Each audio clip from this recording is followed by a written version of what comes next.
satu impian terunggul untuk setiap pasukan. Setiap musim, apakah kenangan yang istimewa? Ia adalah ketika juara menjulang piala di bawah hujan emas.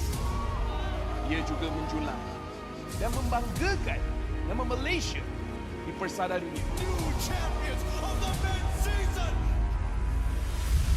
Seperti cuaca, musim baru datang dan pergi. Ia persis dengan MPL MY.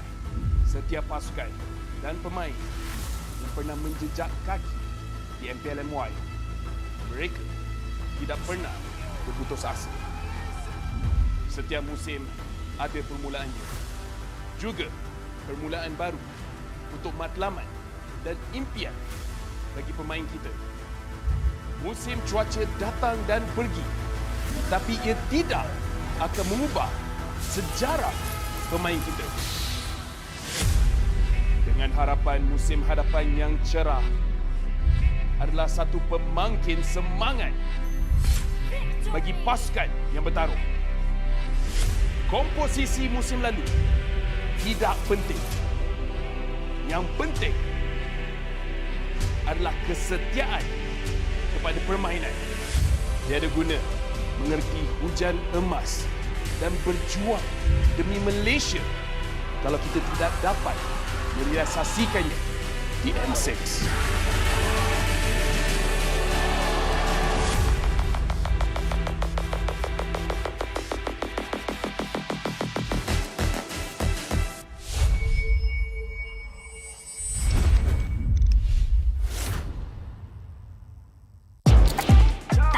Jago sukan apa jua?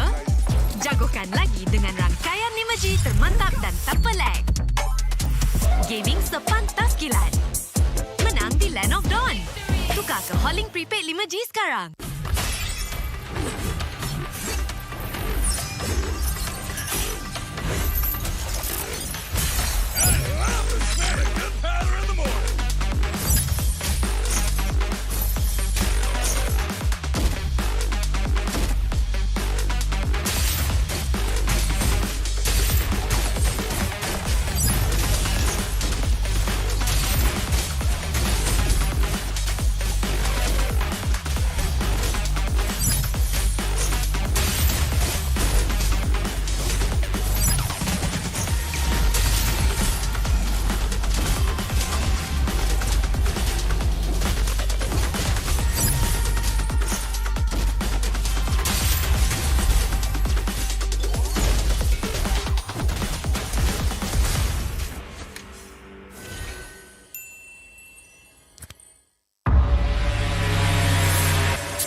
Tangan aku kenapa ni? Aduh, lemu lagi, gatal sangat. Gunalah Head and Shoulders. 100% keyakinan, kelomomo dan kegatalan. White out. Unstoppable!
All I hear, go get the money. So I go get it. Hate means I do something right. So I'ma let him. Yeah, I'ma let him. Yeah, I'ma let him. I hit the nail on the head. Yeah, I'ma let him. All I hear, go get the money. So I go get it. Hate means I do something right. So I'ma let him. Yeah, I'ma let him. Yeah, I'ma let him. I hit the nail on the head. Yeah, I'ma let him. Early bird, go get the worm. Worm in the dirt.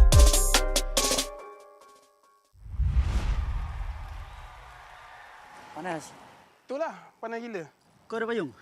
Ada? Kau tak dengar ke Kak Gura selalu cakap? Sediakan hujan sebelum payung untuk M6. Cik kau.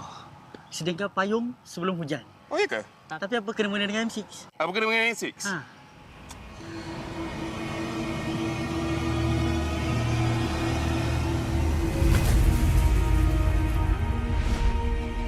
Apa itu hujan emas?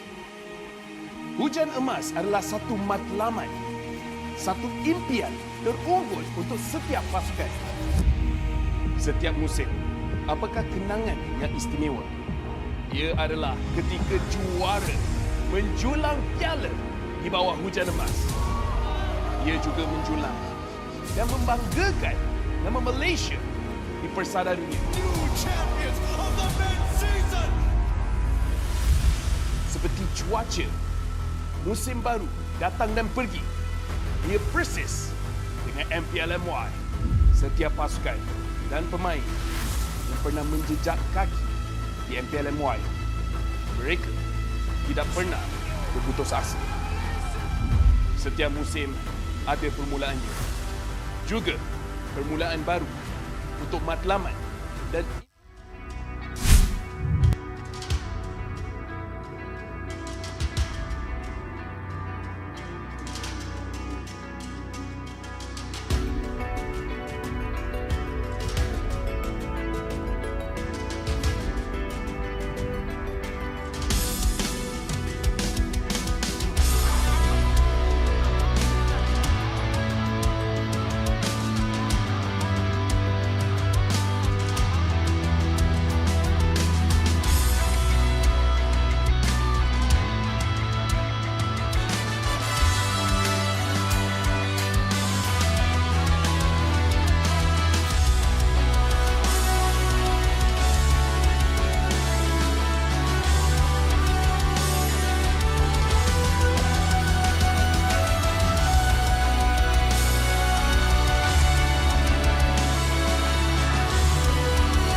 I'm a rock star. Yeah, rock star. Ay, ay, ay. I'm a rock star, baby. I'm a rock star. I'm a rock star. I'm a rock star. I'm a rock star. Panggil aku rock star. Ini kejohanan kita semua orang rock star. Kita rock star, kita buat saja gaya kita. Makin panas apinya sudah membara. Macam mana pun kau menempuh segala. Demi negara kau buat semua bangga. Step into my world, you know I'm always in my zone. You know I got my team, no I'm never alone. Bring out my best, buat yang terbaik. Jadi juara perlahan kita naik. Aku nak push, naik-naik jadi lebih bagus. Jadi hero, ku ada skill. Berapa banyak musuh aku dah kill. Ramai cuba mencabar, cause they envy me. Tiap game aku pasti jadi MVP. I'm a rock star, baby, I'm a rock star.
MPL MY Season 14 is powered by Moonton, KPRG, and MSNJ. Official 5G mobile internet hotlink. Best 5G for lightning fast MLBB gaming. Official gaming phone ROG Phone 8, king of performance for mobile gaming. Official lifestyle fashion partner, up your game with JD Sports. And thank you to all our partners in esports and strategic partners. Selamat datang ke MPL Malaysia musim ke-14 bersiaran langsung dari Stadium MBSJ Serdang Jaya. Nama saya Rose, host anda sepanjang musim ini. Dan hari ini adalah Seru Saturday untuk minggu ketiga. Maksud tu kita akan saksikan banyak perlawanan yang sengit dan seru. Tapi sebelum kita mulakan hari ini, actually Rose nak main satu game dengan audience ada dekat MBSJ ni. Nama game ni adalah Guess the Hero. So, macam mana nak main game ni? So, cara dia, Rose akan whisper hero dekat satu player dan untuk round ni kita akan buat dengan Miko. Lepas tu, audience kena guess hero apa Miko tengah imitate. Okay, macam tu. So, apa kata we invite Miko beside me right now, our in-game leader for this match. Okay, Miko, stand here. Stand here. Ate. Ish. Okay, how are you? Hello po, okay lang. See, Panda is out. Panda wants to watch you. My best friend. Your best friend. Okay, so are you ready?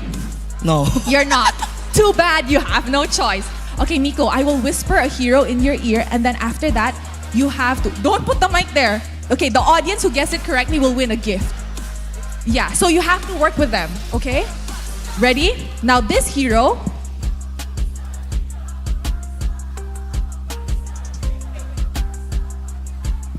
Okay. Okay, are you ready? Okay. 3, 2, 1. Let's go, Miko. Miko, what's that? Low energy.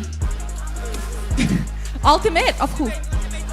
Okay, ready? One more time. Energy. People want skins. 1, 2, 3, go. Okay, now FM will choose from the audience who got it right and that person will receive a gift. So, siapa yang kita ada dekat sana? Hellcat. Is it right? Was it Hellcat? Opo, Hellcat. Hellcat. Okay, give him the gift. Congratulations. Alright, see, it wasn't that hard, right? Was it that hard? Hindi po. Okay, so we shall send you off now. You may now go rest before your game. Okay, see you later, Miko. Alright, so guys, untuk semua orang dekat rumah, apa kata korang datang ke Stadium MBSJ sebab kita ada banyak activities untuk korang dan ada chance untuk mendapatkan gift. Tapi if you guys are watching from home, don't worry sebab korang boleh join the fight dengan kita orang. You guys can scan the QR code shown on the screen so you guys boleh dapatkan in-game rewards dan juga ada peluang untuk mendapatkan skin legend. Alright, we've done an activity with Miko. It's now time to throw it to the casters to start the first match of the day. So casters, happy Seru Saturday!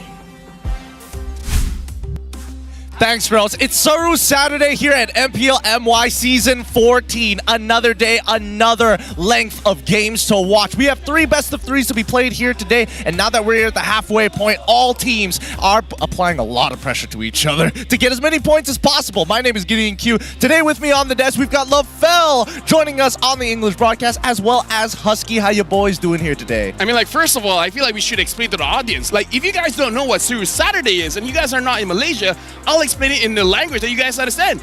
Jayo, Julio.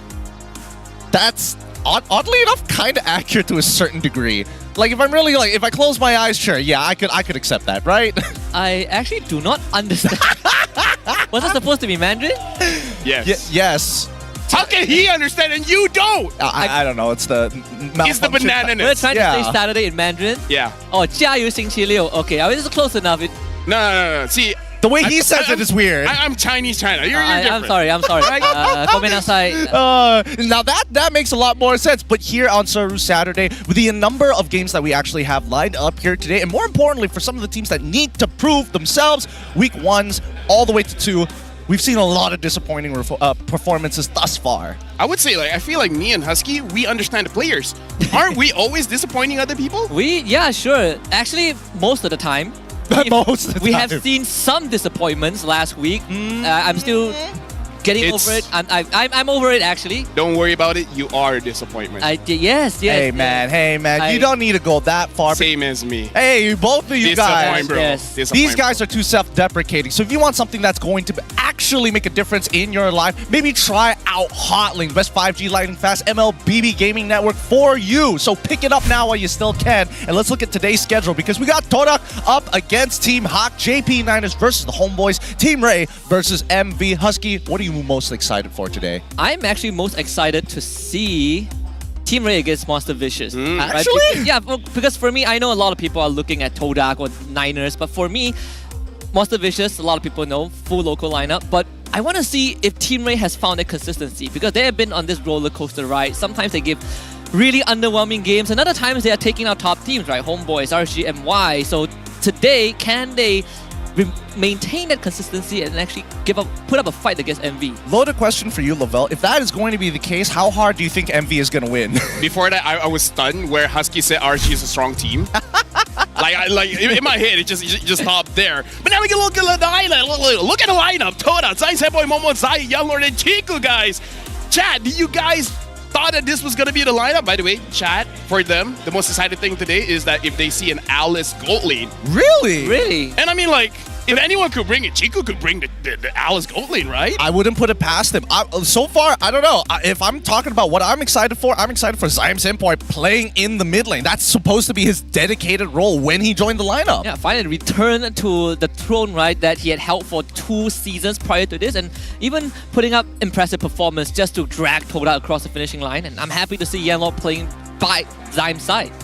Well, I mean, if we're talking about Zayed as well, we also have to talk about the opposing jungler, Box from Team Hawks. Of course, his teammates Lexia, Hesu, Miko, and as well as Panda, all of which have had MPL experience. But so far, what do you think, LaFell? Are they like a team that is top tier, or they're kind of on their way? Let's talk about when they actually do well, right? When Box has the Hayabusa. Talking to a few players, they actually do say that this Hayabusa nerf is a nerf.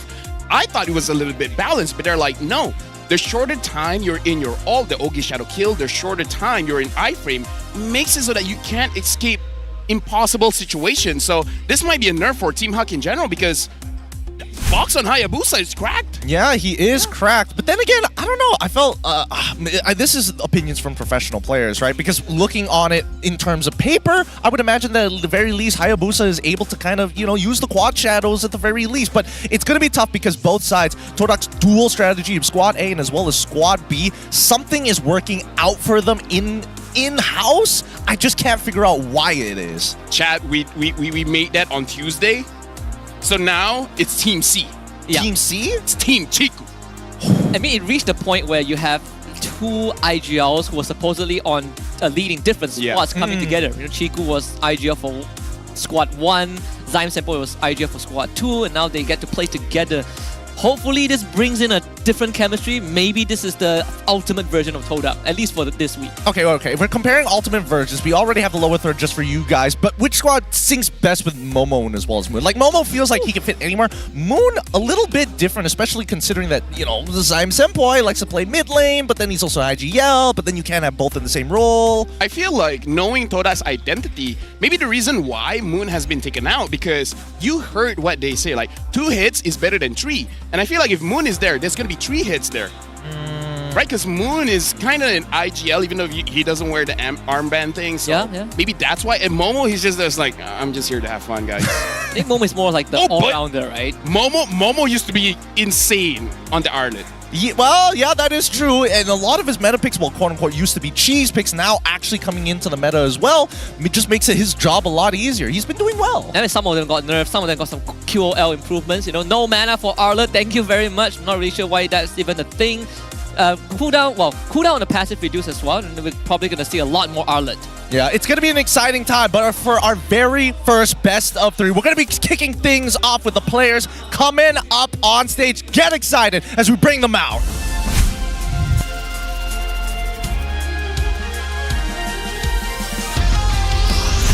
Todak. The Titans of Malaysia ready to defy a team known for their adaptability. Will we see new strategies unfold? Let's see if Todak will seize the spotlight today.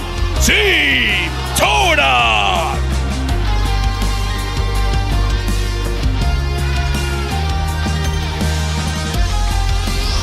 Team Hawk.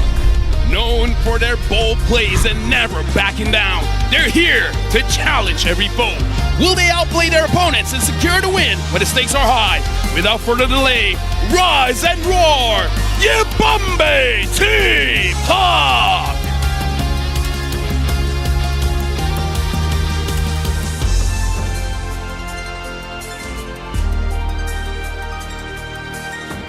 Introducing the coach and analyst of the two teams and head of League Ops, Franklin, that will ensure fair play and professional integrity in the matches. We'll continue the match with the fist bumps for both teams. We'll see between both of them who has the surprising play that will get them on top of this match.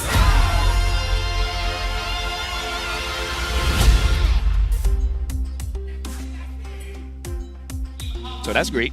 Malaysian sportsmanship at an all-time high, of course, with the fist bumps, of course, as well as the coaches and analysts. I'm glad to see that everybody is looking in good spirits this Saturday already. But now, I think it's time both of these teams get ready for war. Yeah, especially I think if you are Todak, who has shown great promises from week number 2, a lot of people are looking at them right now and they are hoping that the trajectory keeps on being an upward trajectory. Whereas for Team Hawk, this is a chance to prove that they are here to play. Shoutouts to Stafa as well. He's watching the stream right now. And apparently we have a WhatsApp text coming in. We do have a WhatsApp text. Let's pull it up right now because we were talking to Team Hawk's Panda. We asked him, how do you feel about the coach situation? Because it's been happening for 2 seasons. And he says, maybe I'm a bit unlucky because our coach always came in late, but we will still try our best to win. They did put out pretty solid showings in week 1, and that was the week without any coach, right? Come week 2, I think Team Hawk are still trying to find adjustments. We talked about the Hayabusa a little bit, and I want to see how will Box function without that hero, because so far, you can see this discrepancy. Well, we've heard situations of when they're doing well. What about situations where they're doing terribly? How can they hoping to adapt and cope for this upcoming game against Todak? Personally, for me, it's when Miko disconnects from the entire team. Oh, I right? get so it's like, in a game that they're in control, Miko makes minimal mistakes. The moment Miko wants to make a play that the team disagrees on, that's where things start crumbling down, which I feel like this is a real divide in most MPLs, not just in Malaysia, but when one player wants to do something else and 4 players says no, it makes your decision-making slower, and in tournament play, you can't have slow decisions. That's fair, but also, are you on the side of the majority overrules the one decision, or, hey, if one person makes a call, it's either we all die or we all succeed together? I am in the camp that the smartest guy gets to make the decisions. Ooh, smartest guy? All right, Husky, so what are we thinking here? Honestly, I think it's very team dependent, right? Like certain teams... I disagree with you. Husky, that's not how you win. You don't trust in your team, you trust in yourself, and your team trusts in you. As a solo queue player, I agree. I do my own thing. Hey, if you guys want to visit the land of solo queue, come on over to M6 happening here in Malaysia. Scan that QR code and you have an opportunity to get a lucky chest and possibly win a legendary skin. Because if you do hit a legendary skin, please post it on the group. I haven't seen anybody actually hit it just yet. If not, they're keeping quiet about it, and I'm not cool with that. Speaking about that, I just want to quickly draw a parallel between what we were talking about Miko disconnecting from the team, right? Because when Team Hawk took on RG, we saw the exact same situation on both sides, where Miko has his moments, Storm has his moments, and both were prime factors for the team losing their particular matches. And I think in this case, it's definitely going to ring true because he's not going up against Zyme, who sometimes, as the roamer in the past 2 weeks, had disconnections. They're up against Yanlord, who is very, very quick on the trigger finger. I can agree with that. I can see where it's coming from, but that's under the assumption that the hero pool is going to be open for it. And luckily for the roam position, it's a little safer, but let's find out as we head into the drafting phase of our very first best of 3 to kick off week 3, day number 2. Let's see which sides each of the teams are going to get, because so far only here in MPL MY that red side has a whopping almost 60% win rate so far on red. Now Team Hawk banning out the Fanny. I feel like it is fair to ban out... I mean, Zai so far has been... Wait, Team Hawk... Okay, Team Hot first pick, Toda second pick. Yeah. Potato, tomato, goats, gooses, It's all the tigers same alike. thing. It's all the same. Yeah, if it's an Yeah. assassin, it's most likely that Zayed is going to pick it up. Why did that guy hide his face? He's You're in fucking- MPL MY. This is not a... Hey, if people can figure out the Instagram of the Amori, I'm pretty sure they can figure out who that dude is just this quick. He just needs to come out for a tech pause every once in a while. That is true. I mean, the chip's still 100% banned out. I am very curious if the teams are going to even let the Hayabusa through, right? Because these two teams love that hero a lot. We've seen Zai play it. We've seen Box played it as well to a high degree. In this case, I think if you are Team Hawk, you probably want them more than Kodak. Firstly, for me, if you love it, you gotta learn to let it go. So don't ban it. Man. You gotta know how to fight against it, how to fight with it. Because we all know, one of these days, you have to fight against your ex, and you gotta win that one. You have to win that one? Yeah. I don't know if you have to win that one. Taking the L is a disgrace against your ancestors. Now I mean, that's why they're your ex, right? now I finally know what my exes meant. Your ancestors are just looking down, shaking their head. They're like, man, come on, dude. Ain't easy, man, getting to this point. Yeah, well, they're not letting go of the Hayabusa, by the way. Yeah. Hayabusa gets banned out. It gets banned out, but also the Mincetar gets banned out. I'm surprised that nobody has touched Phobius just yet. I think the onus is on Todak to ban it out, but then again, they don't mind picking it up from Momo. I mean, like, Mincetar got banned, so this is a good... It's a Phobius pick, It's right? a Phobius pick. I mean, RSGNY showed us that, RSGNY and Todak showed us that. It was a very, very good example of how to do, not just against Phobius, but Harif is still left out in the pool. A lot of dash heroes, Nolan as well. Ling. A lot of choices on the table. I think this Mincetar ban has to lead to a Phobius. Yeah. Has to. But it goes both ways, right? We've seen Todak actually deal with Mincetar before and actually play Mincetar themselves. I'm actually quite excited to see Zayed play here today because, again, he's one of the few junglers who actually is confident in bringing out a Lancelot. Whoa. It is. Okay. Like, of all the picks in the world. Strong pick, 80% win rate, but is it first pickable? That's the thing. I don't think so. And yeah, I think this is an appropriate response. You want to come in with Sky Guardian Avatar? Like, all right, I'll just bring one of my friends out of there. Everyone just keeps flying. Yeah. That is wild. It's, I don't know. I don't know the thought process, but let's see whether or not this is going to lead to something, right? We see the Arla as the follow-up from Todak, keeping it flexible as usual, but now coming back. Oh, wait, no, it's not even flexible. Matilda is already the roam. Yeah, they're in Matilda. So. Or Matilda mid. Don't discredit that. Don't discredit that. I heard. So behind the scenes, someone told me that Matilda Sky Piercer is a thing. Listen, boys. As a guy that plays Matilda, she hurts. Like, roam items, I can 1v1 a Fanny. Yeah, that's true. We can go do that. We can go do that last week. Yeah. So you're not wrong on that account. I do think that at the end of the day, right now, Team Hawk, they don't have much of a read on what Todak wants to do, right? Even the bans seem pretty generic overall. It's not like there's a high priority on Assassins. It's just, hey, by the way, we play Hayabusa a lot. Now, Nolan and as well as Aurora get locked in just to finish that very first phase. I actually like this because the Aurora gives some form of control, making it easier for the Gatokacha to actually do his work. I'm thinking of maybe... I mean, Team Hawk doesn't have the last pick, unfortunately, but they still have the luxury of going something like a Ruby if they want to, but that will have to be in the XP, right? Since we already picked the Gatot, you need someone to stop all this mobility from Todak, and the Harif is still on the table. Plenty of power picks, honestly, for Red side. I don't know, because once you've already locked in the Matilda, the atypical answers aren't going to be there, aren't naturally going to be there. Yeah. Then again, with a couple of changes overall in the patch, maybe the combination that the Team Hawk has as of right now, they just need one more setup to make sure that this Gato hits for sure. And I don't know, Nolan with the extra 0.5 second slow at 30%, that could make the difference. I was dogging on Zan yesterday for it. Honestly, I feel like Nolan with the 30% slow on his fracture makes it easier to hit his opponents. Yeah, it's actually makes a big difference as well, right? So you don't get situations where you go in with a fracture and then you can't follow up with your enhanced attack. Yeah, I mean, like for the audience that doesn't understand, like 30% slow is kind of like if you've been slapped by a Thunderbelt, you know that feeling. You disrupted me. Let me try this again. 30% slow is kind of like a it's that's what being slow feels like. Your team is If you guys feel the See, I tried. awkwardness, if you guys feel the awkwardness, that you interrupted me, you would have been better the first time. It's like getting a C in preschool. It's just, how? Why? It's just, how is this even possible? Some people are born that way. More so, why is there a grading system for preschoolers in the first place? There shouldn't be a grading system? What?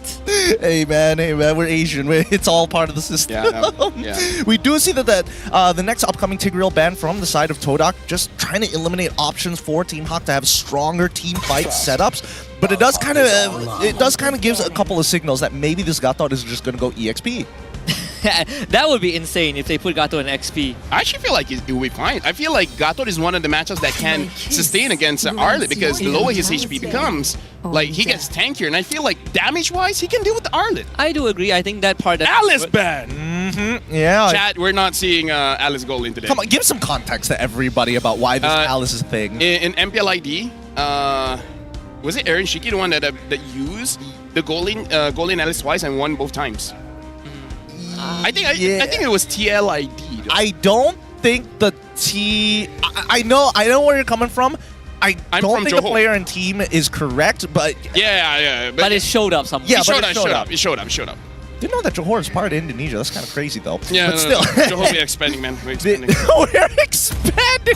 Oh, I can't deal with it. Team Hawk with the final ban here. This time it's going to be the X-Borg. It does seem like they want to set up for another tank here. The fact that they got 2 tank busters in the jungle section out of the way. Interesting to see. Let's see whether Todak is going to lean into it some more. I mean, Team Hawk did do their homework. Zai played X-Borg jungle last week into RSG-MY, and that was a nightmare to deal with. Especially when you run Assassin and you have all these tank front lines, right? They don't really have anyone to stop it. Let's see what they got. They pick up the Moscow, so eliminate one of the few marksmen left in the pool. Keep it high mobility. Make sure that you don't get locked down and maybe fall into the ult of the Gatot overall. Has good ways against Nolan, able to push him back, even if he does get slowed down by 30% for 0.5 seconds. I wish it was just a full second, not 0.5. It's such a weird number to have, but that's just me. Team Hawk now looking to finish off their comp. By the way, shout out to Michael. He said I was right. Thanks, Michael. Appreciate it. You know, Michael's the G. He actually is P Michael G. That's actually hey, without reading the name, I caught it. Woo! Right there, Michael. Shout out to Husky, man. Husky learns the chat. He's psychic. He's psychic. All right. Finally, we're going to see Team Hawk actually finish off their composition so far. I'm guessing they're going to add a lot more CC to the composition. It would make a lot of sense to do so. Harith, mobility, and Cho, single target lockdown. Wow. The thing is, it could be a Cho EXP. Hesu has brought it out before. We have seen it, right? Yeah. Not just here, but also in other regions. Like Sanford did it, first to do it in MPL PH also. Let's go for full tank build, lots of control, doesn't really care about the Arlet. You play like a double support comp even, right? You clear the way really fast and you just start moving around the map.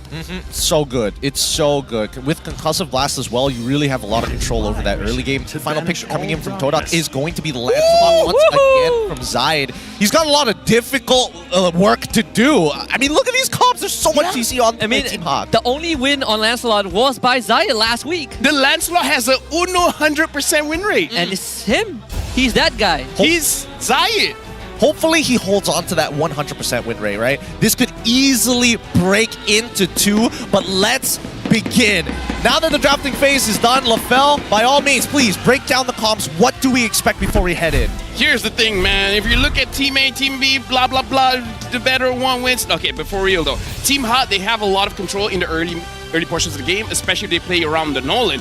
For Toda, you kind of want to scale a little bit for the Lancelot because the Lancelot isn't going to do well against the Nolan in the early stages of the game. And I feel like that's what Arlet as well as Vexana is going to do. So Jungle as the main spearheads of both of these teams. Get excited for our very first best of 3 here on Saru Saturdays of MPL MY Season 14. Welcome to the Land of Dawn and good luck to both of our competitors here. It's going to be Todak versus Team Hawk. Team Hawk on blue, Todak on red. Trying to get the ball rolling. As, of course, on the side of Team Hawk, a lot of people are looking at Box. How does he function outside of having a higher Busa? And Zai trying to retain a 100% win rate on the Lancelot. But I would say Todak's side definitely move a lot faster with the Matilda.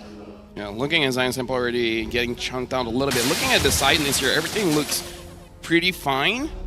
Interesting here that the Harif has tenacity, making sure that the Harif doesn't get taken down in the early stages of the game. So Panda is probably looking at this and thinking that he's going to get ganked a lot.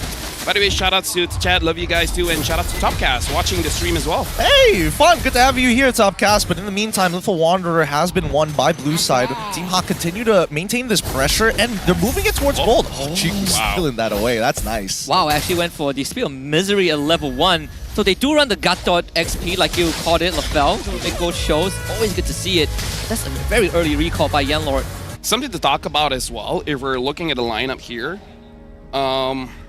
Team Hawk, one of the reasons why their early game is so good, because not only do they have a jungler that deals a lot of damage, but the magic damage on Team Hawk is there, right? They activate way earlier. And for Toda, they're not really all that tanky, right? They're really just hoping on Momo to deal a lot of crowd control to hold on the damage. Oh, they're gonna pull Zayed in to look for Alicia. Still has his passive. Phantom Execution does not connect, but it does blow the flicker off the Aurora. Okay, that's not too bad. I think at the end of the day, it's still a positive trade. You might not have your ult for the upcoming neutral objective here, but based on the battle spells, it looks like everybody else is expendable, right? They're just hoping Zayed is able to use his iframes to not get locked down, and Chiku still has Purify. Worst comes to worst. Yeah, but again, just roughly want to talk about this before we go into a full-on fight. Toda's draft is basically saying everyone take care of yourself. Yeah. Like no one is really gonna take care of you. Like Momo is just set up. He can't really peel all that well unless he does a godly final slash. And Chiku will have to take the beating, right? But he's getting the timing of the spear pretty well. Forced to take the recall. And that means I assume Panda will probably try to hard shove the wave. We'll see what happens. But they do see Hesu aggroing the turtle, and they are first to reach that first, but Yellow needs level 4. Panda going to be gone by Chiku, guys, who takes the Spear of Destruction. Panda turns around with the Zaman, forcing Fissure to try and fight him with the Chrono Dash. Meanwhile, first blood obtained by Yanlord as he takes down Lacey. At counter engage coming in from Team Hawk. Miko tries to look for the kick, doesn't find it. Phantom Execution into the Thorn Rose. Hesu now with the revitalized pop, surrounded by 4 members of Toda. It's a second kill going for them. Ooh, Zayed played that well. He played that so well. Really took his time with a lot of the CC being thrown out by the side of Team Hawk, and even Yanlord, his Purify really on time. Todak really taking full control of this side of the map. Yeah, I like that Toda, they focus on to Lexia, making sure that he doesn't give the damage as well as crowd control, allowing the dashes coming in from Toda going uninterrupted. Now Yanlord. Yeah, still go down, bursted. I mean, good return, honestly. He got yeeted. Yep, he got yeeted really, really far. And at this point, now that we have a couple of kills, majority of which going on to Yanlord, unfortunately, but also Momo. We see multiple assists from the side of Zayed, but on the opposite hand. Despite Lexia ending up in the grave, he still managed to find one. I want to see some proactiveness coming in from Miko. Wow, that's the Spirit. Chiku takes it, and this time, they were ready for that move. Purify used, but the guiding wind not enough. Box will be gone on by the circling Eagle. Dashes away with the Shun Pole, but Yanlord still claims the kill. I love how Yanlord is just picking up these kills, right? He's just waiting for the right time to get his team involved, waiting for the reinforcements to arrive, and as LaFell mentioned earlier, like, you have to be independent, and Chiku is trying his best. Yeah, Chiku is definitely trying his best. That's why I'm a little bit worried. Miko is not being super proactive in trying to get kills here. I feel like Miko should fit kills onto Box. Let Box snowball. Like, you have a few lanes that you can go for. You can go for May, you can go for... even the EXP isn't that tanky. Well, to be fair, I think that Miko is thinking of like, okay, I can only make the play when I have ult, which isn't necessarily the case. So far, Nomad's... Oh. He used the Avatar of the Guardian, turns around, revitalized. That's the passive heal. Yanlord taking a big beating. Momo also flickers. It was an early invade by Todak. Didn't get the buff, thankfully. Decent defense here at No Man's Land, especially towards Riverside. And I think this is like the intervals of attacks that we're expected to see. Didn't steal the purple buff, luckily, with Spirit of Destruction. You guys not even going hyper-aggressive and taking the other half of it. But at the very least, we could see that both Todak and as well as Team Hawk, they're playing on a pendulum. Looking at Team Hawk, they're focusing on mid, and Box has the Blade of Heptasy, so at this point, he can burst anyone down, even Yanlord, because Yanlord prioritizes the Flash of the Oasis. That's something to keep in mind here, because here comes the Circling Eagle. Looking for Pandas, hangs onto the Purify, turns around with the Zaman, force even. Todak will bring the whole team to top side. Miko, that's the kick. Purify out from Yanlord as well. Big burst from the Fracture. The damage is not enough. Momo, big final slash into a 2-man knock. Double Zion's endpoint. Panda still dashes away, but Zion is trying to claim the kills with Thorn Rose. It's a double kill for the Lancelot, and Hesu also goes down. Todak finds 3. Momo. Oh, that's right. It's close, but Momo is able to out-sustain it. Oh, the spear doesn't connect, luckily. God, I wish I could play Lancelot like Zayed. He does it so clean. He's not trying to be flashy, he's just hyper-efficient with his dashes. I like that he's not forcing kills as well, because I feel like, okay, if I stay here and 2 more basic attacks, I can get a kill. He's like, nah, an assist is enough. Oh my god! Whoa! If that was lethal ignition, I think Box just burns. Yeah, he just dies there. He just dies. Oh my goodness, Zayed's reaction time, has it gotten better since the last time we've seen him? Feels like it is, but at the same time, it feels like during his rookie day. That's the main squad Zayed, right? Prime Zayed, he said that last week. He's aging in reverse. Yeah, it's Benjamin Button situation right now, but here comes Momo in the circling eagle. Man, Miko really wants to get away, but sticking on to him like glue, there's just no way out. Zayed looking for his kill. Momo would take it though, but it's fine. Momo finds the final slash, this time on the Panda, who does not have Purify for another 15 seconds. Panda turns around to try and fight this, but Zayed will just show up. Panda dashes into the thorn rows and ends up going down. So clean, he's so good. It's not done yet. Another one under the inhibitor. Come on, give him one more. Give him one more. If he can take out Hesua as well, he's a god. I love it when players are like, I'm too good on this hero. I don't care if it's not meta. I'm built different. He's so built different. They're gonna try again. Final slash doesn't connect though. Miko still gets knocked out. There's just no way out. The amount of crowd control is too much. Hesu even uses the ult to get away. The avatar of the Guardian for the Superman escape. Todak basically assuming control of the game right now. Almost a 5k goal lead. This is huge for Todak. So gigantic is their lead, especially since it's 7 minutes into the game. Zayed's in a very good position. The only deaths that have happened is from Chiku and 2 coming in from Yanlord. And Box is gonna be the next one. The 10th kill on Todak's side. All right, boys, let's open up a poll in the chat. And the question is, why hasn't Todak bring this lineup before? I don't know. Why does it take week 3 for them to bring this out? But for real, Team Ha, I really feel like they're not playing the draft well. Yeah. Having a Harif, having a Joe, having a Nolan, and basically playing the game passively, trying to farm up, doesn't seem like the playstyle mixed with the draft. They're getting outpaced by Todak. Like, if they're using a Ling, I get it, you know? Yeah, I think because of the loss of tempo, but at the same time, it's not like Hesu can be part of every situation. But let's first watch how this purple take is gonna go. Miko wants the kick, gets terrified instantly. Shun pulls to get away. They just get saved by Panda somehow. Field destruction lands and Todak, they're gonna force Team Hawk away. Everyone on full retreat. Look at Zayed, he's in the midst of things. As Momo looks for Panda, Miko also forced out of the jungle. Todak claims it.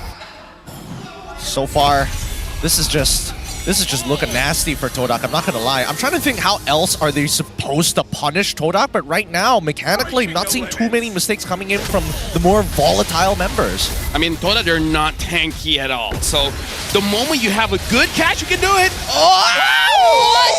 Zayed nearly almost one-shots Lexia. I bet he's wishing, I wish I took Lethal Ignition. So many of these kills. No, he could go Sky Piercer now, yeah, and it would be fine. Oh. He's back for more. Do it to him again. Just do it to him again. Wait for that next wave. See whether he makes the play of a lifetime. Because Zayed, cool, calm, collected. That prime form is really starting to poke through. Man, that was without any minion wave for him to stack out the passive. Yeah! He's so greedy. Look at this item. Wow! BOD! And he's going for an endless battle. Like, he's like, you know what, Sky Pierce is good and all, but I want that on hit, instant death. I wanna do fencing. I wanna joust you once. I want my basic attack to be as strong as my ult. Oh yes. Oh, it's like you are unworthy on my. I mean, like that was damage without the War X stack. It's so ridiculous. It's so ridiculous how Lancelot works, especially with his passive to increase, basically giving him damage multipliers for free. Right now, currently, he is 2 levels ahead of Box, and I don't know. Box honestly should not be able to touch his purple buff ever. I think he can even walk out into his own jungle. Yanlord's damage is enough to take away 20% of his health. That's actually pretty annoying as well. Actually now I might want that on liquid. You don't want the flex. Yeah, I'm a few diamonds short of the TLPH one. Still waiting on paychecks for that one. Or you just get a duel, right? One buys this, the other gets TLPH, and you just spam it at the same time. It doesn't feel the same. Man, you know with the air horn. You know it's one-sided when we're talking about recalls. Wait till you hear about my favorite movie. Oh, no. We're not going that deep in. We're not going because once again, Vicous, he's trying to make these plays. And he's gonna go down again. Lexia is gonna be jumped on. Momo just commits for him. Lexia burning. Final slash. Clips Hesu instead. Avatar the Garden to get away. Zai procs the passive and goes in to find two of his own. Box. It's just too damn good. Zion is farming TikTok reels, man. Oh, I can see it. He's going viral, Mom. He's going viral. They're not stopping. They're basically teabagging on their grave. They're going to crack open inhibitors, and I think this should be it. I don't think Team Hawk is even strong enough to deal with the Lord. It's an 11k goal advantage. Team Hawk puts up the last stand, but Todak, they're going to show everyone what Prime means. Game 1 going over to Todak. Oh my goodness. What a performance coming in from Todak here, taking game number 1 against Team Hawk and pushing themselves to match point straight away. It might just be a fast day because I think that Team Hawk, they got to really pull together here. They look lost, right? Like the entire game we were saying that, okay, Todak, they need to be independent. Team Hawk were looking for them to go fast and furious. They got strong lanes, but it didn't matter. Todak, on the back of Yanlord's supervision, was just amazing on the map. Just stick to this lineup. Yeah, just it. Stick to this lineup. I like Zion mid. We're gonna be watching a few TikTok reels coming in. Zion's amazing. And Team Hawk, use the draft that suits your playstyle. You're using a Cho. Like, I'm sorry. We just watched yesterday how Yums used the Cho. No one is safe. He will Shumpo, flicker, kick you out of the turret, and then the Nolan. Insane. Like, this drop is almost the same as our SRG. Why is the execution different? I think once we start jumping into the highlights, I think you guys will notice very quickly, Miko has been specifically kicking Yanlord to get his Purify out. And I think that's too big of a spell just to waste on a roamer of all things. Yeah. I get it if it's Chiku guys, right? I get it if he purifies and then quickly takes the Circling Eagle out of there. Sorry, the Guiding Wind out of there. Fine. But at the very least, you are taking away core spells from a core hero. Very different value. Yeah, we only saw it once, right? They made this 3-4-man gank on top side onto Chiku, and right after that, it never happened again. Todak, Yanlord again, right, moves around the map so fast. Make sure that Todak not only snowballs, but they take over the jungle of Team Hawk. Realistically, do you think Yanlord could have taken Skypiercer at a certain point? Because he was picking up a lot of last hits there. I feel like all 5 members could have taken Skypiercer. Yeah, Zion could have taken Skypiercer. Momo could have taken Skypiercer. I wish he rushed it for second item before he got the BOD. You know, get the 2 Legion swords, and then it's just like, you know what? I might as well just have it. Let's look at the highlights here and recap this game. All right, so again, look at this, and I'm critical just because Miko doesn't attack and he doesn't protect. And as I say that, we're looking at every single time that he engages. But still, he doesn't engage as much, and we see that the backline is very open to getting attacked by Todak, right? If he cannot engage, he should change the strategy and just protect the backline, protect Panda, protect Lexia. But we saw in this game, either Panda is way too forward, you know, far away from his own team that he gets punished. Lexia tries to do his best to stay at a safe distance, but realistically, no one is protecting him. This one was just an error from Panda. Hisu a bit, but still. Yeah. I guess I feel like it's hard to be able to protect yourself, especially when Momo is opting to go with, like, you know, flicker in the final slash. Every single time they've grouped up to try and maybe look for that counter engage or play around the Sky Guardian's avatar, they have gotten absolutely trashed when it occurs, right? Yeah. Do you think that Team Hawk has to move in as an entire squad to take on someone like Zayed, who's so far right now? Yep. So far right now, he still remembers. That was only almost a year and a half ago. Yeah, and not only he changed his name, but he even went down to MAL for 1 season before he came back into the main stage. 100% win rate on Lancelot, still retained with a deathless game. Look, he's styling. He does the damage. He looks so good. He gets the neutral objectives. He does it all. Like, I believe him when he says this is his prime. Now, can I, as the analyst, shift our conversation? Oh, but of course. Let's talk about first pick Gato Gacha. I was waiting for this one. I would not mind if it was like a first phase show, second, third pick, not first pick, obviously, and you put Gatot for last. But man, this first pick Gatot, I really got my hopes up a little bit. I mean, he did sandbag the lane, but outside of the lane, he just doesn't do enough. Well, I mean, it's sort of a yes or no. Like I can roughly imagine this composition in the previous meta, except switch out the Nolan for like a Fredrin or something. Then it's like, wow, you got hella CC, and then that makes a lot more sense. But unfortunately, even if you do unlock Hesu from the map, Momo, I think he's doing a very good job at wave management, allowing himself to rotate first, and then you still have to wait about roughly 10 seconds until Hesu is in range for the ult. Yeah, I think after the second turtle, Hesu had to start sticking with the team. And we witnessed Momo crash 2 huge waves into the turret, right? And just like that, Momo finds a lead for himself. And even on top of that, even though Team Hawk has like Aurora, has Gato Kacha, they never really got to catch Zai in any of these fights. Actually, Lafel, what do you think about this, right? You know, you can analyze the emblems, but I'm curious to know whether you are a person who believes that the EXP lane should be sacrificing for the entirety of the team, because we're seeing this time and time again. Iris is doing this as well, sacrificing 2 huge waves just for 1 turtle. Hesu losing a majority of the EXP just trying to be with the team.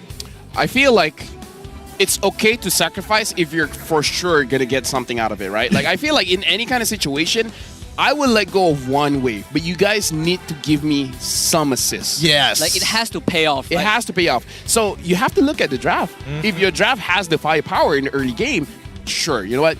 Take that. Having some assists will get you back even Stevens. But if your draft and your playstyle is not about getting kills, then why are you sacrificing your lane? As an EXP laner, there are times, side lanes in general, you have to be selfish. Yeah, I mean, it's you have to be selfish. Just for the chat to understand this analogy better, I have a good analogy. Oh, here we go, It's like, you know, asking someone out on a date, you show up and the person does not. Ooh! Yeah. And you make reservations, and you pay a deposit. How could they? Disrespectful. That's how you win against your ex. Exactly. Okay, folks, don't do that. That's a bit much. That's You're just being a prick. Don't be that guy. Don't be that guy. By the way, I saw that Momo's emblem setup mostly the same, except now he's taking Rupture. So I feel like the Rupture as well does significant damage against Team Hao, where we see usually the Arctic goes for either Vitality or the extra magic resist and armor, but he's like, yeah, I'll just take Rupture. I can win this lane.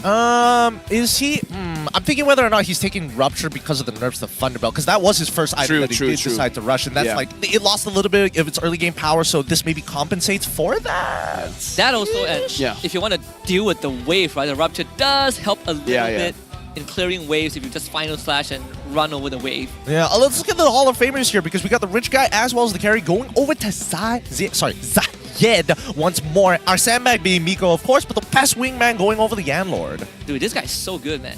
So ridiculous. I'm surprised that it took him so many seasons to even be on the main stage. Do you feel like the MAL is the hyperbolic time chamber? You just go there for like maybe a season, come back out, you're like, I'm back in prime. Yeah. No, legit, I kind of feel like if you're put in a situation where the pressure is too high for you to grow, why are you there? Shout outs to everyone that's having a toxic relationship, toxic workplace. If it's too much, grow somewhere else. Yeah. We can't wait to see you back in Season 15, Rival. Yeah. Whoa! At least now he's playing in the jungle instead of the gold league. That's true. All right, now he's at least in the jungle again. I you guys forgot about Hazelnut. How could you? Who's that? He was standing right beside us. Oh, that was the cameraman? No, he was somewhere there, and I think he went back. Look, we'll apologize later, but right now let's look at the item builds, because so far when we talk about first items, a lot of teams like to opt to tier 2 boots as quickly as possible, unless you are going for the Thunderbelt, because you want to stack that as quick as possible. Yeah, we can look at the item progression for Zayed as well as Box. We can definitely see there's a difference in timing here, which means that Zayed is actually very impressive just playing around the extra penetration, so that it's like, how do I say this? Box completed his Heptasis first. Yep. Compared to Zayed on the War Axe. And yet Zayed does way more damage than Box. That does not make sense. Okay, so that does not make sense. He did buy a component before he got the War Axe. Yeah, he gets the Fury Hammer, gets the War Axe, and then after that, it's just, I don't know how he gets the burst. I really don't get it. No, remember, he fought around the turtle. At that point, he only just had that, or he didn't even have that at all. So yellow doesn't make sense. Last right before the boots. Oh, that's also a good point. I mean, there's a lot of things that we could still butt heads about, but I think this time we got to be a little excited. We've got an upcoming video for you guys. Let's take a look on the stage. Selamat datang ke MPL Offstage yang dibawa khas oleh Hotlink. Dan sekarang ni, saya sebelah dengan orang macam muka familiar tapi bukan dia. Sebab ini adalah abang kepada Zaid. Okay, hello, apa kata you introduce yourself? Apa nama awak? Nama saya Zaim. Suara pun sama. Muka sama, suara sama. Okay, now kita dengan Abang Zaim lah orang kata. So, okay, kita nampak Zaid ni dekat MPL tinggi, sadar, macam garang. Macam mana dia punya perangai dekat rumah? Cuba cerita sikit. Dia sebelum main MPL, dia pernah main rank. Dia main rank, dia koyak, lepas tu dia baling roti canai dekat dinding. Baling roti canai dekat dinding? Yes. Lepas tu dia makan tak? Dia tak makan lah, dia koyak lah. Wish, lain macam ni first time I dengar orang koyak dekat rank, campak roti canai dekat dinding. Okay, now kita tahu that season ni Zaid memang perform lah orang kata. On point, dia sendiri cakap prime season 9 Zaid is back. Tapi dekat MAL pada musim lepas, dia tak main dekat main 5 lineup. So apa dia buat dekat rumah? Buat roti canai untuk baling ke? Dia main game je lah, push rank sampai ke pagi, tak ada buat apa-apa. Dia jenis tak lepak kan. Dia budak zaman sekarang jenis main handphone, duduk rumah, tak ada buat apa-apa. Tu je lah. So Zaid ni memang introvert lah? Yes. I see. So abang selalu marah tak bila dia main game je pagi, malam semua? Kadang-kadang marah sebab dia tak buat kerja rumah kan. Main game je, malas. Zaid tengah senyum tu. Habis kena expose. Okay, now sebelum kita wrap up this MPL Offstage, apa yang Abang Zaid nak cakap kepada Zaid atas pentas ni? Semoga Todak champion season 13. 14? 14. And pergi M6. Dan pergi InsyaAllah. M6. Amin. Dan harap jangan baling roti canai kalau kalah. Yes. Yes, alright. Terima kasih kepada Abang Zaid. Guys, ini adalah MPL Offstage. Marilah show it back to the casters untuk start game kedua dalam Best of 3 series ini. Casters, silakan. Thanks, Rose. And as well as, I mean, I was just imagining things. I'm like, dude, that looks like Zaid's brother. Yeah. It is Zaid's brother. It's interesting that Toda is a team that throw things. You know, like they throw roti canai, they throw pens. Okay, Yeah, they throw games. Yeah. Not now. Used to. Hey. They could do it in game 2. Oh. They could do it in game 2. What? Is that now the Todak branding? Is that the Langar play style? Yeah. It's like we take some and we give some. It used to be Langa, now it's just baling, right? Look. They're coming back into form, and so far in week number 3, this game 1 looks good. But let's have a look, because we did message another person. Let's pull up the WhatsApp messages here. We talked to Todak Chiku guys. We asked him, how do you manage both esports and family responsibilities? He said, for me, even with a wife and kid, it's not a problem for me to keep playing. If I get burnt out, I'm not relevant anymore. I can accept that. But in scrims, my results are still satisfying. Yeah, for someone who's been here since the very beginning, right? You gotta... Since season 4. He's here for 10 seasons now. Yeah, you gotta really give him the respect he deserves to still play at a high level and deliver the results. He built his life. He built his life around MLBB. It's great to see him continue that life. I'm also curious about his scrim partners. Who's making him feel good? Who's just like, I'll boost your ego? Actually, so I heard there was this recent podcast, I think, that ex-coach Rain was on, and he said that honestly, Chiku could be the drafter, the analyst, the coach for Todak, and it would actually bring pretty satisfying results. I would agree. I mean, again, worked with him before. 100% agree. 100% agree. The last time I worked with him was during the SEA Games, so I see how he interacts with the other players. I see, yeah. And honestly, after just one tournament, he played with Izanami. Izanami changed his playstyle so much that now he does way much damage than he did before. Like, Chiku just brainwashed him. It's like, you can't play mid like this. This is how you play mid, blah, blah, blah, blah, blah. And then Izanami just like, oh, I see. Okay, I'll try it your way. And then he tried his way. It's like, huh, you made sense. Well, if you guys want to have a little bit of that brainwashing to get better at your games, come on over for M6, greater than ever happening here in Malaysia. Take the redeem code, just as a little tidbit from me to you. If you get a legendary skin, do DM me about that, because I'm still curious whether or not somebody's actually going to find that very low percentage of a legendary. Now, coming into game number 2, what are some of the adaptations we should expect specifically from Team Hawk? Maybe second or third pick the Gatot. second or third pick. If they want the gut, The Zas was open. I I suppose because of the new patch as well, right? The That's Zas the thing. doesn't feel as good. It's all about the mindset. If you feel like the nerf is bad, the nerf is bad. If you feel like it's whatevs. All right, you know what? Time to play Fredrin once more. You know what? See, that's the right mindset. What's wrong with Fredrin Rome? Nothing, literally nothing is wrong. He's got all the mini CCs in the world and could potentially one-shot you if you bring him low enough and give him enough gray health. But now, back at it. Match point for Todak so far. They are going to be on blue side. Team Hak has opted to take red side for match number 2, and the bans are already out. Same bans from game 1. Chip is still open. Alice is banned still. Still banned? Wow.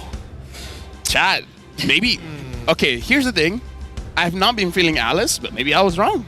Maybe. Maybe Alice is wrong. I don't know. I don't know how to It's feel about first it just yet. bannable? Actually, Keaton did play Alice in Brawl just now. How did that feel? I mean, no cooldowns, of course. Nothing too surprising about that. But overall, kind of felt the same. Nothing that stood out. I mean, like, again, we got to talk about the changes. Mana increase, mana regen increase. Like, yeah. You know, and then Clock of Destiny got balance. I wouldn't say buff. I wouldn't say nerf. So Ish, because the thing is, at the end of the day, it's the gleaming gem that really is what gives you that hard sustaining. Oh, someone's playing. Before you actually play. Wait, oh. Well, his recall button is on the top left. Yeah. Wait, that's wild. Why would you put it on the left? But then it's easier to spam, you know. Oh, because claw grip. It's claw grip. It's claw grip. I was thinking using your thumb to tap it, but then that'd be ridiculous. Matilda first pick. I'm actually okay with supports getting back into the meta because I love playing Matilda, man. I love playing Matilda. What about the Loli? Lolita, I love Lolita as well. Yeah, honestly, I really thought you would have liked the high loss changes if you had the time. No, I do. No, Yeah. I do play. It took me one. Okay, so I haven't touched MF for a while. Oh yeah. Just a few hours. Epic to Legend, no problem. not an entire day. A few hours. Honestly, I agree. That's how strong high loss is. You can't go wrong with high loss. Yeah. Just man fight everybody and always win somehow. It's like 1v5, sure. I can do it, no problems. Now, Team Hawk, they've locked in the Edith as well as the Nolan. They're going to try Nolan once again. This could be a little dangerous here, right? Because this could have been a Ling pick. This could have been so many other things, but they still opt for Nolan. I wonder if, you know, we're starting to see the limitations of Boxer's hero pool, or at least heroes that he's very comfortable with in the jungle. Because he hasn't really gotten a win without a Hayabusa so far. Not that I remember in the league. I mean, that's true. Here's the weird thing, right? If they wanted to go the Nolan direction, they already see the Matilda. There's like a very high chance, even if you do land the Fracture, you might not be able to follow up on it thanks to the Guiding Winds. Vice versa, I think that maybe if it was a Ling, at least you have the flexibility of playing opposite sides of the map with the hypermobility he has. That also, the shield eats up most of your damage in early game, right? Yeah. Like Yanlord, if he gets a good game, he's gonna build the flash first item and you just can't get through the shield. Lancelot Arlet again, same draft for Todak so far. Still pretty tough for Nolan. I think that Team Hawk might need to readjust their game plan here.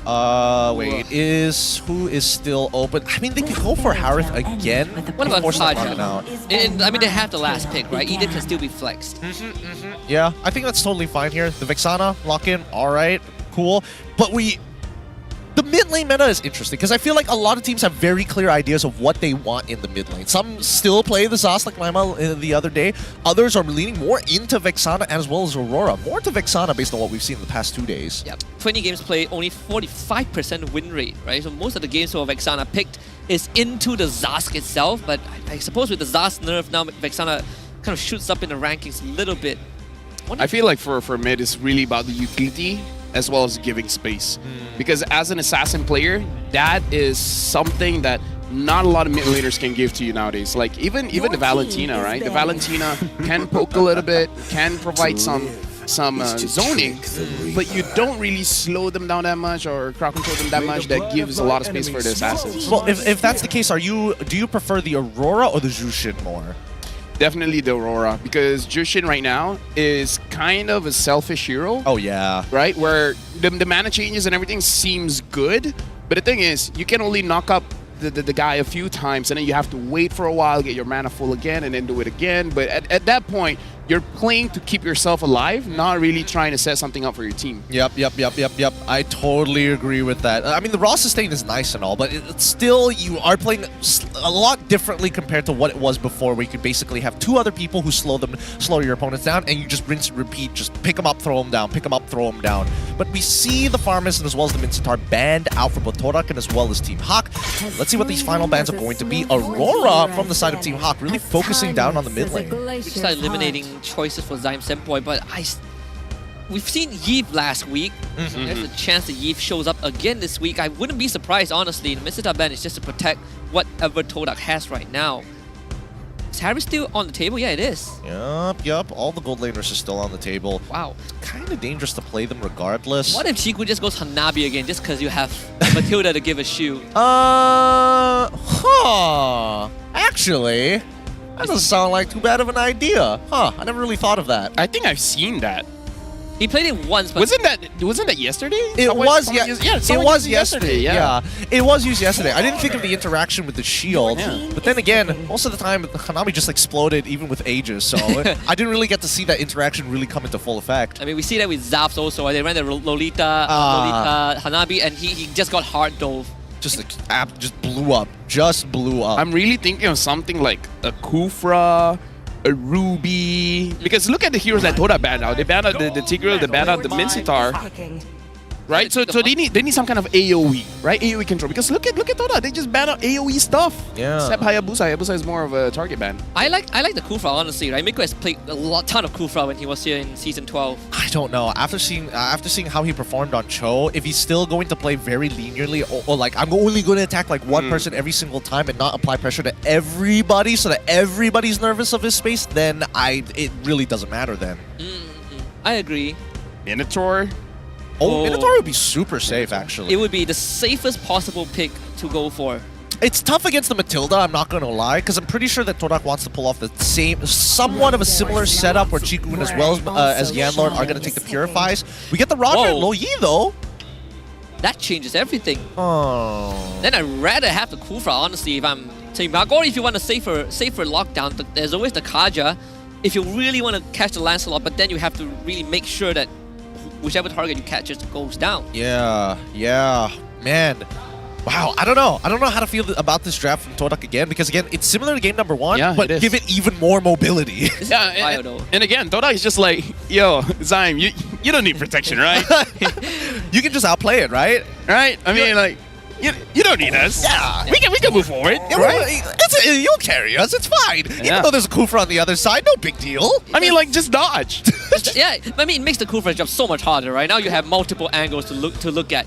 You can't just jump in and hope to catch everyone, because Zyme can just, TP Chikus to the back or something like that. Oh, it'll be crazy. There's so many creative ways that Todak can play their composition.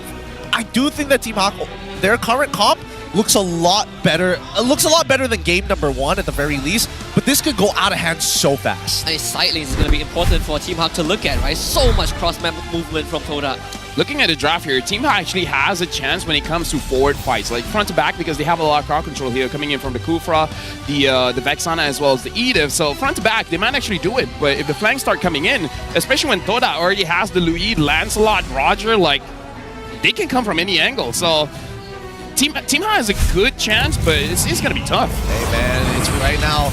It's a PS3 versus an Xbox 360. You got to keep it straightforward. If not, they're going to get all around you as we head on into the Land of Dawn. Currently, this is match point for Todak. A single win here could mean 3 points in the standings. Todak on the blue side up against Team Hawk on the red. Slightly concerned on about how Team Hawk is going to take fights as the game progresses, because this draft, it has peel, but generally you want to get deep and dirty into the enemy lines, and that's just what Todak is good against with the cross-map ability that they have.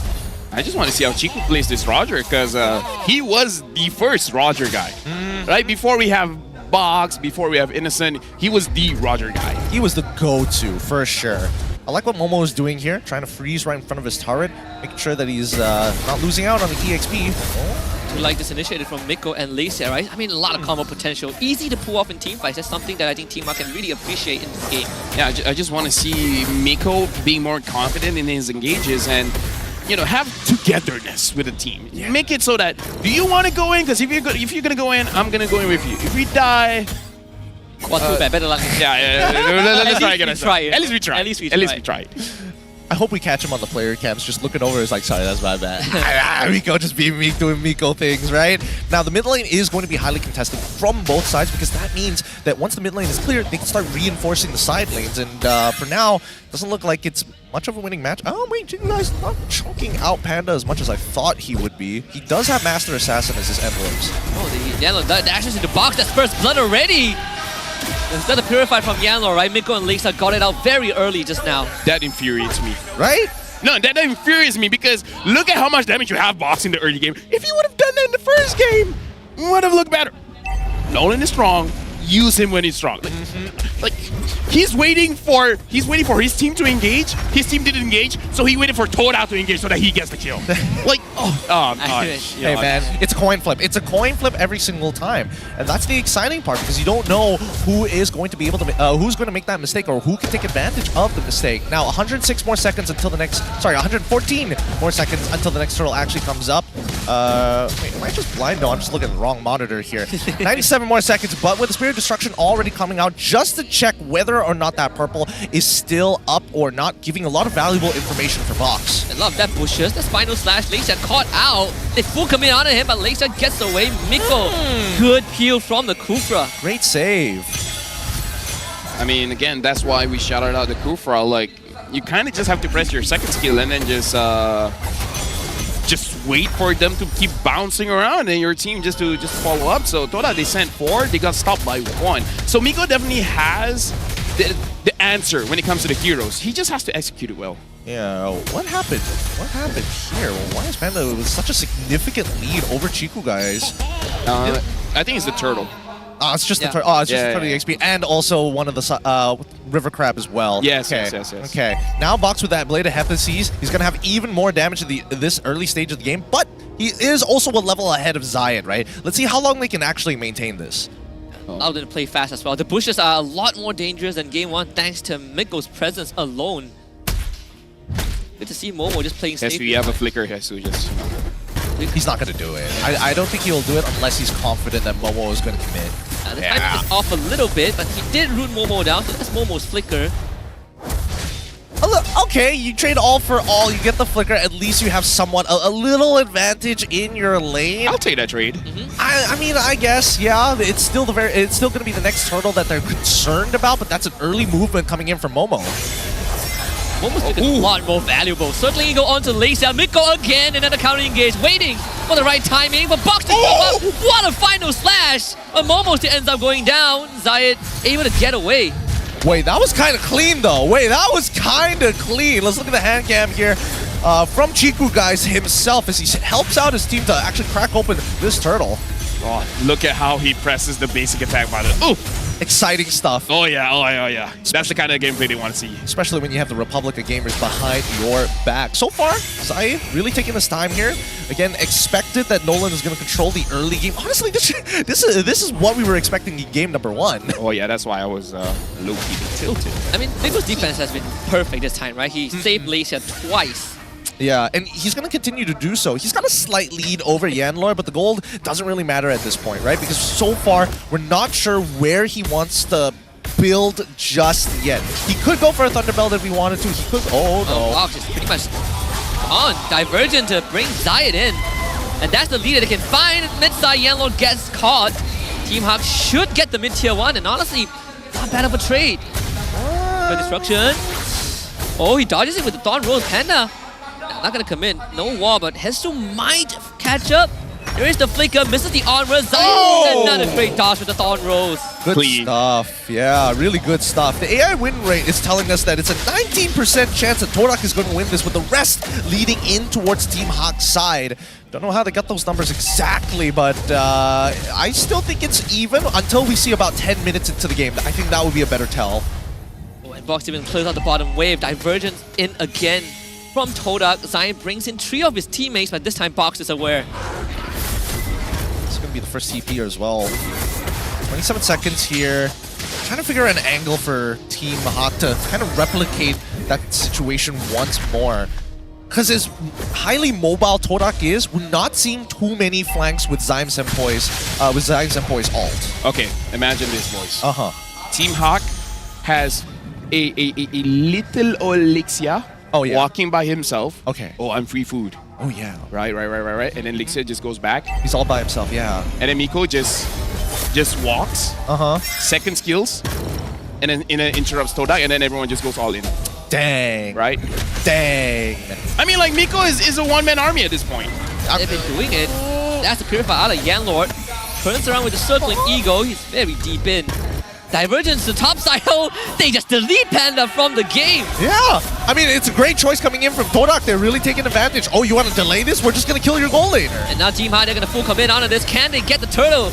Box will secure it. They turn on to Momo. Momo goes down. The rest of Todak just arrived at the scene. And they don't have the damage for now. Zion looking to take the mid-turret. Phantom execution to the bag. Good save by Miko again to block the Lancelot. So Malaysia stays safe. They clear the mid-wave and they save the structure. What? Oh, doesn't connect. Yeah. What a roll. Yep.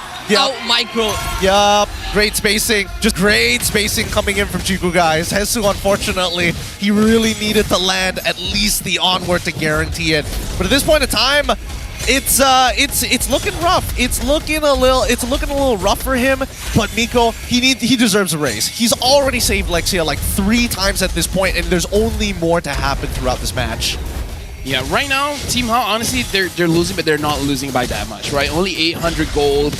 Panda, with space, he can definitely deal a lot of damage. So all they really need is for either Team Hao to make a proactive play. Miko's going to go on to Chiku. Actually, Divergence comes in. Uh-oh. This is not the fight Team Hawk expected. Momo gets brought in, and that's 2 for Todak. Momo gets a double kill. Ooh, bait and switch. That's how it's done. Oh! They went Yanlord, but that's Purify. I should say the Windtalker passive actually bounced into the bush. So they know that Miko was there in the first place. Yeah, and then they instantly made that call. I love it. I love it. Real good initiative from Todak's side. Great response overall. Team Hawk, they got to be so careful. Oh. Wow, good timing from Hesu actually. Oh, pulls back though. Shame they can't get Momo. Chiku actually wants it. Oh, and she finds it with Zion. Well, the Warcry damage from Loi actually is something. Panda joins the fight again. Miko, Flicker, what? A Tyrant's Revenge, but only Yanlord gets caught. More than enough though, Miko picks them up.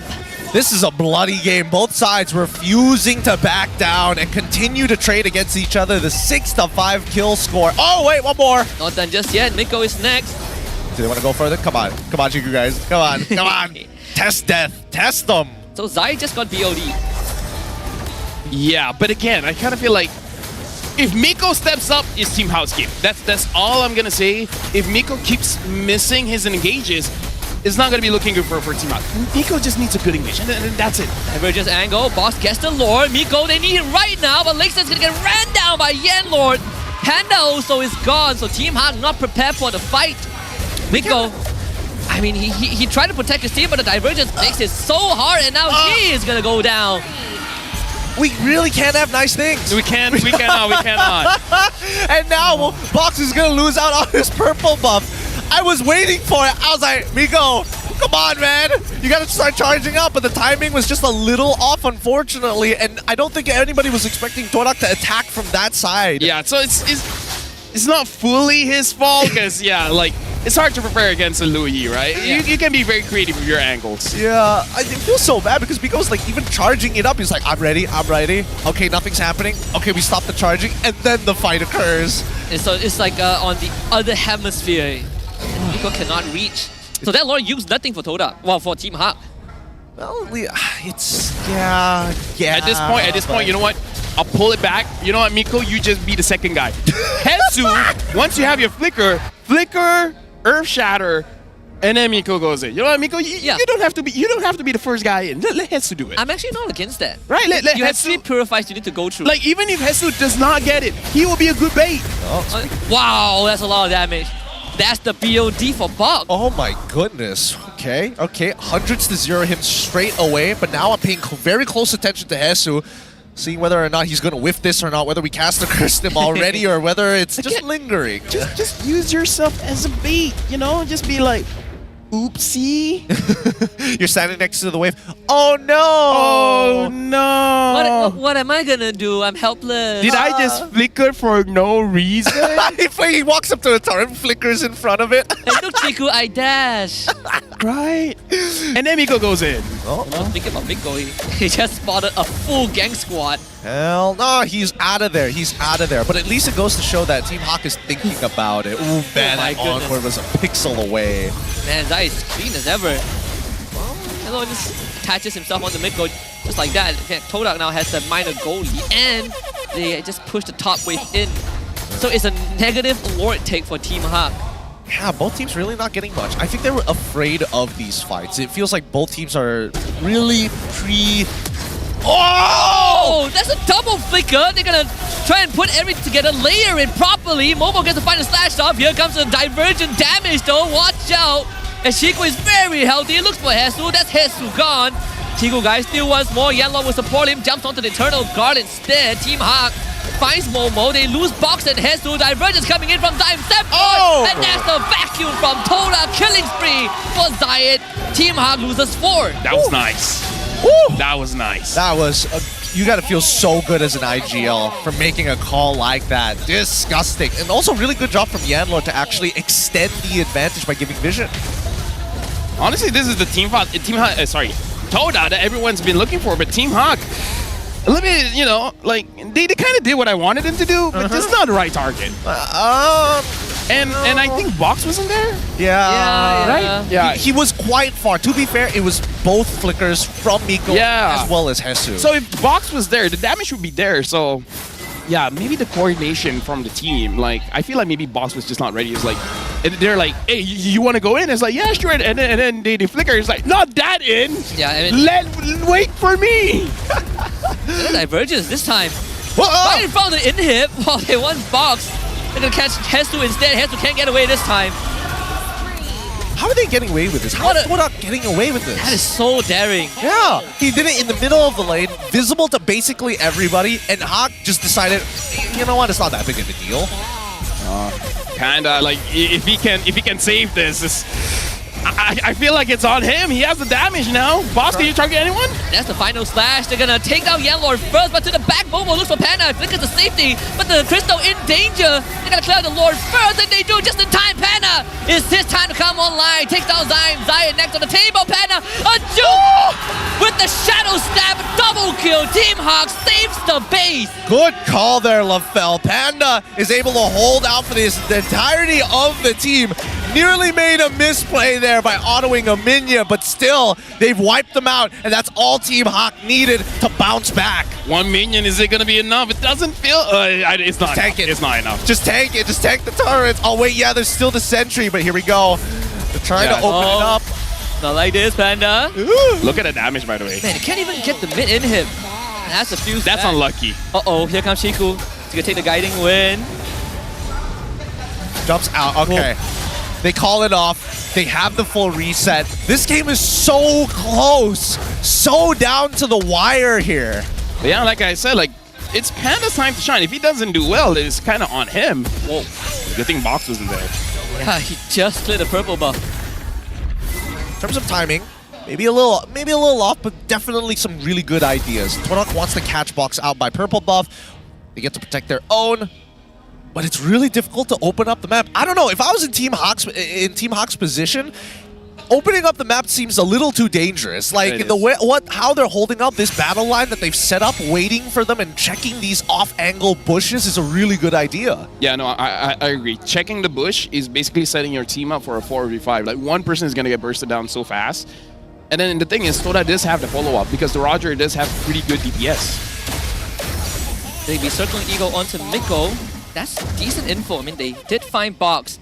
Another problem that we've seen the entire game was every time Miko takes position in an aggressive stance, they just get counter-ganked by a Zyme ult. Yeah, they can't seem to find anybody else to set up this play. Like, it's not like Lexia is catching people out with the fear, or if Panda is able to kind of find that knockback in a flank angle. But even so, raw team fighting really boils down to who clumps a little too close together. Guys, did we already make the joke about Toda throwing? Yeah. We've done that. And then we talk about, you know, maybe game 2. But what if? What if? I mean, Team Hot has the goal lead, so... It's true. I think this is very, very 50-50. I don't know about the AI predictor as well, because it's definitely not 60% anymore. It will come down to an outplay rather than a throw, right? Box showed himself very early. Where's the rest of the team? Everything was Where's cancelled. the rest of the team? They're showing up, but it might be too late. The Lord is gone. Team Hawk just laid on the call, and Momo commits onto Box. Momo is gonna go down for sure. No divergence this time, so Toda can't follow up, but they still got the Lord. Yeah, but they peel backwards at the very least. They're going to find a reset of their own. Todak, on the other hand, did that rotation... Did the divergence spot out the rest of Team No. Hawk? No, it was the flank Box. It was revealing just Box. Yeah, correct? just Box. What the heck was Team Hawk hoping for? I think they were like trying to pre-predict where the TP was going. No, I think in their head, Toda is trying to go for a backdoor, right? So they're trying to catch whoever is going to do the backdoor, and then Toda is like, nah, that's not our plan. Got into their head for sure. They should be able to deal with the Lord, but at the cost of their last inhib. Toda definitely got Team Hawk under control for now. The circling ego expanded, but Toda are not in a rush. They can back off, do this all over again. The map is their oyster right now. Yeah, but they don't have any inhibitors, which is going to be difficult for Lord Take specifically, because that means Todak can basically do whatever they want until the wave is at a good spot. Have to breathe for a moment. I don't know. I feel like I would much rather be in Todak's position than Team Hawk, but then again, Team Hawk has the correct tools. We look at the AI winning rate one more time, 62% to 38. What a swing. In my head, for this game to be a W for Todak, control all 3 lanes, make sure he crashes in. And then Zayed, prepare to die, because you're gonna go in solo and try to kill Panda, right? Because I feel like if you trade Zayed for Panda, what else is Team Hawk gonna do? They can clear the minions having the Vexana, but the damage isn't gonna be there. Oh, here they come. Divergence. Oh, that's a dangerous push. Only Zayed gets sent in. I don't know, man. I'm too smart for this. All this. I mean, it's either that or Momo, right? Yep, it was either that or Momo, and I think I have to agree with LaFell. Zayed is definitely more of a threat, especially when you're talking about like, oh, who's of all people, who is Zayed gonna take out? Is he gonna kill Box or Hesu? No, he's always gonna go for Panda. He's gonna kill all of them. Ideally. Yeah. Unless Vexana, unless Lexia throws out the fear a little too early. But then again, 40 seconds still until the next upcoming Lord here. Dead stalemate, but Todak very much in control. I wonder if Team Hot will do it again, where Lord is topside, so let's all go bottom. I mean, if they, I don't think you will want to go for the hard read in this state of the game, right? But then again, you can't even face check bushes, right? That's So true. you just have to go for like a hard read on your opponent. I doubt Todak would. Probably in Todak's mind, they were like, wow, we have all 3 ways pushing in, essentially. We don't need to really go for these high-risk plays. Just use the Mountain Shocker. He's in Shin's ult, he can reveal the map. That's true, you're not wrong. Yeah, just use the Mountain Shocker. Well, Box definitely got reviewed. Honestly, that should be like a purchasable effect. Right? Oh, it's good destruction. It sees Momo. Miko misses the stun. Hesu goes for the commitment.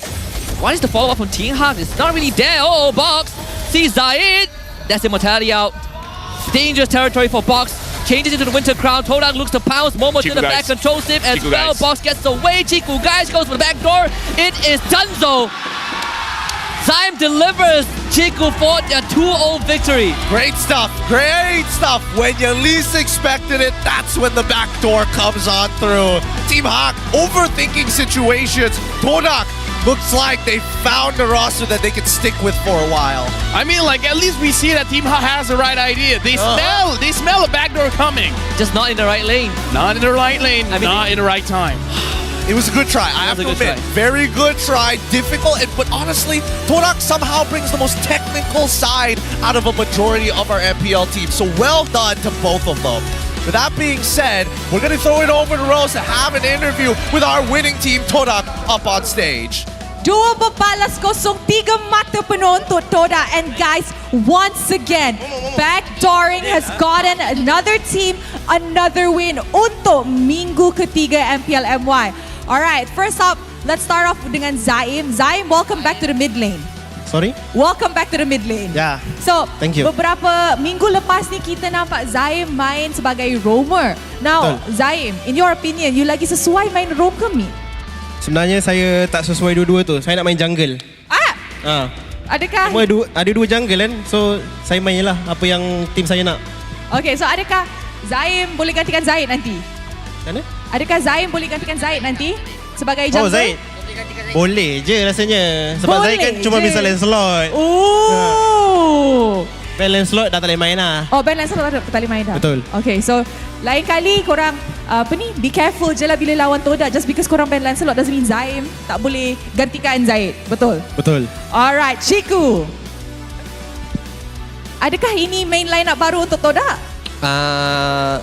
Kenapa tanya saya? Saya tanyalah. Okay lah, you lagi sesuai line up. You lagi rasa line up ni lagi kuat ke daripada line up satu tu? Tak tahu. Kalau ikut saya, dua-dua okey je. Sebab Dua-dua kalau based on performance memang kita setara je lah semua orang. Okay, I like that answer. Okay guys, tadi kita nampak seorang yang memang I can say dominate the game. Tapi korang rasa siapa yang MVP korang? Lagi kuat guys. Okay, apa kata kita tengok MVP perlawanan ini in 3, 2, 1. Zaid. Okay, Zaid. Sini Zaid. Zaid, you kena explain satu benda dengan kita orang. Tadi, I tak tahulah kalau you dengar ke tak, interview abang awak. Dia cakap dulu masa you koyak main rank, you selalu baling roti canai dekat dinding. Nak tanya, roti canai tu dah cicah dengan kuah ke belum? Belum cicah lagi. Sebab geram main kalah-kalah, campak lah koyak. Kena marah tak? Kena marah tak? Kena marah pun terima je lah. So, guys, sekarang ni dekat gaming house bila kalah scream ke apa, dia baling roti canai tak? Dia baling botol. Ish, Zaid ni. Behave, okay? Behave. Alright. What about Momo? Momo mana Momo? Okay, Momo. Kita nampak Momo main dua-dua line up. Line up mana Momo lagi sesuai, lagi suka main with? Dua-dua okey. Dua-dua okey. Satu je lah. Tak nak. Jawapan selamat. Jawapan selamat. Nanti screen diorang troll Okay, maybe we could ask Ashi. I tanya Ashi lah soalannya I tanya Chiku tadi. Is this the new lineup for Toda? Is this the main lineup now? This is the third lineup lah. So maybe in future kita boleh datang dengan more variation of lineups lah. I see. But for now, is this the one that's going to always happen? Rahsia. Itu tak boleh beritahu. Ooh, a lot of secrets coming in from Toda. Anyways, maybe we could give it to Saiful. Last words kepada fans. Nampak happy hari ni? Bukan nyanyi Oi. Okay. Apa yang Saiful nak cakap kepada fans Toda yang hadir ke MBSG hari ni? Terima kasih kepada fans Toda yang support Toda. Kita orang akan buat yang terbaik sebab untuk ni lah, untuk fans juga semua. So tu je. Terima kasih sebab datang dan support je lah. Apa-apa pun Toda. Alright, terima kasih kepada Toda. You guys can now celebrate your victory. Wish, risau juga kalau bagi Saiful pegang mic. Itu dia match pembukaan seru Saturday kita minggu ketiga MPL MY. Toda dapatkan 3 mata penuh. Selepas ni kita ada lagi permainan yang sengit. Tapi sebelum tu, mari kita dengar mic check daripada pasukan Toda.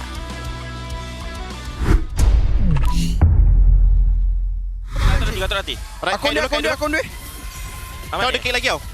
Kau main tengok. Main. Boleh. Gatot. Nice bro. Boleh. Nice more. Mahal. Mana ada ke? Tak ada passive ke mid dia? Nice. Mid no passive ke? Mid dia. Aurora man. Aku buat turtle tau. Apa tadi cik? Tak kena cok. Depan je kan. Lepas tu boleh depan. Chow tak ada flicker kan. Jangan takut kan. Chow tak ada. Boleh. Ni boleh try. Orang je. Aku tolak dia. Oh, jauh tu bom. Aku kejar ni. Dah guys. Dah. Edit lu. Nice. Guys. Buat TP lagi. Boleh korang. Okey cik pergi ni guys. Jom guys. Luar. Kerja. Kejar je. Boleh. Boleh cik. Boleh. And then, Nice cik. Nice guys. Mantap guys. And there you have it. That's our very first series of today. Once again, congratulations to Todak. I don't know how their scrims are going after Momo is laughing about that. It felt a little too real and a little too genuine in his voice. LaFell, how's the crowd what? feeling? Feeling good. I'm just wanting to hear what the BM casters are saying. I mean, I'm sure they're excited, just as excited here. I mean, something about Roger. Yeah, roughly around You want to know what area. they said? What did they say? They said Husky sucked. Ah, man. I thought they would say it later, not now. Yeah, the green room's going to get a little awkward. It didn't go according to plan. That kind of blows. Bad cohesion. You kind of blow. The togetherness is not there. And must be because I threw their games yesterday. Oh boy, we don't need to go into how those games actually panned out because 2-0 for Todak here and our MVP going over to Zayat. Once again, one of the very few users of Lancelot in our current meta. He's doing too good of a job. Yeah, he's one of the only Lancelot players in the world. I've checked. Irad still plays it. Demon Kai about to knock on your door at night and he's like, go ahead, I hello. mean, he plays it on stream though. I haven't seen him on a professional game just yet. Like I said, few players in the world. Few. I said none. I didn't say none. I said few. Oh, did you? Stop being a Koopa, Husky. Oh man. What? Oh no. You don't want to be a Koopa, my guy, especially with Zai looking at. It's like if you translate in Malay, jangan jadi anjing. Anjing. Tapi nama saya anjing. Macam lah ni. Hey, the BM desk is over there. Here because Zai is not going to praise himself. Someone's saying I'm not real in chat. Someone what? Someone's saying LaFell is not real. LaFell's fake actually. What did he think? That's me. It's an AI hologram. This is MPL MY, not What's your Eagle. full name? Come on. What's your full name? Tell us the last 3 digits. Social security. Yeah. All right, let's look at the item list here because this was a much more even game for Team Hawk. 14 to 13, almost 20 minutes of game. Young Lord wanted a Holy Crystal? Yeah, yeah, he did. He did. He was being real naughty with his build. I mean, like, if this is how you want to play Rome, I guess sure. But let me just say, don't try what Todak did. This is a very risky draft. Like, it's all in on the damage. I mean, there's very less teams that can play a draft so technical and yet pull it off so flawlessly, right? Like Lancelot, Loi, Matilda, you wouldn't think of this draft on any other team. Honestly, I would not have guessed this draft at all, but that's the exciting thing about the patch. And I will have to say there is some benefit to playing full damage because then it just makes it really difficult for Box to find these pickoffs because when he walks into his jungle, Yanlord's like, I'm gonna press alt. And I'm gonna lose all my health just because of that.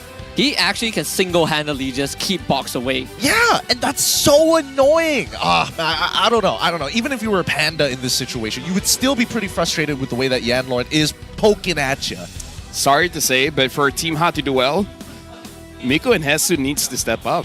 Because I know there's Hesu believers, but ever since last season, I'm not one of them actually. You're not one of them? I'm definitely not one of them. He's a great guy. He's a great guy, sure, but like, you don't have to be a great guy to become a champion, you know?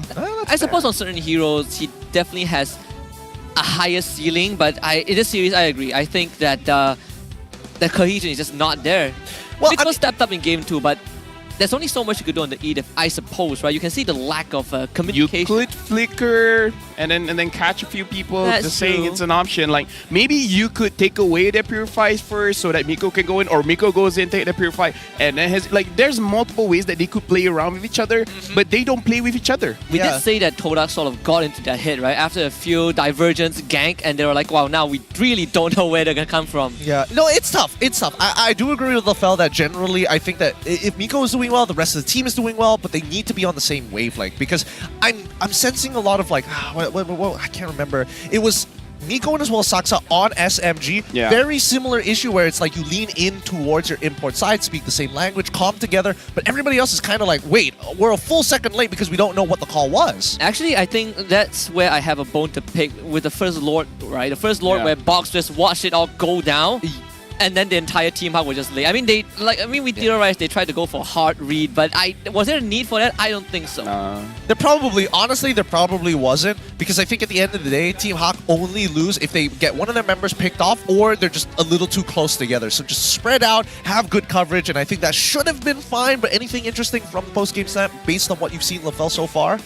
Honestly, not so much. It is as expected because I'm still, because for me, I feel like until Team Hawk fix this teamwork situation, personally, the numbers don't matter. Yeah.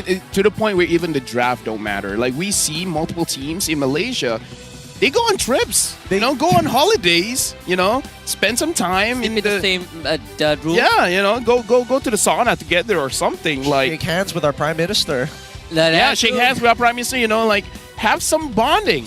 maybe shake hands with someone else's Prime Minister. I'm pretty sure they did that when they won MSC.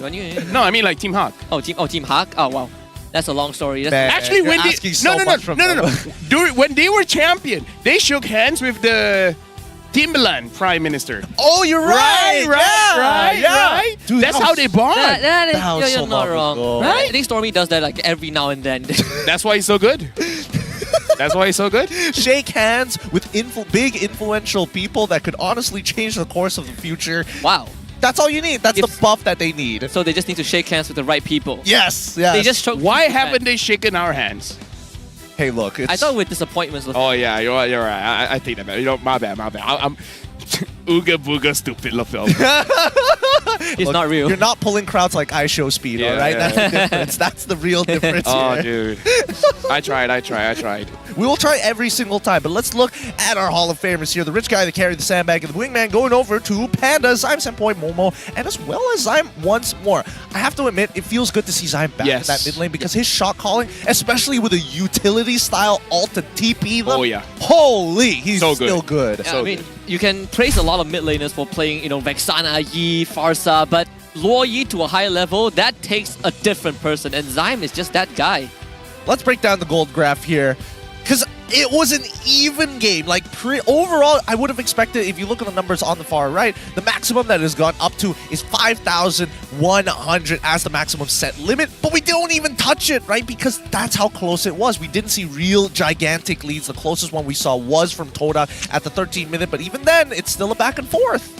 Yeah, a lot of the gold lead towards the very end before the crystal blew up was generated by Panda's high GPM, right? But Toda just won on the macro sense. They didn't even need the advantage. I was actually disappointed because Team Ha in the early stages of the game, they had goal advantage, but they didn't hold the map at all, right? So it's like, you have an advantage, but you don't use it.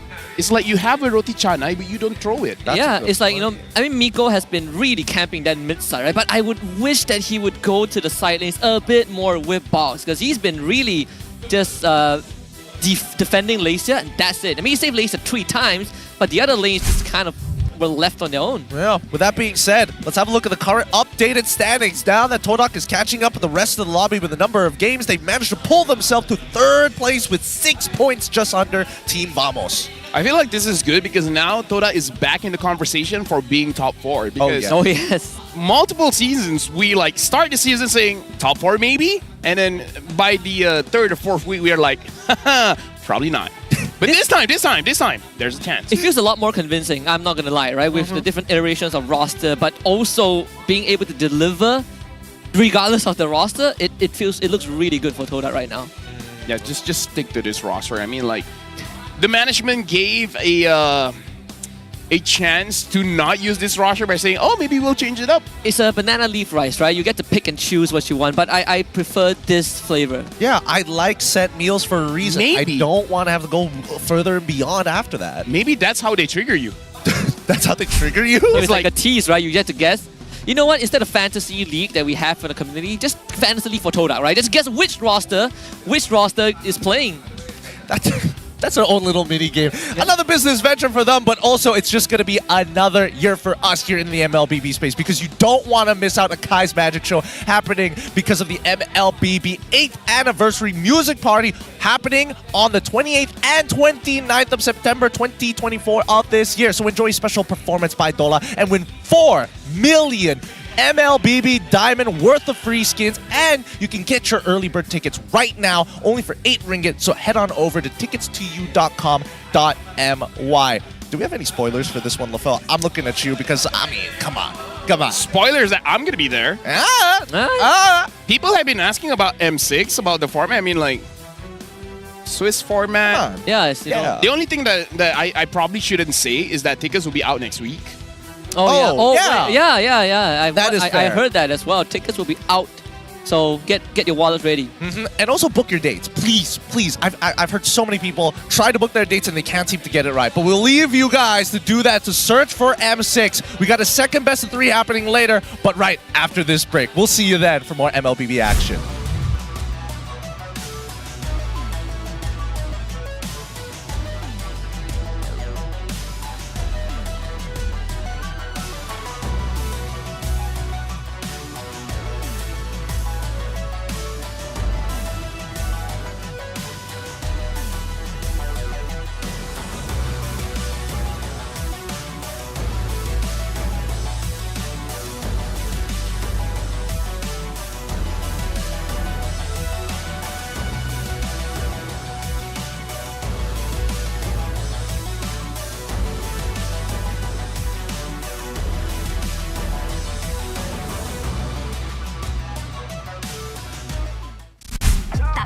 Jago suka nak apa jua?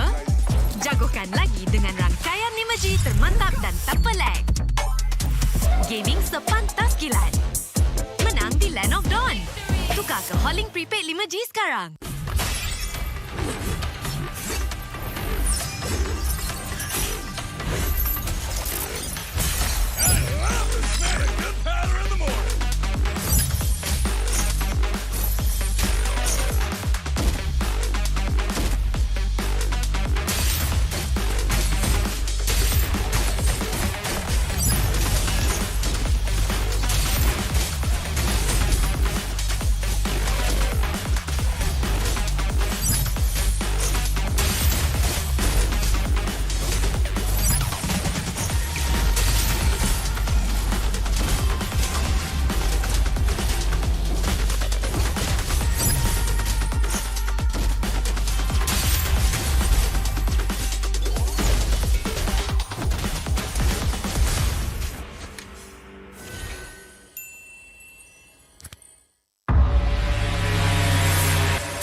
Tangan aku kenapa ni? Aduh, limumu lagi, gatal sangat. Gunalah Head and Shoulders.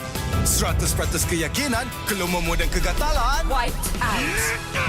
Unstoppable.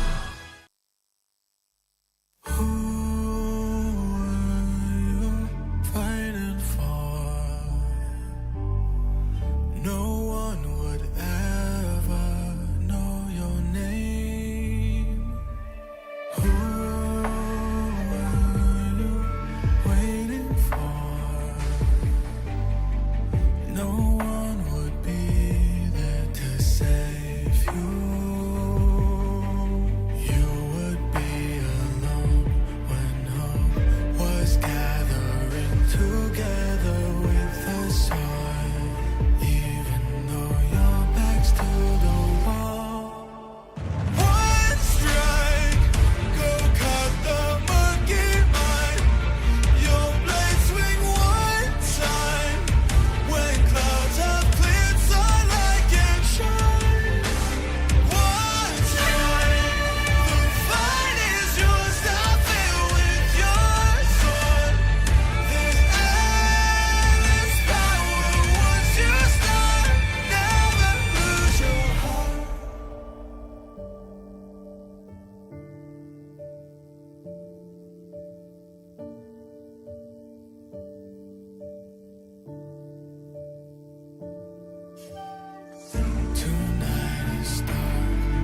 money.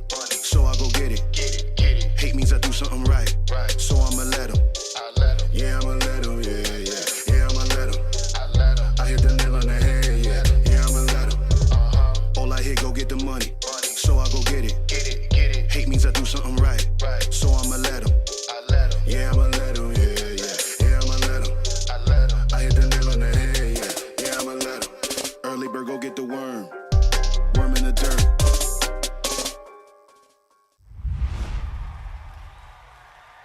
Panas. Itulah, panas gila. Kau ada payung? Ada? Kau tak dengar ke Kak Gura selalu cakap? Sediakan hujan sebelum payung untuk M6. Hacik kau. Sediakan payung sebelum hujan. Oh, iya ke? Tapi apa kena-mena dengan M6? Apa kena dengan M6? Ha.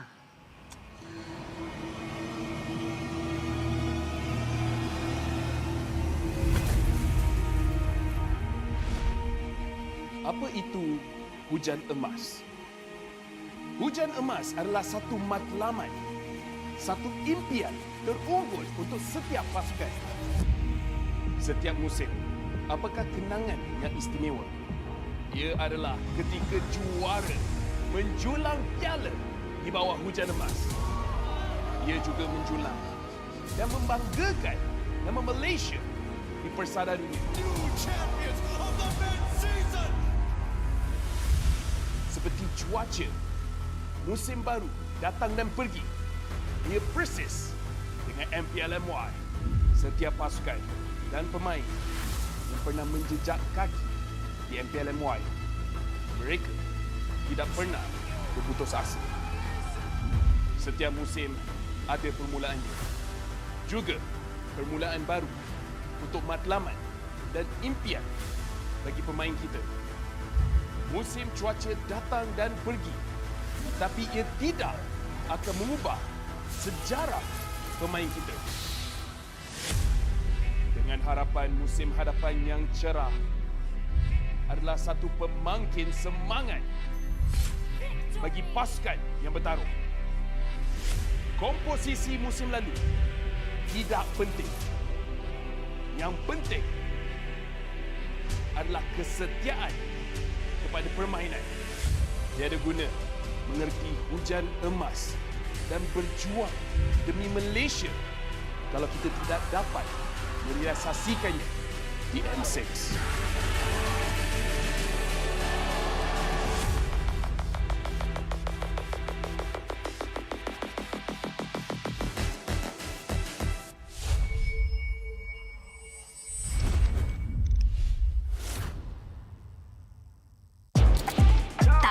Jago sukan apa jua? Jagokan lagi dengan rangkaian 5G termantap dan tak pelik. Gaming sepantas kilat. Menang di Land of Dawn. Tukar ke Holling Prepaid 5G sekarang.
Tangan aku kenapa ni? Aduh, lemu lagi gatal sangat. Gunalah Head and Shoulders. 100% keyakinan, kelumamu dan kegatalan. White out. Unstoppable.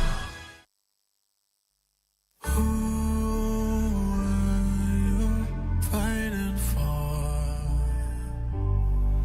no one would ever know your name. Who are you waiting for? No one would be there to save you.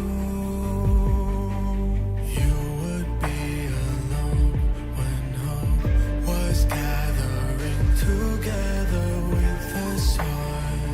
Even though your back's to the wall. One strike, go cut the monkey mind. Your blade swing one time. When clouds have cleared, sunlight can shine. One strike, the fight is yours. Stop it with your sword. There's endless power once you start. Never lose your heart.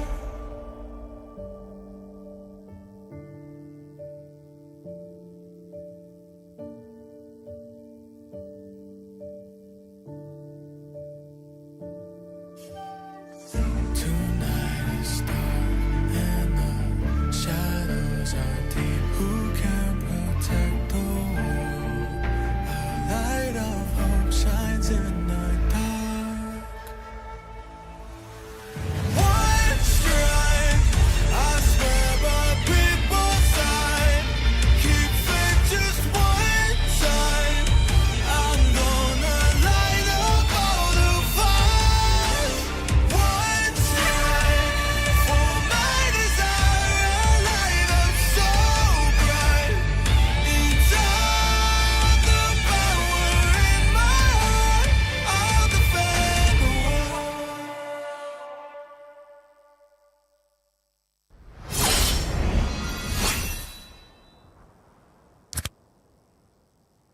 All I hear, go get the money. So I go get it. Hate means I do something right. So I'ma let 'em. Yeah, I'ma let 'em. Yeah, yeah. Yeah, I'ma let 'em. I hit the nail on the head. Yeah, yeah, I'ma let 'em. All I hear, go get the money. So I go get it. Hate means I do something right. So I'ma let 'em. Yeah, I'ma let 'em. Yeah, yeah. Yeah, I'ma let 'em. I hit the nail on the head. Yeah, yeah, I'ma let 'em. Early bird, go get the worm. Worm in the dirt.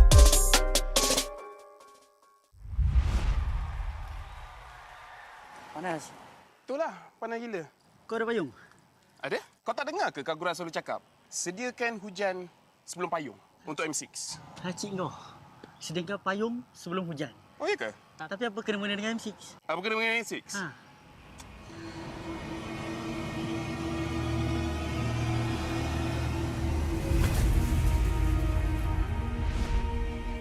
Apa itu hujan emas? Hujan emas adalah satu matlamat, satu impian terunggul untuk setiap pasukan. Setiap musim, apakah kenangan yang istimewa? Ia adalah ketika juara menjulang piala di bawah hujan emas. Ia juga menjulang dan membanggakan nama Malaysia di persada dunia. Seperti cuaca, musim baru datang dan pergi. Ia persis dengan MPL MY. Setiap pasukan dan pemain yang pernah menjejak kaki di MPL MY, mereka tidak pernah berputus asa. Setiap musim ada permulaannya. Juga permulaan baru untuk matlamat dan impian bagi pemain kita.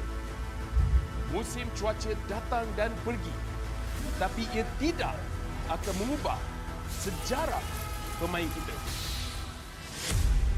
Dengan harapan musim hadapan yang cerah adalah satu pemangkin semangat bagi pasukan yang bertarung.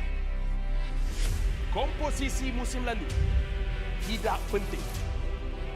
Yang penting adalah kesetiaan kepada permainan.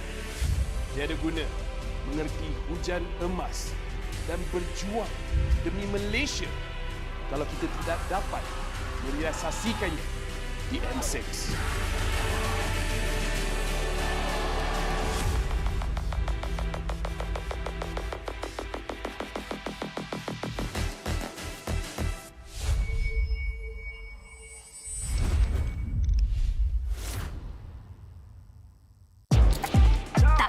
Jago sukan apa jua? Jagokan lagi dengan rangkaian 5G termantap dan tanpa lag. Gaming sepantas kilat. Menang di Land of Dawn. Tukar ke Holling Prepaid 5G sekarang.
Tangan aku kenapa ni? Aduh, limumu lagi, gatal sangat. Gunalah Head and Shoulders. 100% keyakinan, kelumamu dan kegatalan. Wiped out. Unstoppable.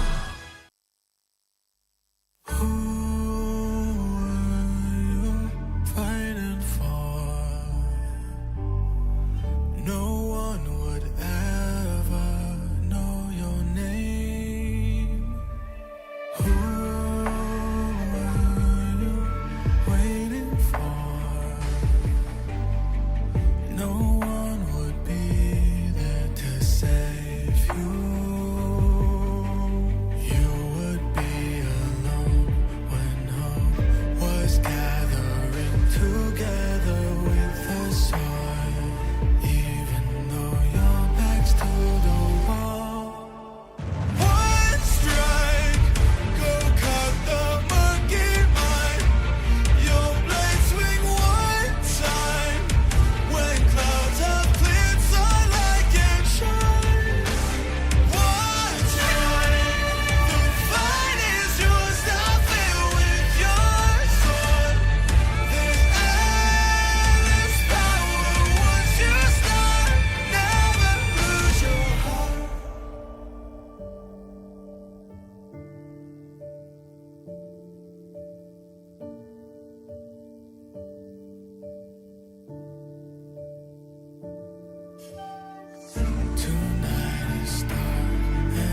get the money. So I go get it. Hate means I do something right. So I'ma let him. Yeah, I'ma let him. Yeah, I'ma let him. I hit the nail on the head. Yeah, I'ma let him. All I hear, go get the money. So I go get it. Hate means I do something right. So I'ma let him. Yeah, I'ma let him. Yeah, I'ma let him. I hit the nail on the head. Yeah, I'ma let him. Early bird, go get the worm. Worm in the dirt.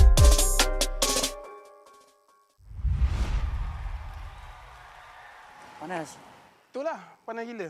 Kau ada payung? Ada? Kau tak dengar ke Kagura selalu cakap? Sediakan hujan sebelum payung untuk M6. Hacik kau. Sediakan payung sebelum hujan. Oh, iya ke? Tapi apa kena mengena dengan M6?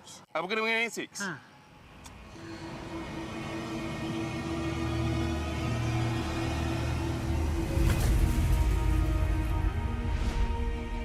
Apa itu hujan emas? Hujan emas adalah satu matlamat, satu impian terunggul untuk setiap pasukan.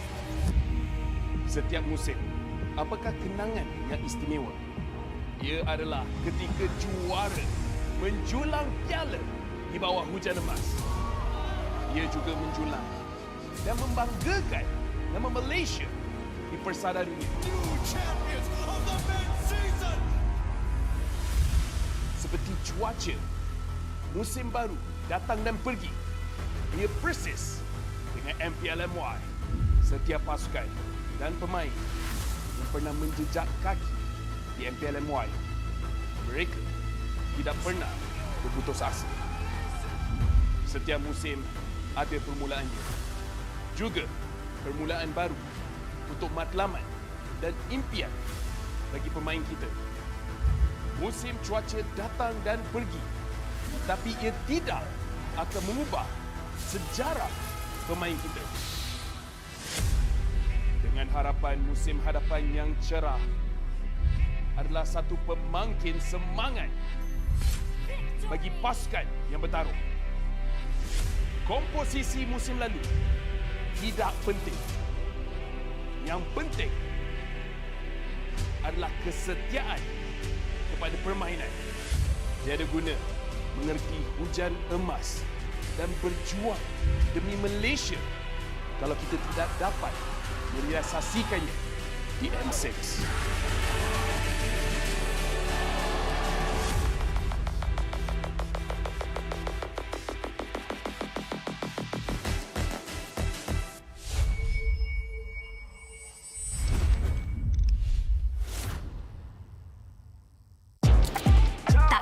Jago sukan apa jua? Jagokan lagi dengan rangkaian 5G termantap dan tanpa lag. Gaming sepantas kilat.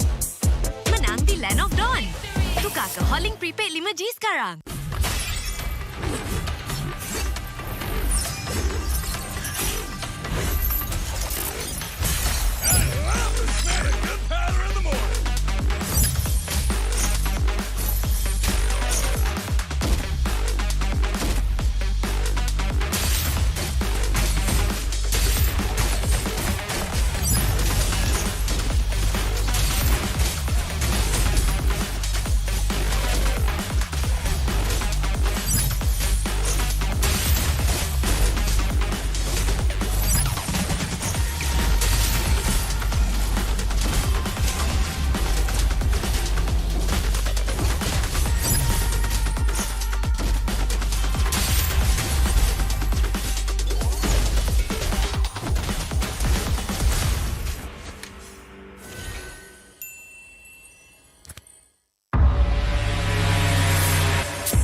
Tangan aku kenapa ni? Aduh, lima lagi gatal sangat. Gunalah Head and Shoulders.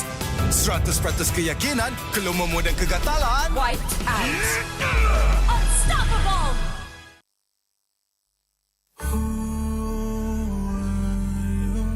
Fighting for no one would ever know your name. Who are you waiting for? No one would be there to save you. You would be alone when hope was gathering together with the sun.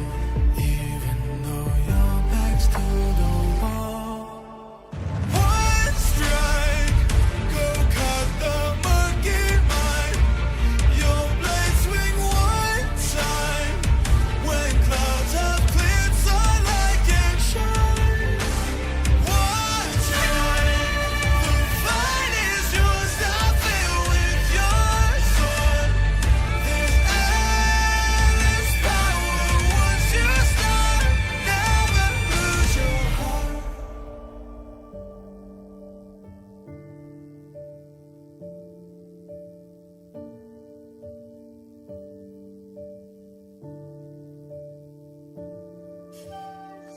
Tonight is dark and the shadows are deep. Who can protect the world? A light of hope shines in the dark. One strike, I swear by people's side. Keep faith just one time. I'm gonna light up all the fires. One strike for my desire, a light up so bright. Each of the power in my heart, I'll defend the world.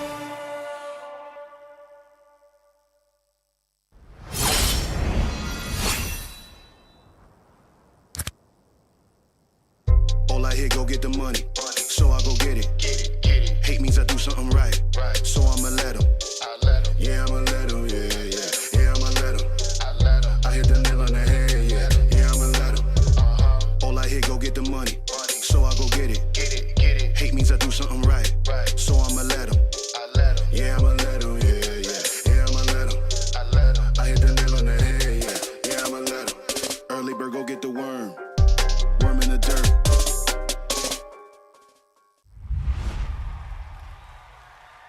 Panas. Itulah, panas gila. Kau ada payung? Ada? Kau tak dengar ke Kagura selalu cakap? Sediakan hujan sebelum payung untuk M6. Hacik kau. Sediakan payung sebelum hujan. Oh, iya ke? Tapi apa kena mengena dengan M6? Apa kena dengan M6? Ha.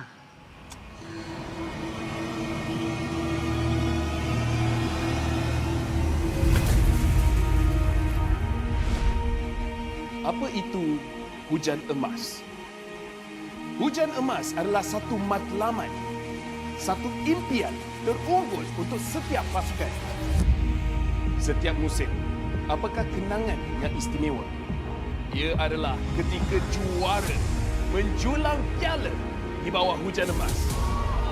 Ia juga menjulang dan membanggakan nama Malaysia di persada dunia. New champions of the mid-season.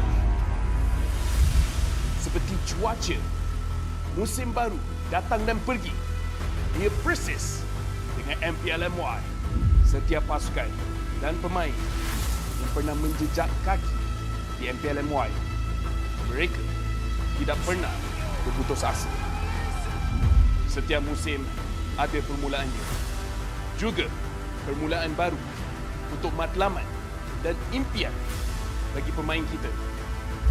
Musim cuaca datang dan pergi, tapi ia tidak akan mengubah sejarah pemain kita. Dengan harapan musim hadapan yang cerah adalah satu pemangkin semangat bagi pasukan yang bertarung. Komposisi musim lalu tidak penting. Yang penting adalah kesetiaan kepada permainan. Tiada guna mengerti hujan emas dan berjuang demi Malaysia kalau kita tidak dapat merealisasikannya di M6.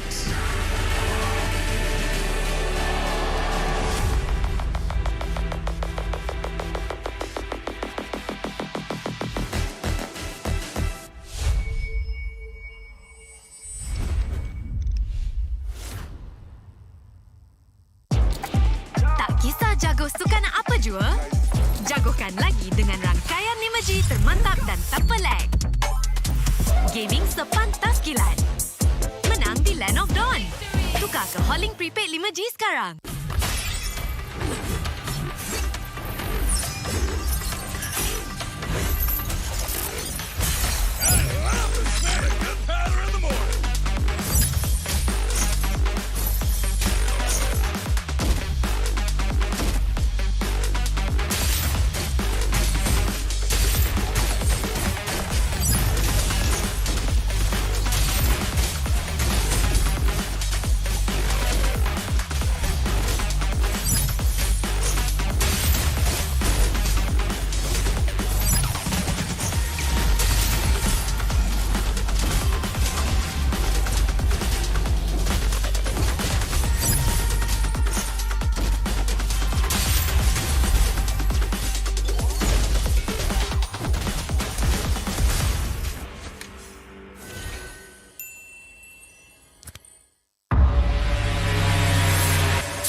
Tangan aku kenapa ni? Aduh, limumu lagi, gatal sangat. Gunalah Head and Shoulders.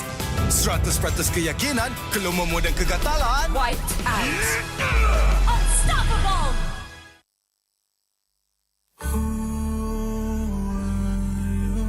Fighting for no one would ever know your name. Who were you waiting for? No one would be there to save you.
I hear go get the money, so I go get it.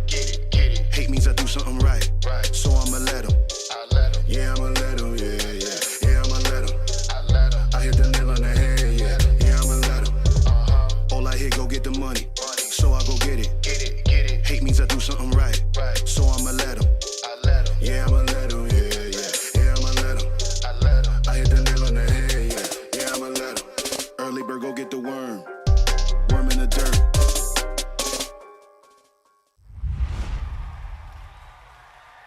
Panas.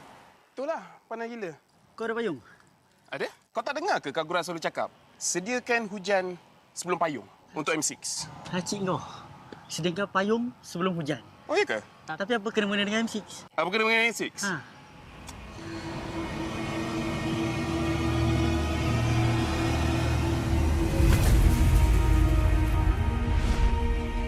Apa itu hujan emas? Hujan emas adalah satu matlamat, satu impian terunggul untuk setiap pasukan.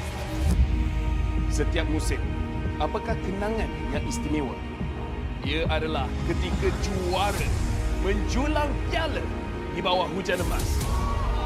Ia juga menjulang dan membanggakan nama Malaysia di persada dunia. Seperti cuaca, musim baru datang dan pergi. Ia persis dengan MPL MY. Setiap pasukan dan pemain yang pernah menjejak kaki di MPL MY, mereka tidak pernah berputus asa. Setiap musim ada permulaannya. Juga permulaan baru untuk matlamat dan impian bagi pemain kita. Musim cuaca datang dan pergi, tapi ia tidak akan mengubah sejarah pemain kita. Dengan harapan musim hadapan yang cerah adalah satu pemangkin semangat bagi pasukan yang bertarung. Komposisi musim lalu tidak penting. Yang penting adalah kesetiaan kepada permainan. Tiada guna mengerti hujan emas dan berjuang demi Malaysia kalau kita tidak dapat merealisasikannya di M6.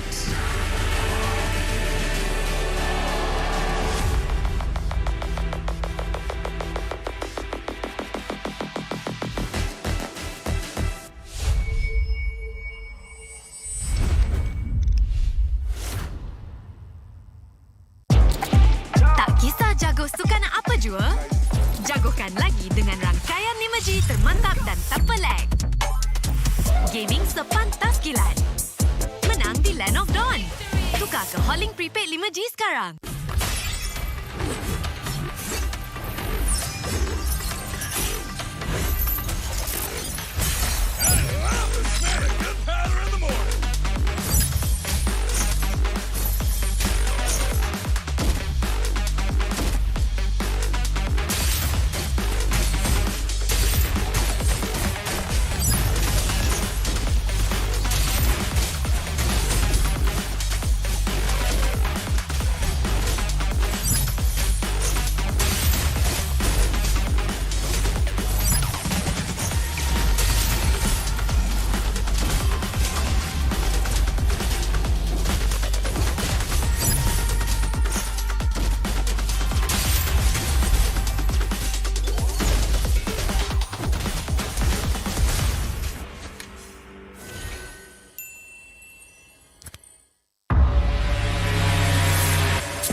Tangan aku kenapa ni? Aduh, lima lagi gatal sangat. Gunalah Head and Shoulders.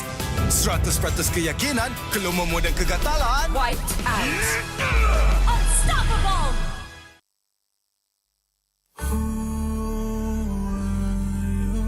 Fighting for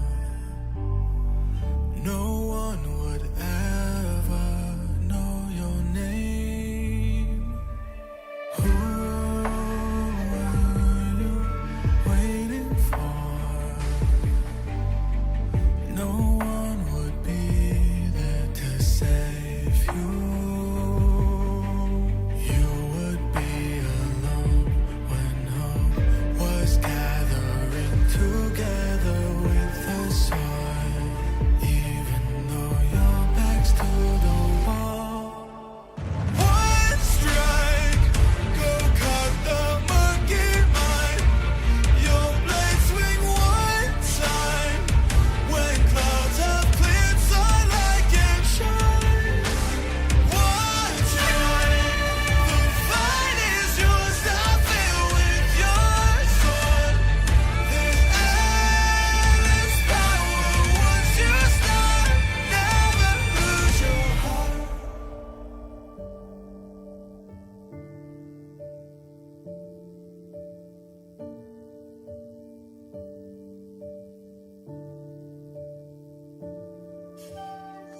Tonight is dark and the shadows are deep. Who can protect the world?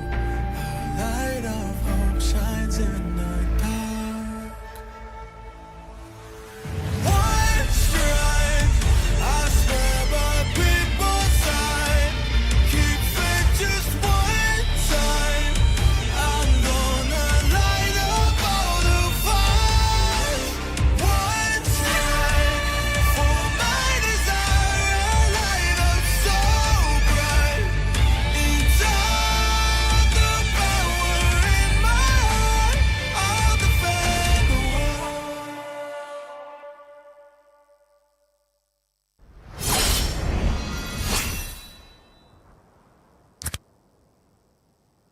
All I hear, go get the money. So I go get it. Hate means I do something right. So I'ma let 'em. Yeah, I'ma let 'em. Yeah, yeah. Yeah, I'ma let 'em. I hit the nail on the head. Yeah, yeah, I'ma let 'em. All I hear, go get the money. So I go get it. Hate means I do something right. So I'ma let 'em. Yeah, I'ma let 'em. Yeah, yeah. Yeah, I'ma let 'em. I hit the nail on the head. Yeah, yeah, I'ma let 'em. Early bird, go get the worm. Worm in the dirt.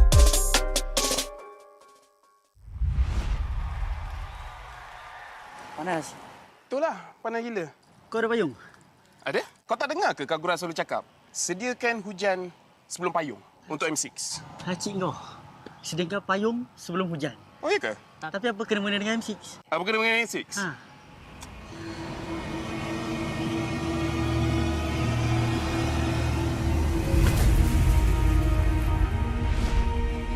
Apa itu hujan emas? Hujan emas adalah satu matlamat, satu impian terunggul untuk setiap pasukan. Setiap musim, apakah kenangan yang istimewa? Ia adalah ketika juara menjulang piala di bawah hujan emas. Ia juga menjulang dan membanggakan nama Malaysia di persada dunia. New champions of the mid-season. Seperti cuaca, musim baru datang dan pergi. Ia persis dengan MPL MY. Setiap pasukan dan pemain yang pernah menjejak kaki di MPL MY, mereka tidak pernah berputus asa. Setiap musim ada permulaannya. Juga permulaan baru untuk matlamat dan impian bagi pemain kita. Musim cuaca datang dan pergi, tapi ia tidak akan mengubah sejarah pemain kita.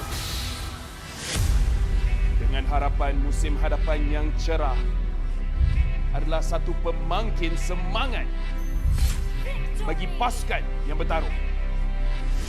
Komposisi musim lalu tidak penting.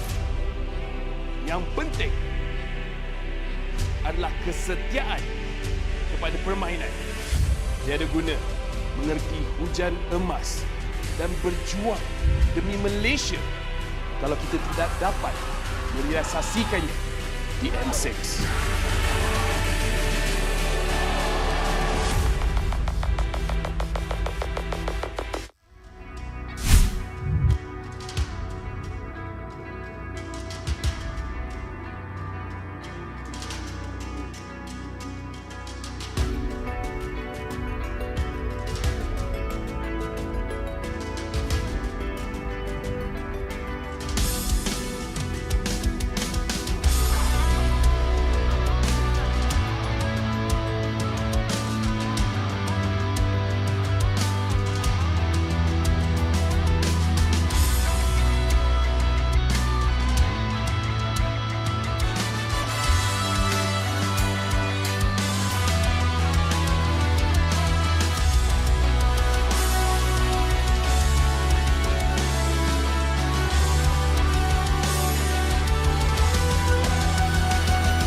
I'm a rock star. Yeah, rock star. Ay, ay, ay. I'm a rock star, baby. I'm a rock star. I'm a rock star. I'm a rock star. I'm a rock star. Panggil aku rock star. Ini kejohanan kita semua orang rock star. Kita rockstar, kita buat saja gaya kita. Makin panas apinya sudah membara. Macam mana pun kau menempuh segala. Demi negara kau buat semua bangga. Step into my world, you know I'm always in my zone. You know I got my team, no I'm never alone. Bring out my best, buat yang terbaik. Jadi juara perlahan kita naik. Aku nak push, naik-naik jadi lebih bagus. Jadi hero, ku ada skill. Berapa banyak musuh aku dah kill. Ramai cuba mencapai, cause they envy me. Tiap game aku pasti jadi MVP. Easy. I'm a rockstar, baby, I'm a rockstar. I'm a rockstar, I'm a rockstar. I'm a rockstar, panggil aku rockstar. Ini kejohanan kita semua orang rockstar. I'm a rockstar, baby, I'm a rockstar. I'm a rockstar, I'm a rockstar. I'm a rockstar, panggil aku rockstar. Ini kejohanan kita semua orang rockstar.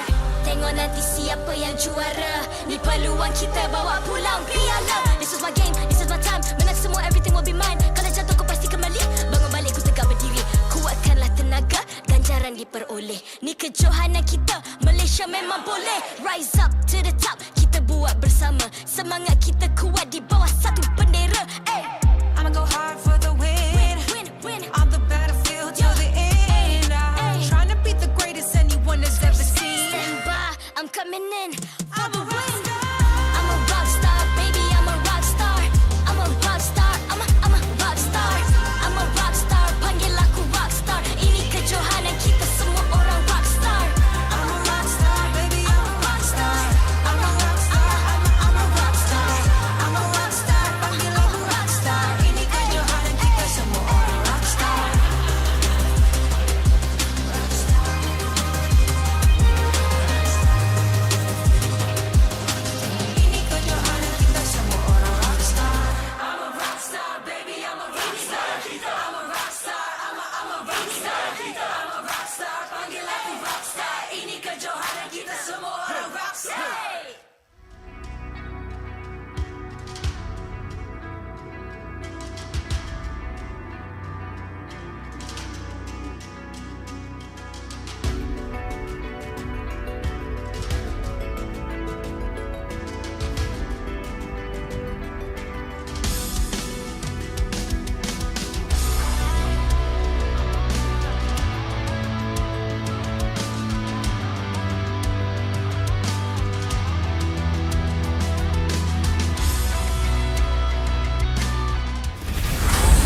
MPL MY Season 14 is powered by Moonton, KPRG, and MSNJ. Official 5G mobile internet hotlink.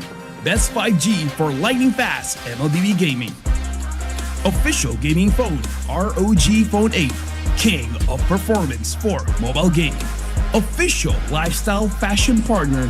Up your game with JD Sports. And thank you to all our partners in esports and strategic partners. You say, I don't care what you say. Islam is my boy. Islam is number one. You're epic. You're epic. It doesn't matter. Guys, relax. Welcome everybody. More MLBB action on the way to you right now here at the MPL MY Season 14 with the next matchup being the Homebois versus JP Niners. And we've been here for the past hour while you guys were in the waiting screen arguing about this upcoming matchup because again, it's an exciting one, but at the same time, it could be anybody's game. My name is Getting Q. This is Huskin as well as LaFell. You're epic. Let's bring in the conversation. Grandmaster. Guys, hey. I'm Peacekeeper here. Shout outs to the Grandmasters out there. We love you guys. Very large player base. Surprisingly large player base. But I want to talk about the game because we are arguing about the lineups for both of these teams. And honestly, there is a little bit more leniency for both ways. I know we're using Nami. And I mean, JP Niners, Zach QT, they're doing really, really well. But where do you stand? Give us hard predictions here before we talk about the teams. Izanami or Trash Nami, nowhere in between. Nowhere in between. So it's either a 2-0, not even a 2-1 consideration? All right. I'm looking for 2-1. You're looking for 2-1. I'm looking for ROG. Yeah, we are looking for the Republic. They've been a little quiet with us, especially with the Phone 8, which is the official gaming phone of the MPL MY Season 14. It has helped the pros to consistently hit the top of their game, but it helps retain the crown as the king of performance because it now comes with a sleek new design and improved cameras as the ROG Phone 8 goes beyond gaming. But that's just their phones. Their gameplay... Let's start amazing. Let's start with the Homebois. Explain, why are the Homebois as great as, well, you would put it? Okay, here's the thing. It wasn't as great last week because everyone knows Izanami's the GOAT. So you kill him first, and then the rest come crumbling down. This time ain't gonna happen. This time he'll be safe. What's the difference? He has more than one week of practice. JP Niners won't go mid. They won't go mid. JP Niners won't go mid. Zach just shows up in gold at level 1. It's like, exactly. I don't want to deal with the gold. Yeah. What about you, Husky? Why are you thinking the JP Niners? Well, you know what? We'll hold off on that for just a little bit because JP Niners are coming back. Terasa sebab memang paling bawah time tuh. Kalau tak bangkit, memang season depan tak dapat slot. Masa Ancha tengah tengok video tu kan. Bangkitlah Ancha, banyak orang di luar sana memalukan kau. Sadarlah Ancha potensimu. Kau ni burung hantu siut. Bangunlah Ancha. Tu apa yang Ancha tengah rasa? Terasa sebab memang time tu kan tengah dekat bawah lagi kan, paling bawah time tu. Macam tu. Nice. So agak terasa tapi itu adalah satu motivating factor Yes, lah kan. yes. So selama off season ni apa yang Ancha buat untuk bangkit yang Udil suruh tu? Kita banyak trial lah. Trial orang itu betul-betul susah. But yang akhirnya kita dapat roster ni lah yang paling best, especially Lolelas lah. Cuba cerita sikit macam mana Lolio tiba-tiba masuk. Tak, before ni Lolelas ni, ini cerita dia. Dia nak masuk Toda. Oh, serius? Ya, yeah, tapi saya pergi spam chat dia. Sini je lah ada aku. Nanti dia cakap macam ni, okey lah, kalau ada Antagonist aku nak. Enggak ya? So, sekarang ni, apa Ancha nak cakap dekat Udil? Tengok kamera. Deal, week 3 main lah, gantian nih. Sekarang gue yang bantain. Wow! Apa yang Lolio nak cakap dekat Izanami? Your teammate for how many season? Dekat Izanami, saya sudah jumpa Ripo dengan Storm, jadi kali ini turn saya pula untuk bantai kamu. Jadi, jom have a nice match together. Alright, terima kasih kepada Ancha dan juga Lolio. An interesting story of how Lolios actually came to be a part of JP Niners. And now coming right back to the question, I'm not going to lie, it's a little unfair after the video, but we're going to show you the lineup. Husky, take it away. Why this team? For JP Niners, we got Max, Year 3, Rasi, Lolio, and Zach QT. But for me, Rafael has his GOAT. I have mine. I have Lolio. In the GOAT lane, fantastic. I'm not even going to look at the mid matchup because there's Lolio, there's Antagonist, right? They had a great second half of the season last season, but they're coming in strong for season 14, and I have full trust in my boy. Well, I mean, a strong argument for the JP Niners. What about you, LaFell? What are you thinking about this lineup from JP? Honestly, they're pretty good, especially when they play around Max. The thing is, once Max doesn't have a good game, I thought it would be difficult for the team to really do anything. But the boy of the dog, Husky, Loli has been performing. Like, giving him space makes it so that he can do work. Did not think you were going to go in that direction. I mean, they removed mana for Claw, so maybe. No. His win rate is pretty abysmal still. I have chat, right? I have my chat. Bring up the numbers. Oh, no. No. Legit. There we go. He has come to this debate with a lot more ammunition than I thought he did. With that being said, let's pull up the Homebois lineup. In case you guys don't know, they've changed it up. We have Izanami, we have Chanford in the EXP, we have Amal in jungle, Mal as their roamer, and Sol as their gold laner. You know what? Udil is smart. How can they have their revenge if I don't play? Yeah, they just avoids the matchup, right? That's the kind of thing I would do. Yeah, I would do that as well. Exactly. I'm not going to let you get the sweet taste of victory if it happens. Yeah. Well, I mean, either way, it doesn't seem like it's a losing situation for the Homebois. They get to try out Izanami and Chanford, and they don't lose out on getting quote-unquote revenged upon. But I mean, the one that can lose is Izanami. Yeah, he's good goat, so I would expect him to do well. Yeah, that's why I'm like, Udil smart. Izanami not so much.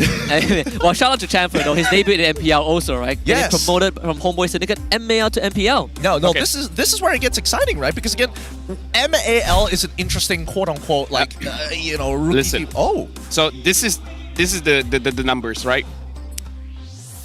We have a topic, but hold on.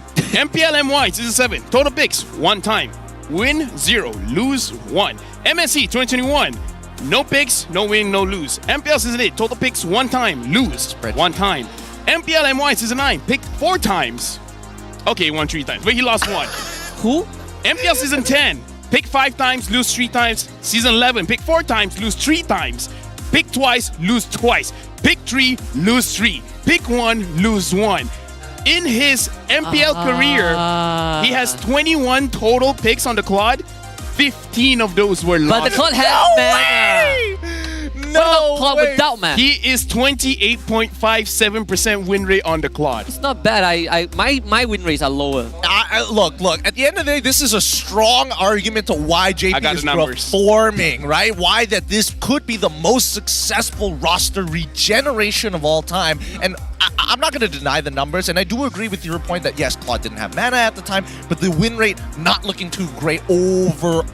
Yeah, I mean, to make a good argument is to admit that there are flaws in mine, right? So even though he's not the best on Claude, but you can't deny on other marksmen, he does show up. Yeah, especially when you have Franco on the other end, which you can join the fight right now. Guys, don't forget, claim the redeem code while you still can. You could get a legendary skin, but most of the time, you're just going to get currency. Scan the QR code if you are lazy, but that brings us to the question, right? If Loyals is that good, if Loyals and Izanami are that good, who's going to win at the end of the day? Because it's a team game. It's the first time we see this pair kind of... Give me 20 seconds so that the team can walk in and I can answer. It's just... It's like 20 seconds. He knows. It doesn't 15. It's pretty close. He's pretty close. It is the first time we see them apart though. Well, 10. If that's going to be the case, then we are going to start moving on to the upcoming game that we have, our second best of 3 here on Saru Saturdays. Let's bring out both of the teams on the stage.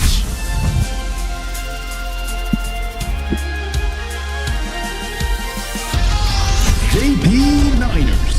Backed by the confidence from their last 2-0 victory, JP Niners have their sights set on climbing the standings. Will their calculated strategies lead them to another flawless performance today? Introducing JP Niners!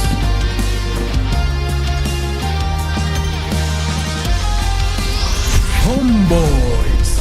Despite their rough start, they are no strangers to combat. Will today mark their first victory this season? The pressure's on for things to turn around. Let's hear it for Homebois! Oh, he's let me cut his hair. Oh,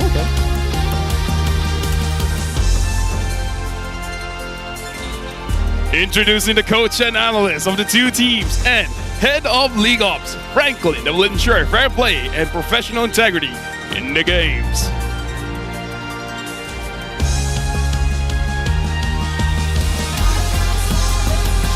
Let both teams have their fist bump to see who can actually win this bout. Izanami, can you do well with your short haircut? Sorry, guys.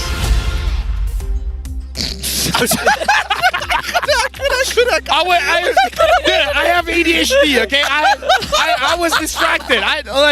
At least people know. At least people know it's live, right? Funny. There's no way.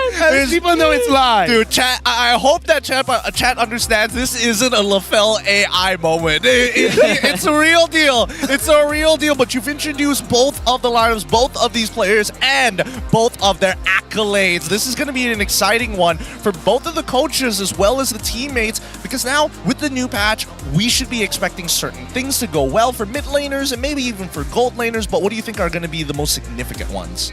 I think so far mid lane changed a little bit. We haven't seen Zaz today as well. We saw the appearance of Loyi, I believe, first time by Todak's side. We're seeing Gatashov a lot more often since last week. So I think the changes might affect mid lane the most, honestly. Well, I mean, we're talking about the mid lane. Here are some words from Izanami himself, in case you're wondering. Ah, yes, he did get to join the Homebois. He got an offer from Daddy Hood.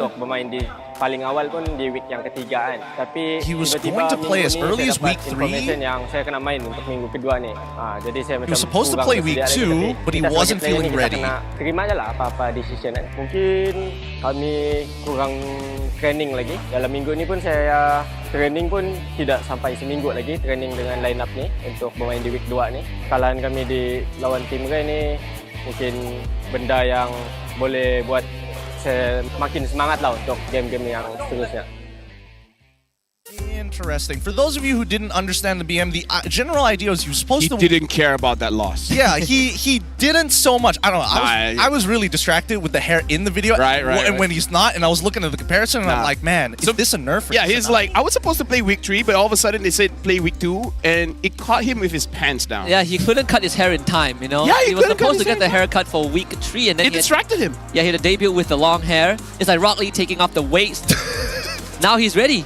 Hey, I don't know. That might just be the opposite here. I made the conspiracy theory last season before. Long hair equals better gameplay, which means instant wins. I mean, it was a shocker when Team Ray took them down last week. I'm not going to lie, right? I looked at it again and I was like, man, Team Ray came off a horrible series against Red Esports, and next day proceeds to run over Homebois. Husky, let me just say, Izanami cut his hair, correct? I cut my hair. Did you? Gideon cut his hair. Yeah, but I'm not playing professionally. There's a big difference. I'm just saying. It's the new meta. It's the haircut meta. It's the haircut meta. Speaking of which, what is your haircut going to be at M6? It's going to be happening in Malaysia. So if you don't have a haircut, grow some. What? I mean... They should open up a barber stand at M6. Now I'm questioning, what do you mean by a haircut specifically? Are you talking about a shave, or are you talking about like a proper haircut? What is a proper haircut? Isn't that the question, ladies and gentlemen? What is even considered as a Rose hair? that question. As Rose a would hair. know. What's the proper Like, haircut? does an eyebrow means that it's hair? Yes! Yes! It is part of it. Chat, is eyebrow considered hair? So if you go waxing, is it a proper haircut? It's exactly. See, now we're asking the questions. Now you're asking real questions, real philosophical here on the English broadcast. We still have a little bit of time before we actually head in towards that draft. Oh, never mind. I take it back. It's the drafting phase here. Now, what should we expect? Now, you talk about the mid lane, Husky, and how that has kind of affected the game so far, but I really think blue side, red side, especially in the beginning of these drafts, really predetermined. A lot of teams don't know how to actually deal with being on that blue side. Do you agree with the statement or nah? I don't know which one is blue.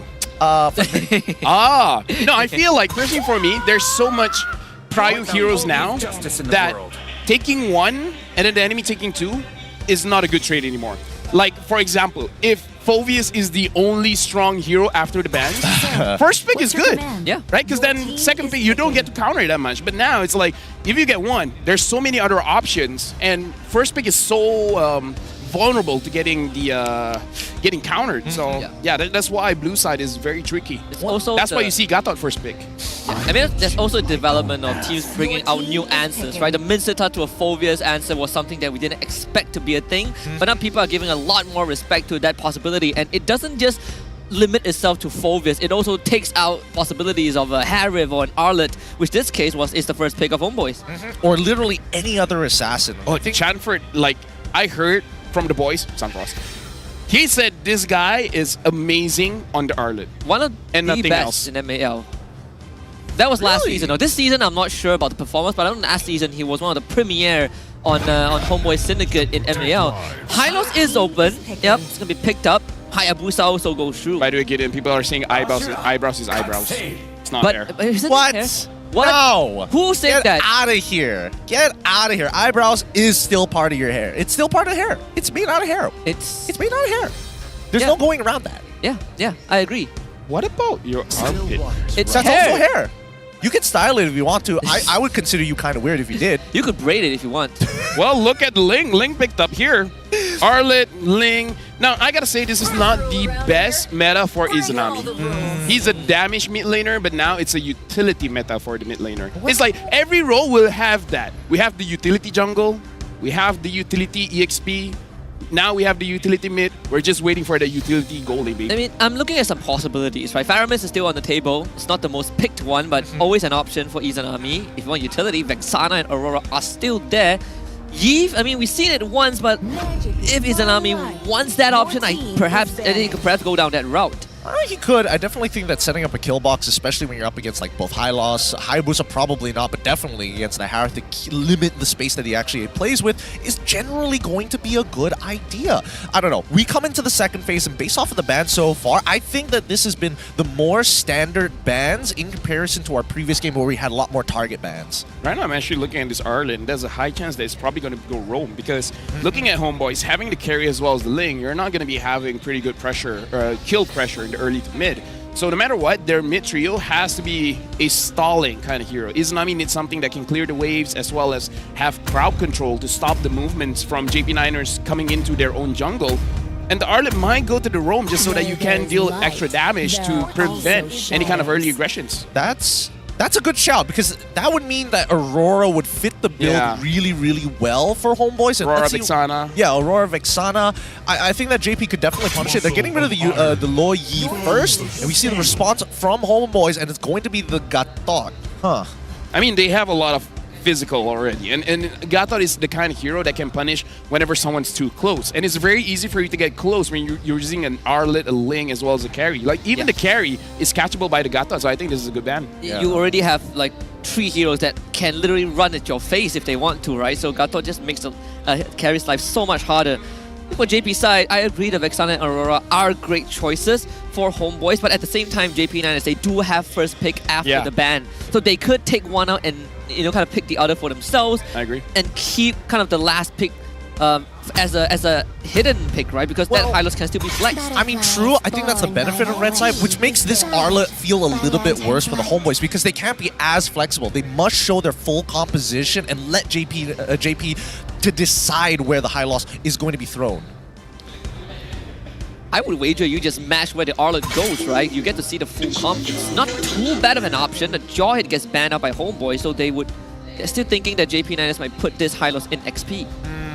And the Jushin ban coming in from JP as well. Just saying, someone said, kalau English, eyebrows are hairs. Kalau BM, eyebrows tu bulu.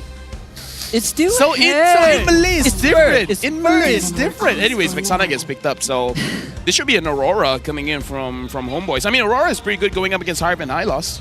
Yeah, I feel like it has to be, right? I mean, I can't think of anything else unless you want to go full utility. There's Aramis always, but doesn't honestly feel nice. Homebois, if this Arlet is going roam, maybe they could look for a tanky EXP, something like a Barats, perhaps. Barats, if not Terizla. If Arlet is going to the EXP, then you need someone like a. I hesitate to say Kufra, maybe a Ruby, Yeah, I was thinking of that as well. I was thinking like Kufra might not necessarily be the correct answer to this, maybe with Concussive Blast, but I think probably if we're looking for a good in-between of everything, I think it's got to be like Rock and Ruby, right? Something that help clear those waves. Oh wait, hold on. Terizla gets locked in, so they don't want to sacrifice the EXP sector of things. They're going to throw Arla as their roam support and Valentina as their mid laner. So it's comfort pick for Izanami. Plenty of choices for him. I'm looking at the damage department. I think Homeboy just want to drag the game for as long as possible for this Ling and carry to come online. So Homeboys, they need to win this because Arlen and Valen is not always a lane bully. It does depend on the matchup, but if she's able to control the lane, able to poke out when your level is higher than opponents, then you're in a good spot as a Valentina. So this is why I feel like the Arlen... What is that? It's a dedicated mask. Wow. Look at him. That looks, coming in. That looks cool. Hold on. Cyberpunk plus JP tech. This man's a true fan. We've gone pretty far into the future. So Ruby goes over the Niners. Wow, I mean, Ruby in the Teresa can be quite a nightmare, but in this case, it's high loss, which is still fine. It's manageable. It's a lot more manageable. Teresa, unfortunately... Wait. Are they not switching? Wait, it's a Teresa roam? Oh. I had this in the back of my mind, like, what if Homeboys runs a Teresa roam? But I didn't expect it to actually happen.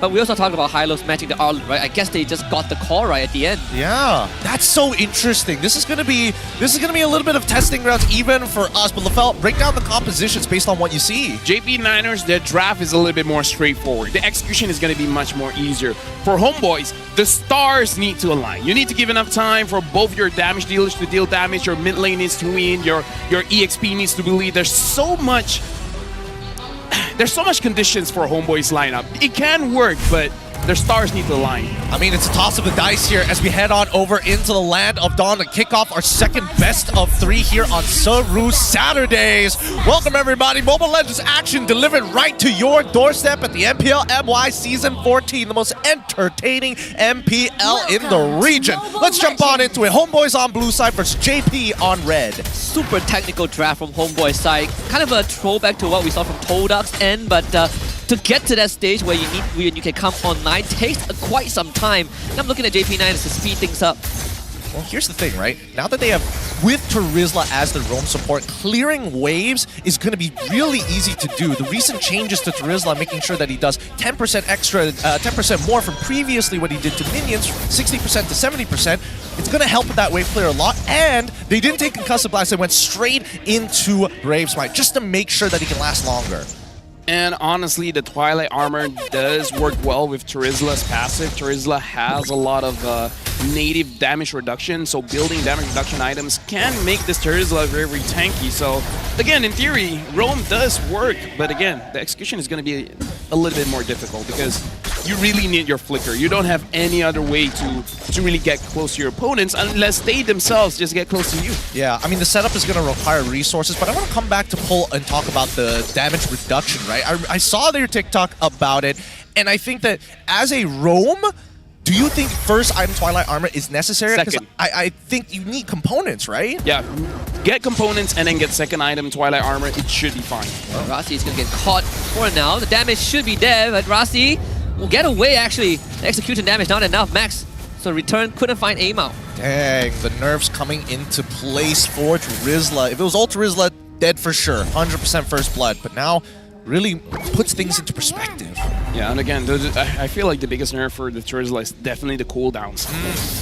Your first and second skill being 9 seconds, that's a little bit too long. Soul wants to all in. This is why the carry is good going up against the Harry, because if he decides, I'm just going to attack you, the Harry is just like, brr. Yeah, saying the light wheel, it's one way to lose a trade. And Loliao on one of his signature picks also, right? It's not really often you get to see that. Turtle has just spawned. JP9ers having 3 members taking point, but Homeboys have 4. Good choice of all from Izanami. He's expecting the Glorious Pathway from Year 3. So instead, he took the Eternal Guard to maybe stop the potential aggression and dive from JP. Yeah, and also gives an avenue for Amal to try to contest for the Turtle, because that knockup is going to be crucial. Mal as well, having level 4. I would say this is 50-50 for both teams. Hayabusa and Ling aren't the best at securing the Turtle, but again, Ling has a better time just because you can't get into that iframe to safely do it. If you don't get it, it's fine. You can still get away. Same for the Hayabusa, right? You can still use the retreat in that Ogi Shadow kill. That's Glorious Pathway, but Turtle got to reset it. Not the best condition for JP9ers, but they have committed this. Yetri and Rasi holding the front for as long as possible. Turtle about to get reset again. Rasi gets a 4-man pull! And JP9ers pounce as first blood. Amal goes down as the backline exposed. Max doing work. And finally, Turtle goes over to JP9ers. Good eye from JP9ers. They saw them perfectly clumped up together, instantly finds the punish off of it, and cuts the front from the back. That's going to be a free turtle, but man, that turtle dance alone took up so much. big losses for mid lane and as well as the bottom as EXP, as they ended up losing, what, 2 minions over the span of that turtle dance? I understand what Homeboy is trying to do because they do want to scale up, but yeah, I feel like that took too much time. Too much time. He might even lose a second life. Oh. No, he shouldn't die here. Okay, thank God. He's alive. He's alive. But yeah, especially for Amal's position where he could have been hard farming. He could be power farming on the opposite side of the map. He could be stealing away Hayabusa's jungle at the same time. This turtle, I don't think is that important. I agree. Turtle schmurtle. That's what my granddad used to say. Turtle schmurtle? Yeah, that's... Your dad sounds like a cool guy. Yeah, he is, kind of, I guess. Kind of? He drives a Volvo. Oh, I see. That's the problem. Yeah. So it balances it out. It balances it out. It's all fair in games here. 60 seconds until the next turtle actually does spawn here. Any motions that seem a little bit telling for the Niners? Because I feel like JP at this point, they don't mind taking their time waiting for the side lanes to create opportunity, then Max comes in rather than the opposite way around. I don't know. Oh, Rossi. He's gonna try again. Actually, the side stab of the Eternal Guard, Rossi playing by the pixel. Right now, Homeboys, they're not really working together much. It really does seem like, let's try and see what will happen. Where I feel like the game plan should be, again, this draft, the game plan isn't really clear. You're trying to do too many things at the same time, but I think just play around Amal. Let him get his items and then let him carry the game, you know? Yeah. I think that Mal should be the spearhead and then Amal comes after the immediate engagement. They could technically do it with Chamford as well. I mean, there's a lot of ways to play this because, again, it's not a clear, as you mentioned, not a straightforward play style, if not win condition to find. But Rossi is doing... Oh, wait. It's just so hard to catch him, right? Like, Chamford finally unlocked himself from the lane, but just could not find anything. Talk about the Hylos matching the Arlet, and I'd say Ye3 is doing a great job so far. I think the worry is that, Homeboys, if you do anything, do you have enough damage? That's the big worry. I mean, like, honestly, now that Amal does have the Berserker Fury, I would argue they do have enough damage if it's the right target. If they go all in onto the Hylos, then maybe not, but at the same time, if you don't go for the Hylos will just disrupt you. Something that we did kind of bring up, right? Homeboys, they need time for the damage to even become relevant. Ye3, he's just gonna walk into Homeboys. Stolen Eternal Guard again, but Mao, he really is eating it up, and now gonna engage with Penalty Zone, counter engage from JP9ers. Mao will flicker. Rossi getting chased down by Amao. That's the first one going over the Homeboys, and Amao wants Zach QT. He's not on cooldown. Tempest of Blaze comes out. Amao dances around him. That's the second one claim, and Max Amao, he goes down to the turret, unfortunately. But at least as the Trey Lowly Yao finds a solo kill onto Soul. Ooh, okay, a 2-for-2 trade. Max might just get a little bit more here, but Izanami able to keep his spacing. Nobody gets the turtle. Ah, man, these teams, they so badly want this turtle. They're willing to do anything for it. They should have met my grandpa. They should all learn how to get in a Volvo. Yeah. But again, for real, like, Izanami is starting to have a little bit of damage, so that's why we can see Max respecting it a little bit. But Amon went really aggressive, which... bad, but I do appreciate it. I do appreciate when he finds an opportunity and try to get kills. Even though he was punished for it, I think in 7 minutes of the game, it's fine, but it's a risk, definitely. Yeah, it's definitely not the worst. And I think at the end of the day, they still traded 2-for-2. It's unfortunate that Max is going to be a full level ahead of Amal, but in terms of like raw scaling and how quick Amal is able to traverse this map, I think he makes up for it. Speaking of which, purple buff take for the Hayabusa. Same goes for Amal. Before they get back onto this turtle dance, that's probably going to take a while. If they keep dancing, this turtle is going to be a straight up a lord. Yeah. Oh, wait, Soul's actually making the smart decision. Now he's picking up double waves, and it looks like since that tier 1 T1 on top side is gone, he's now part of the fight. And he's on from Mao onto Rossi. I mean, you do have Ye3 again just holding the fort. JP9ers Max shows up, couldn't get the turtle unfortunately, and ZaQT gets gone on. Chamfer's tempo gets broken. Amal finds the backline. ZaQT again is the target, but Amal punished. This time, Lowly Yao with the collection. JP9ers, they trade one. Not bad. Ye3 just making sure ready to stun afterwards, and ZaQT knows he was basically gone without his battle spell. But so far, 3-4 with the majority of the lead leading over to the JP9ers. Where do they get it from? Oh, from Lowly Els, currently 1,000 ahead of Soul. And Max, he still has the shadow kill. Mao, he flickers but ends up going down anyway. Sky Piercer stacked for Max. Honestly, I'm surprised. Despite Amal dying 3 times and Max hasn't died at all, the goal difference is only 1,000. So he's still farming relatively okay, but I feel like he should stop taking those risks. Get 3 items, stat, and then do something about it. Yeah, so once Max, that's plenty of damage. Izanami flickers. Max can't get out this time. And that's the counter attack we want to see. He had 3 on the soul, but the 2 damage from the carry, too good. This time Chanford picks it up. Good flicker. Chanford just entering the MPL and then starting recalls. Yeah. Starting TPs. Yeah. Oh! And Zach QT is like, nah, man. Nah. You don't get the TP for free on us. We'll take one with us. Chanford now is mid-side. Mao misses the penalty zone. Dodged by Lo Liao. It's a 2 against 3 final slash. Aim out late to the party. JP9ers disengage. That looked bad. But Mal expected Chanford to have that final slash, but it was cancelled. So if the final slash connected and then the penalty zone came in, that would have looked cool. It would have been. It's some really good ideas coming out from the Homebois. I like the creativity with the way that they can actually utilize the tools in their comp, but at the same time, feels like JP9ers, they just clear up their lanes, come back as 5, look for maybe a fight, and then go back into lanes again. They did swing the goal in their favor by more than 1,000 just with that interaction topside, so it's not the worst for Homebois. Aima was also catching up, but jungler level-wise, Max still slightly ahead. Yeah, right now, honestly, Mal has been doing well in terms of tanking the damage. We see that this Charizla roam does take quite a while to get taken down. At level 9, I kind of feel like his damage reduction is more or less the same as previous patch Charizla, so he's tanky there. I'm just waiting to see how they're gonna engage. Are they waiting on Chanford or are they waiting on Mao?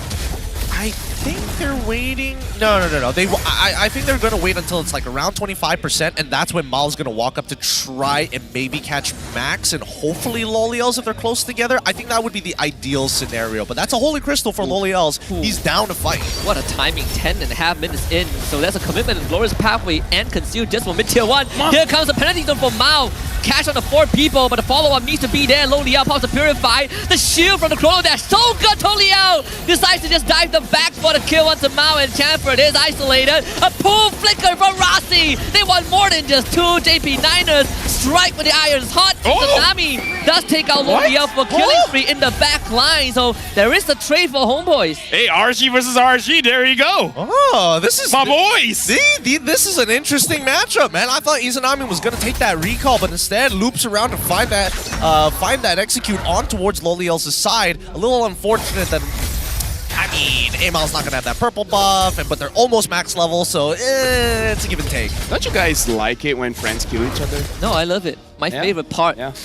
I live for these moments. It's one of those things where you watch movies. Yeah, Breaking Bad, you know? You know, like Iron Man, Captain America. Yeah. Classic. Hunger Games. Yeah. The Hunger Games.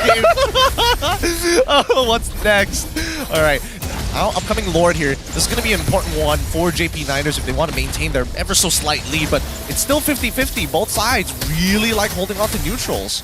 Wait for a bit of the cooldown, revitalize to come back up now. Lo Liao, 15 seconds from the Purify. If JP9ers can wait for that to come back up, they're going to have a way better chance. Homebois just could not finish the Lord, at least not at this point, so JP9ers will hold it again. Homebois is actually controlling the sideways quite well. They're making sure that the minions are always pushing towards JP9ers, so while this whole dance is going on, Homebois is slowly getting advantage. Yeah, and Soul basically just healing back up to full every single time, and JP will not let this Lord get lower than a quarter of its HP. Wait, Conceal? Oh, that's Conceal. Instantly spotted out. Mao can even move at this point. Still has the penalty zone. Uses it to escape, and Lo Liao will just chase him down, right? Yep, and has to pull Rossi again. Right on the mark. Finding 2 more of Homebois members. JP9 does not give them any room to breathe, and this is going to be 3 takedowns and a Lord. Question, folks. What was that? Yeah, like why? Why? They could have waited for their flickers. They could have positioned a little bit closer towards Mao's side.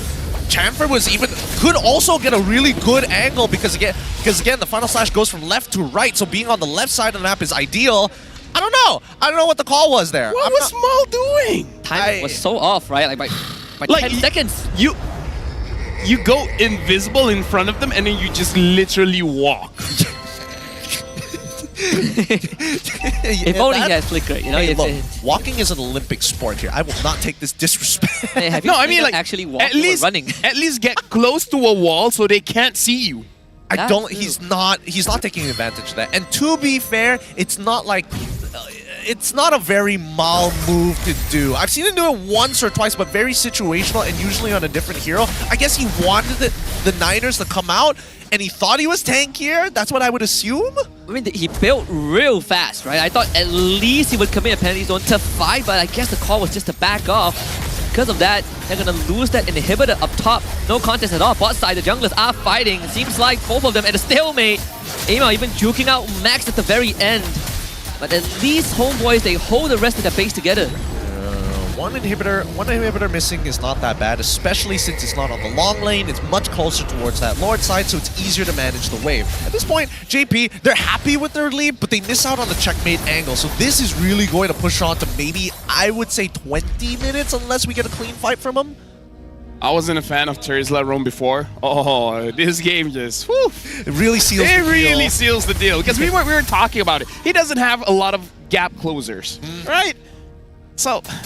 Man, he went from having multi-target penalty zone to just, I'm not gonna do it. I'm just Gideon said walking is an Olympic sport, so that's what I'm gonna do. Yep, that's the way to look at it. We see all the Roam blessings out for the side of the Homeboys, and here comes yet. Wait. Whoa. This is obnoxious. Maui's just gonna go down after the penalty zone. They get a 2-man Turtle Guard knockup. Ye3 getting chunked down. Aimao shows up, hits the backline. Chamfer disappears as Loliao gives him the Avada Kedavra. JP Niners wins that fight with 2 more, but so is the next target. The bouncers from the shadow kill, not in Max's favor. JP Niners settled for 2. It's 2-for-1 trade. I don't know. Mal, he's nobody. He is the bait, but is nobody going to do anything about it? I feel like Mal walking up there, sure, that's a little bit understandable. I definitely think that Izanami needs to threaten with the fear to become the deterrent. I need to look at the items because I think Mal made wrong items. Queen's first item is what I would expect. No. Twilight? No. War X? No. I think he went Athena Shield and Dominance Ice. Did he? That's why I was like... Dom Ice? Like, why would you pick Dom Ice? Just ask Izanami to build Glowing Wand and then you build at least Antique Cuirass. Yeah, I was thinking more of the Antique here. Alright, we'll see when the items do eventually pop up, or maybe even after the game once we see the item progression, because Ye3 has been a menace. Wow, speaking of menace, they're gonna rush down to Lord. Max, he's gonna show up in time, dodges the final slash, and the Eternal Guard actually cuts off the backline. Max now in the fight. Ye3 is just soaking up the damage. They take out Soul, they take out Aimao, they take out Izanami. It is game over at this point. Mal also falls, and Chanford is no more. Wipe out for JP Niners, and it's a march down mid lane for game 1. Great stuff from JP Niners, but it felt like the Homeboys kind of gassed out in the middle of that last fight. And there's nothing that they can do in this game. It's all about recovering, but JP Niners off to a fantastic start as they have their celebratory moment. Before the minion wave dies out, they will clear out Crystal, and a resounding victory at the end. GG well played to JP Niners. Homeboys are going to have to hit the drawing board and think about how exactly they're going to punish their draft, but in the meantime, JP, as well as their fans, get to enjoy this moment. That was an interesting game for sure. Homeboys definitely made a lot of crucial mistakes. Like, it's weird, but I feel like we don't need analysts to see those kind of mistakes. Yeah. It's it's clear as day, right? You can see the moments where there's just a disconnect and there was no recovery afterwards. Well, 2 things. I think there wasn't like a very clear call from the side of Homeboys or how the way that they fight. I mean, Izanami's words is starting to come true when we had the WhatsApp content just now. They are lacking the chemistry. Maybe even Comms has an issue. Yeah. I hope I'm wrong. I'm waiting for the itemization. All right, with that being said, let's pull the camera back over to the table here because there's a lot to discuss for the post-game, and I also think that even when we're talking about adjustments here, first things first, we need to stop giving Loliel's Harith. I feel like this is a little too free. Put him on a traditional like attack damage marksman and you might have a chance. Force him to play Claw. Yes. That and also just don't play Terizla Roam. I think that Rasi on that Ruby as well? He was kind of nuts. That was nuts. That was nuts. Yeah, but I think Terizla Roam is so hard to pull off, right? Why make life hard for yourself? Well, I mean, let's look at the highlights and double check. Because personally, even me and LaFell were looking at it and we were like, okay, Ruby, Grok does kind of fit the build. It clears waves, it sustains, it's able to kind of face check. Terizla, He's tanky, he's got a bit of damage, can wave clear, but that's kind of about it. Also goes back to the fact we talked about how Homebois will not have as much damage as JP9ers in that early to mid game. ML had to throw his life just to get takedowns, right? And at one point, it's just not worth it anymore because you're not impacting the side lanes. And Lolia started getting solo kills on the Soul. Oh, that really hurt. Yeah, and again, like, I feel like every lane was kind of losing. It's just that Homebois didn't have any kind of priority. They never had any kind of priority. They didn't have priority in the lanes, didn't have priority in the turtle, didn't have priority in teamfight. They tried to have priority here in the Lord, but Ruby just made I don't know. It was just a mess. It was just. It's a tempo breaker, right? Like, it's an ankle breaker at the end. Absolute ankle breaker. But give it up for Loli Yells here. Our MVP of the match. Yeah, show off that jersey. Get Year 3 in there. That's why we love Loli Yells. MVP of this game. Absolute banging content for us. Goes in with the Master Assassin in pure rage and made sure they have some extra CDR to go with the atypical Harith build. Still dangerous, still good. I guess that's why he deals way more damage in the lane going up against Soul. Having that Master Assassin is a big difference. We're gonna see what did Soul use in his emblem setup. Yeah, I mean, especially the tower dive, right? I believe that after he got his Feather of Heaven and a Starlim Slide, he just started straight up diving Soul, because at that point, Soul hasn't hit the Trinity yet. Yeah, and I think the only way the carry actually wins the lane matchup is if you happen to just sit in the light wheel for like longer than you should, or you like dash the wrong way into it, right? It's a difficult mistake to make, much easier for Harith and Ras. 7-18 in a 16-minute match. Man, that Dom Ice is quite an eyesore, honestly. What are you doing? Izanami has the glowing wand. Why do you build Dominance Eyes? I can make an argument if JP9ers has an attack speed marksman. It's a Harith. Build components for the Hayabusa and then go magic resist or whatever. I don't care, but what is this? Yeah, the Dom Ice definitely was a little bit of a mistake here, unfortunately. I mean, even if we're truly encapsulating the entire item, yes, LaFell's totally correct about the attack speed slow. Honestly, negligible here, but even the anti-heal, which only procs when you are hit by it, there's not a lot of like quote-unquote spell vampers around. Maybe there's Year 3 with the Revitalize, but most of the time you just wait it out. And even in, I think, the fights at the tail end, sure, you got the Dom Ice, but by the time it comes into effect, your whole team has been wiped out. It really doesn't matter. Here's the thing. As a roamer, you build it in this meta. Right. 4th or 5th item because your mid lane is going to have that anti-heal. You don't need that anti-heal because look at the stats. Physical defense, mana? What are you going to do with that? Yeah. Attack speed slow doesn't work here. If you're going up against a Claude, a Carry, a Moskov, I get it. I do. I would be a lot more happier if he just goes for the first or second item, Queen's Wings and Athena, right? It would make a lot more sense than the Dom Ice. Yeah, sustainability, more damage reduction on top of that. I don't know. Maybe it's still... I think it's forgivable. It's not the worst mistake you could possibly make as a roamer, but definitely need to be really cost efficient with your items overall because you're limited on it. But when we look at the total damage dealt, honestly, JP were doing a phenomenal job here overall, but Homebois not too far away. Only 29,000 difference of damage. Around there, I mean, most of it comes from Amao and Izanami, right? Izanami, of course, on the Valentina. But huge shout out to the front line of JP9ers. Rasi and Year 3, they really knew how to keep the formation together. And yes, sure, Amao dives the back line, but then he goes down because he's isolated. No one else could really join the fight. Year 3 in particular was pretty obnoxious this game, right? It probably needs to be addressed in the draft as well. I lost nerfed. What are you talking about? He literally he walks up to Mao, and Mao was like, do I penalty zone now? I can't run away. You know, he stuns me. And he's winning it out. He's just beating him down. It's like, man, I really wish I was an EXP later right now. He just forces you to fight. Particularly the Terizla, because you just can't run away, but everyone else is like, well, I don't want to be there. Yeah, even Amal felt it. Izanami was forced out of position sometimes because of it. Even the Glorious Pathway is just an area you don't want to be in just because your kite back is slowed down. It's tough. Oh?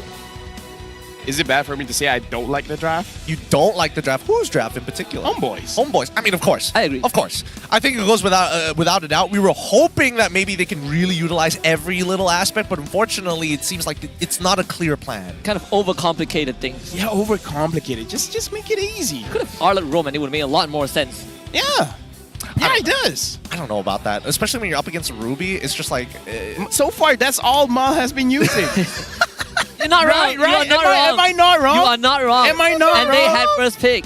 Yeah. They had first pick as well. You can't argue against that, right? Other times, it's Arlet on the Mal. Hey, this is the warm-up game. This is the warm-up game for the Homeboys. This is where they kind of like slap each other and be like, okay, reality check. We just lost to JP at this point with Loliels being the carry and the rich guy, Mal being the sandbag, and yet 3 going to be the wingman. But let's look at the item progression. Let's see how Mal played it out. It's pretty crazy because he got the first item right and completely just goes down the drain with the second item rush. It's, yeah, it kind of blows, honestly. It does. How did he... What was the thought process here? I guess he also had to deal with... Technically, he has to deal with Rossi, who has inbuilt sustain, but you're already so deep in the... Like, once you're getting to the 8th minute of the game, I don't think that becomes, like, a big factor. No. I mean, they have ways to deal with front lines, right? As long as Soul gets a good... kind of a good fight, he doesn't have a problem. He has Trinity built by the time, just slightly after Mao gets his Athena shield. So it's not to say that, oh, Mao isn't making progress. He's still making progress even after he went down. So I guess they just need a traditional peel just to create that space, right? Because again, as LaFell mentioned, Homeboys, their lineup is very hit and run. We need to get instant impact because there's nothing else to do afterwards. You know it's getting out of control when the Valentina is the one diving the Harith. Yeah. At that point, he's just like, okay, I'm going to try to carry. But again... This is a rough game one. It is. Is this another RSG situation where they're like, okay, I know you asked us to get into your backpack, Izanami, but could you play Angela one more time? This doesn't feel like the Homeboys that took one game off of SRG in week one. It doesn't. It is so different. I mean, they did have a couple of changes, to be fair. They did, things are not exactly what it was during that time. I don't stop Udoing. That's a dangerous one. That's a dangerous one. With that being said, we've got some offstage content with Rose by the stage. We're going to be throwing it over to her. So, Rose, what's going on with you? Selamat datang ke MPL Offstage yang dibawa khas oleh Hotlink. Dan sekarang ni sebelah Rose ni kita ada fan daripada JP Niners. Tapi bukan fan biasa-biasa. Korang tengok tak mas dia ni? Style! Okay, introduce nama awak kepada audience yang tengah tengok. Okay, Assalamualaikum warahmatullahi wabarakatuh. Nama boleh panggil Adam lah. Okay, Adam. Yeah. Okay, so Adam, kita nak tanya pasal mas ni. Mas ni awak buat sendiri ke? Awak upah orang buat ke? Macam mana? Tak, yang ni memang kita order lah, special order sebab dia daripada Cyberpunk punya konsep Cyberpunk.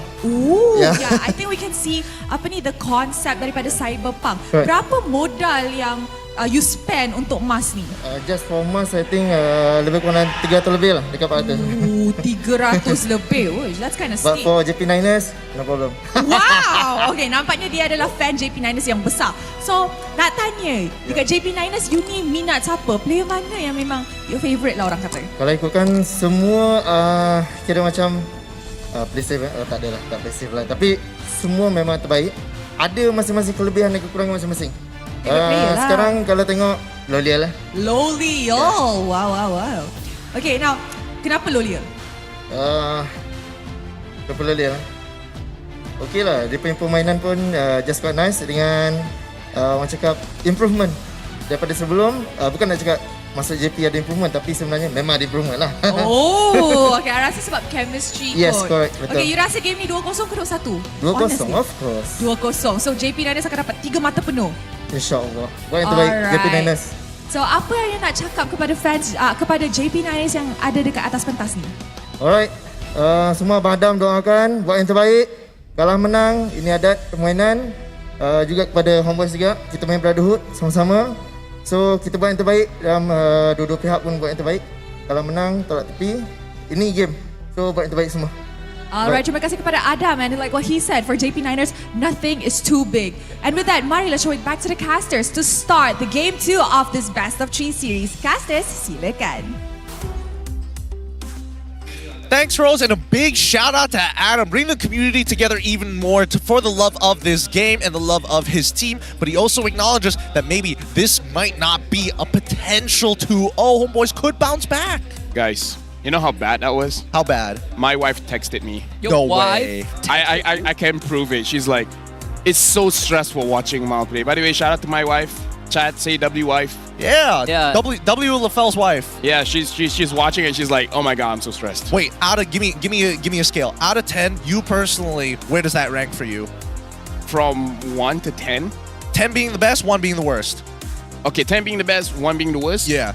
Negative 12. Oof. How disappointed is your wife? Do you have to sleep outside because of this game? Yes. Do you have to, She's not even mad at you. I'm not even kidding. I can give proof. I'm sure I'm sleeping outside. Condolences to LFL. It's not even your fault, but you know.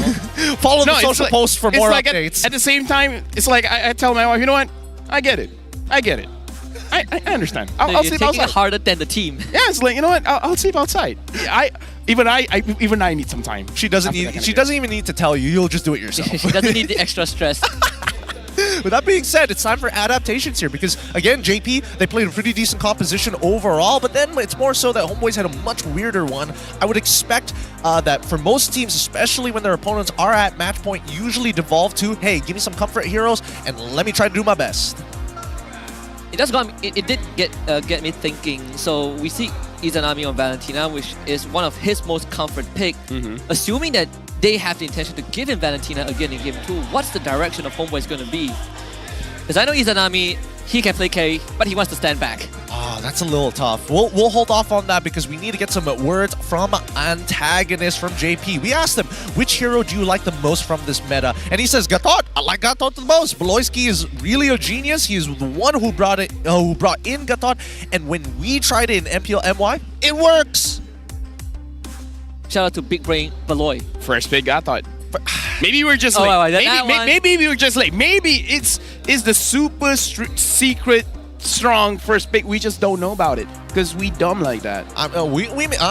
Most people are going to be thinking that we be dumb like that, but at the very least, we're going to have some representatives head on over to M6 happening in Malaysia. So start planning your calendars around it. It's happening towards the end of the year. And don't forget to scan that QR code or even take the redemption code for some free stuff in game. Coming back to this now, 10 seconds until we head into the draft.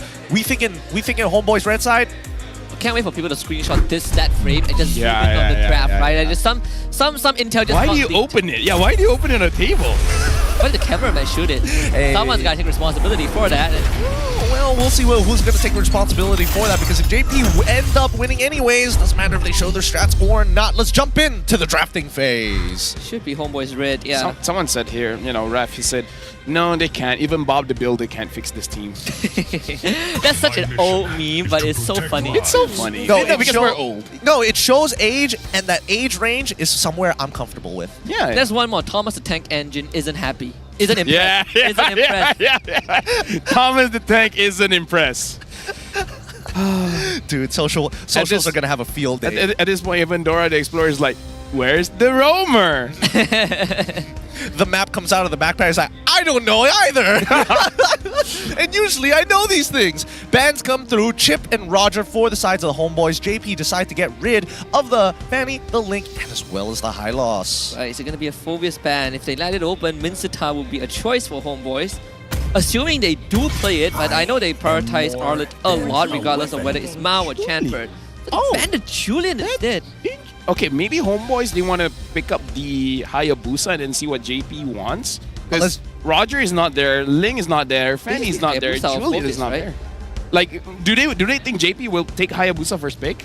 I think they're trying to bait them into it, right? No. If I'm in Chico's position, for sure I take I for sure take Phobius. It's independent. It's able to do what it needs to do, and better yet, it gets more benefits the more you have assassins who dash around. No way you can take Phobius. It's too good of a pick to pass up. I wonder if Homeboys is capable of using Minsitar here. I hope they are. Take Minsitar and Hayabusa, or Minsitar and a mid, and then just take Hayabusa or Nolan. Or Export, right? Export is also a good choice. against the Phobius. There's nothing a Phobius can do against an export. He do steal Hayabusa first. That leaves Nolan up. Leaves Nolan in the pool for Niners. I think it's fine because generally Hayabusa has a winning matchup against like these type like Nolan, who doesn't have any iframes whatsoever. You can just latch onto him with the Oki Shadow Kill. If they pick up Terizla. Alright. Okay, you got. All right, I'm gonna scare for a while. Yeah, I'm good. Yeah. It's alright. Way better. You know, he has damage. He's got damage. He's got a lot of damage, in a matter of fact. Interesting why they wanted to go for Jawhead this time round for the side of the Homeboys. It was banned out by JP last time, and I was wondering whether or not this Jawhead is going to be the direct way to deal with the Phobius, but now we see from JP, as you called it, Husky, the Nolan gets picked up by JP, but also the Edith. It's a decent way to deal with the Nolan, but not against the other two, who actually don't really mind getting ran at by a Jawhead. They're durable enough, but at least it eliminates the flex pick for JP, right? They just reveal both Phobius and Edith at once. Your team The Harry pick for sure, right? Yep, those were the Homeboys. Yep. All right. Ban every other goal lane except Claude. Except Claude. Lunox has to come out, right? Oh yeah. Right, they like... Yeah, they have, there we go. ban Lunox. For sure. Now, from this point onwards, they get rid of all the other gold laners with one more ban. No, ban Moskov next. I wonder if JP would be like, let's ban the mid, including the Valentina. I kind of feel like you don't have to ban the Valentina, but what if? Let me think about this for a moment. I kind of feel like Aurora Vixana is a better ban for them, and then JP just picks up. Or I think you give the Phobius a better matchup. JP would be good with the Aurora. The Jawhead wants to chase after you, just freeze him. That's the thing. That's it's like the thing. swiper, no swiping. It can also technically work with the Vixana as well, maybe in a slightly different order, but it's good follow-up. I think no matter what. Alhamdulillah. Thank you, God. Thank you, Niners. Thank you, Niners. This is the first time I've seen LaFell literally on his knees for a ban. It's like, Lord, thank you. One of the few times where you ban a hero because you don't want it to be used for good reason. For very good reasons, as a matter of fact. Well, next ban, followed up from the side of the Homeboys to get rid of Moscow. It's about to happen, boys. Hey, the con is still open. He could play it. Oh no, that would be kind of bad. Oh no, but then he has the Purifier. There's too many conditions. Okay, Phobia's gold. The chat has been spamming it. This is Phobia's gold. Really? Chat's been spamming that? Oh. That is wild. I've seen Phobia's mid before. By lantern's light. I mean, yeah, but Phobia's mid requires you to have a magic damage dealer in the jungle. The only non-EXP laner that use Phobius is Trap. Yes. Phobia's go, huh? Yeah. I still don't think it's a good idea. You know what? They picked Lolita Hanabi here. Oh, I mean... But then it means Matilda Hanabi. Yeah, I was thinking a little more Matilda Hanabi possibly, but then again, they will have magic, right? I just have for Edith. Yeah, no, that's exactly it. Chat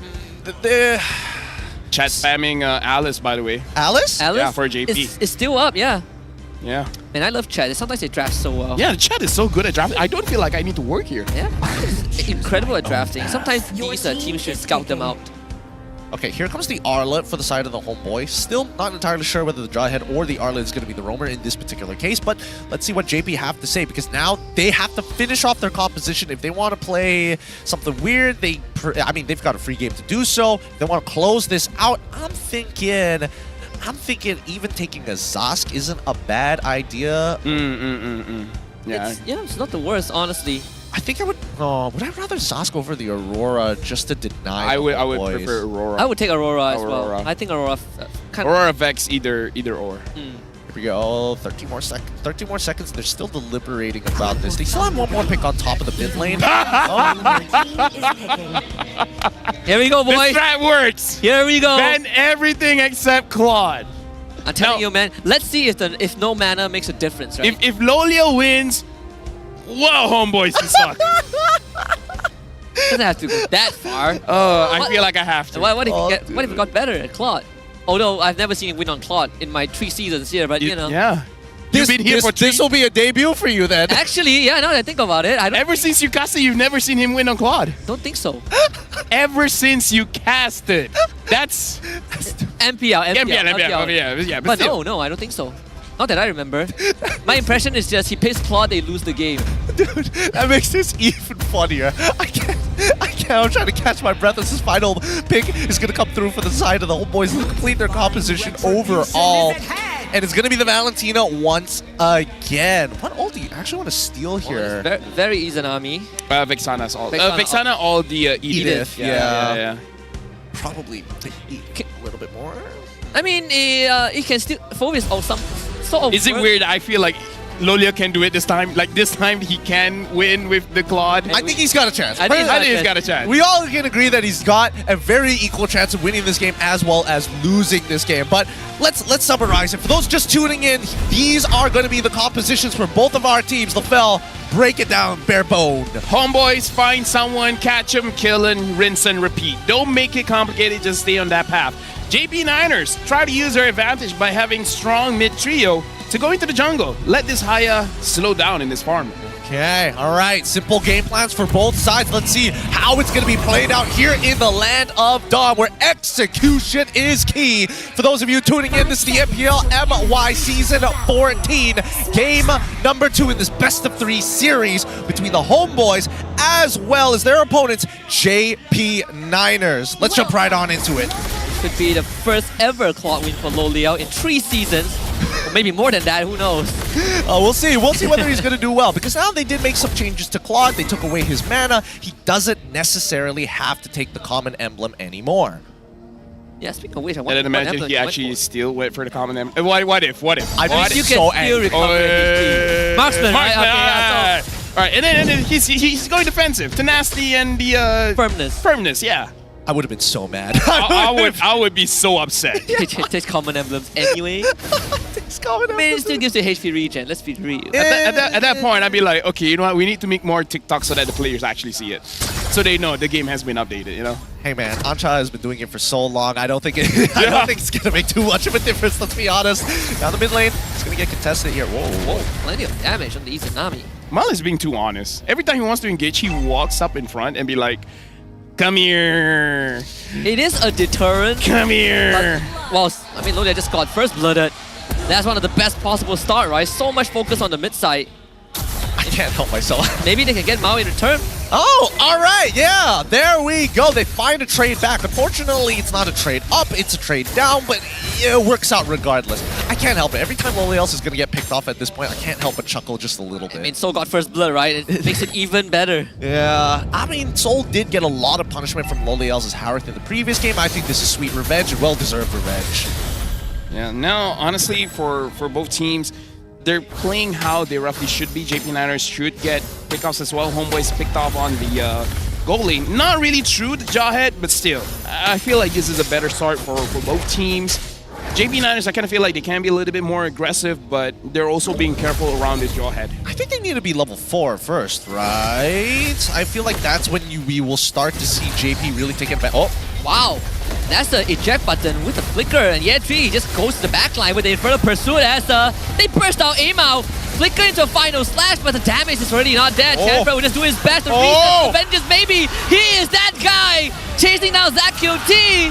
Izanami gets a double kill. The Homeboys made it work. And the Homeboys crowd goes wild off that play from Champ. Oh, Lolios, no way. Go down again. No way, right? 3, 2, 1. Okay, Soul has his dash again. Okay, thank goodness he doesn't get solo killed. Yeah, and in that fight, honestly, it was good from ZQT. He was the reason why Amal got taken down. Max is here. Amal is here. Chan forgets it. Wow. Interesting. WEXP. WEXP, man. He's from MAL as well, and he's playing with 0 nerves. It doesn't look like he's nervous. He's very convincing with his motions. Or he's so nervous that he hands moves faster than his brain. It's like, but it's like, no one was there. Sometimes on instinct, it works, you know? Yeah. Instinct is Bingsting. Instinct is Winsting. Instincts are winstincts. Yes, don't you get it? Instinct, Winstinct. It's like winning, but with instincts. Yeah, and I think, oh man, I can't wait to hear the mic check if Homeboys ends up winning this. It's like, whoa, Chamfred, how'd you get it? I was shaking too much, man. I didn't mean to press the ult, I was just shaking. Shut up, I'm focusing, shut up. Here we go, top side. Ree just hovering over. A good read coming in from JP at the very least. They're expecting Loliels. They're expecting another attack onto Loliels. So Homeboy need to alleviate this pressure. I would have imagined that JP might have started to consider the purple buff attacks. Almost a full level down to Soul just off of that early gank and then into a bad trade. Right now, JP Niners doesn't have a lot of room for them to catch anyone. In fact, Homeboy is the one camping that small bush. Very dangerous bush. See the encounter. I mean, for me, I would expect Rasi to walk up first, but Homeboys, they finally changed location. I think this is a good idea, right? Because at the end of the day, if you face check, you're pretty much going to get one shot if Rasi catches you with either the Earth Shadow or even the Onward. It really doesn't matter here. Especially with Max in his current position, a full level ahead of Amal. Oh, Rasi finally sees this. Patience did pay off. Yeah, but ZachQT just wasn't there. So it's fine, it's okay. They alleviate pressure, but they still maintain control over that purple buff. Whoa, just like that, he used the Blazing Duet? Hey, don't question his quad. Hey, funny part, he even lost the trade. Stop. Don't question his quad. I have the numbers. I can talk. Even I'll share you the numbers. Okay. Yeah, I'll share. I'm correct. I'll WhatsApp you. That's why he's the analyst. He's the one playing with the spreadsheets. But now it's going to be a full 5-man here for the side of the Homeboys. JP, it looks like Loliel's not part of this fight. It's a 4v5. Oh! Izanami drops in on the two of them. Turtle does go over the Homeboys. Another final slash. This time Yetri, he is so far forward. And there's no way out of this one. Goes down to Amal. Homeboys clean take. Really good stuff there from Izanami as well. Great game sense using the edge of the Eternal Guard as a means to an end. By the way, did you see it when Mao tossed Yetri, he procced his ult? Yeah! He flew higher than he should. Wow, he just went down. Oh, he didn't stand a chance there. He did not stand a chance. Wait, this might just be Amal's game. I can feel it. There is heat behind him. Don't curse it, Gideon. I'm not like you, LaFell. It's different. It's 10 seasons for me, 11 for you. Oh, Rasi. Oh, look for Rasi. That's the unstoppable force. Rasi flickers. Doesn't get stunned up this time. So it is definitely coming online. Now the question is, this jungle, how is JP Niners going to take back control? Honestly, I'm not even 100% sure. At this point, we're waiting for Ye3 to at least have 2 items before he feels really, really confident, and maybe a couple more stacks, but we'll see what build he opts to go for. Thunderbelt finished for Rasi to maybe help him scale up at the 6-minute mark here. But until we see Lolios get that Trinity, I don't know. I'm looking at Hayabusa. He's on the same lane as the Claude. It looks like JP Niners, they're moving towards him. Oh, that's a conceal broken by ZachQT, but can he get away? Because Chanford is on top of him. Eternal Gun is dropped as well. Ye3 from behind. They want to hard crowd control Chanford and actually send him away, but it cannot stop Amal from taking out ZachQT. Loliel joins the fight. Homeboy safely disengaged. Maybe not just yet. Unstoppable force this time. Catching on Rasi. What a grab from Mao. And Ye3 goes back into the fight in Infernal Pursuit, jumping onto all of them. Here comes the Blazing Duet. Instantly cancelled. Max gets dove and he drops. And so takes it. Mao Homeboys with 4. I don't know why JP Niners want to go for that. Like even Homeboys, they want to turn. I feel like that trade was done. You got 1 kill, be happy, and then back off. Homeboys was already, away, but then JP Niners, they want to force it, where I feel like they really don't have to. Yeah, I know. I'm on board with you on that one. I don't know why they wanted to. They were so eager to get something back. The neutral objective was eventually going to spawn. They could have been doing so many other things. To be fair, their side of the jungle is already cleared, but to lose out that many people against the Homeboys, it's just not worth it. Even Homeboys were like, seriously, you want to fight still? I don't know. And Soul being there as well. Yeah. Right? He is 2-0-3 right now. He is hitting like a truck. It's just some weird decisions being made. But still, Homeboys are in the lead. They have 3.3k in their bank. And Amal with a BOD completion is a legitimate scary man walking around in a ninja outfit. 8 minutes in. That's such a fast timing for him. It's too quick.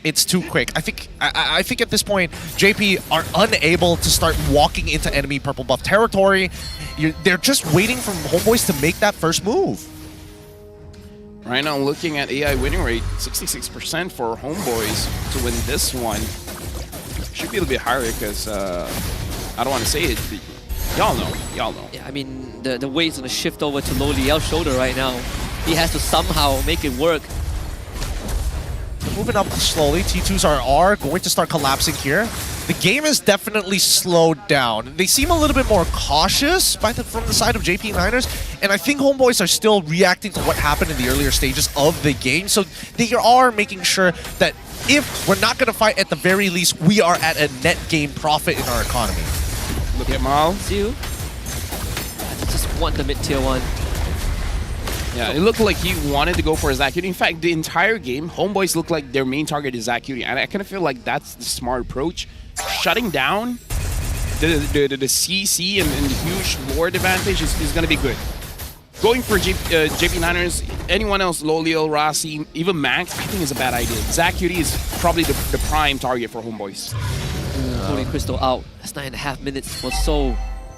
Yeah, hitting their endgame items so fast. I mean, they're quite far ahead in the game so far, right? They're the first to hit 30k. They have Lord underneath their control. And I think right now, for the Niners, unfortunately, they haven't hit their second item power spike just yet. Maybe their cores, but not everybody. Just make or break it for JP Niners. That's a toss onto Rossi. Here we come. Blazing Duet, final slash, all the ultimates in the world. Oh! But they do lose two of their member champions getting dunked on.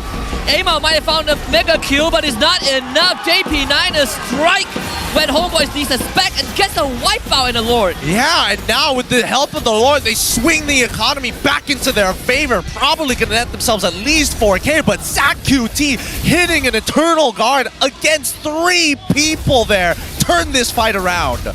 That might be the biggest choke today.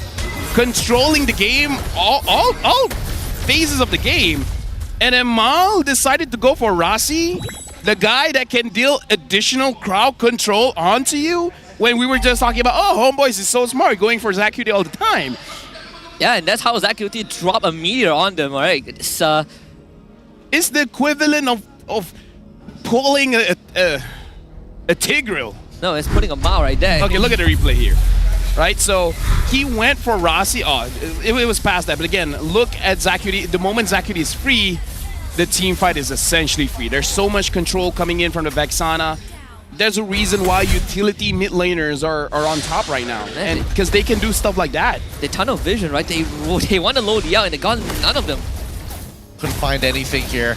But as expected, the economy is going into the favor of JP Niners. Ooh. That's a 5k swing. Yep, it is a 5k swing. And I think right now, if JP are able to crack open at least one inhibitor, this is going to be worthwhile. They might be able to set up for a check. Probably not checkmate, but I think a check is good enough. 20 seconds for flickers to come off. Crucial ones at least. No inhibitors for JP Niners. That's the best possible news. Malefic Roll for Amal. Blade Armor for Chanford.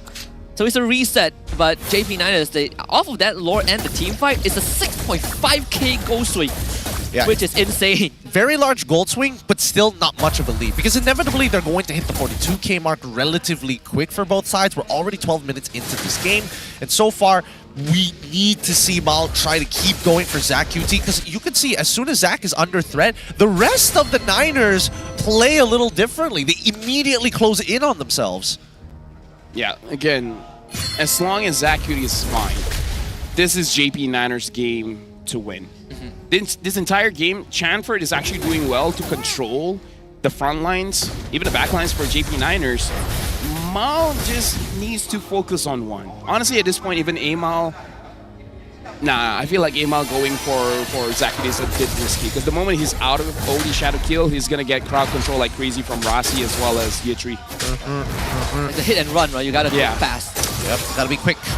Unless you're Yetri, then maybe you can buy a little bit more time. He also has the flicker as well, so it's definitely something. But Homebois very wary with the way that they're moving across the map, making sure that their battle lines stay in formation. Conceal. Oh, Rossi almost getting the armor onto Izanami. That could have been deadly, honestly. I thought for a second that was about to connect, ever so slightly off. The window is closing though for this jawhead roam. You have to make some really crucial play with your flicker.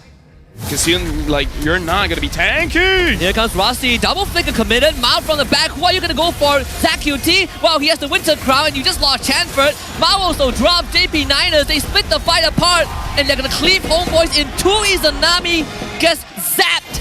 JP Niners find 3. And at the doors of Homebois, no inhibitors yet, but Lord is up for the taking. We'll start moving their way towards it.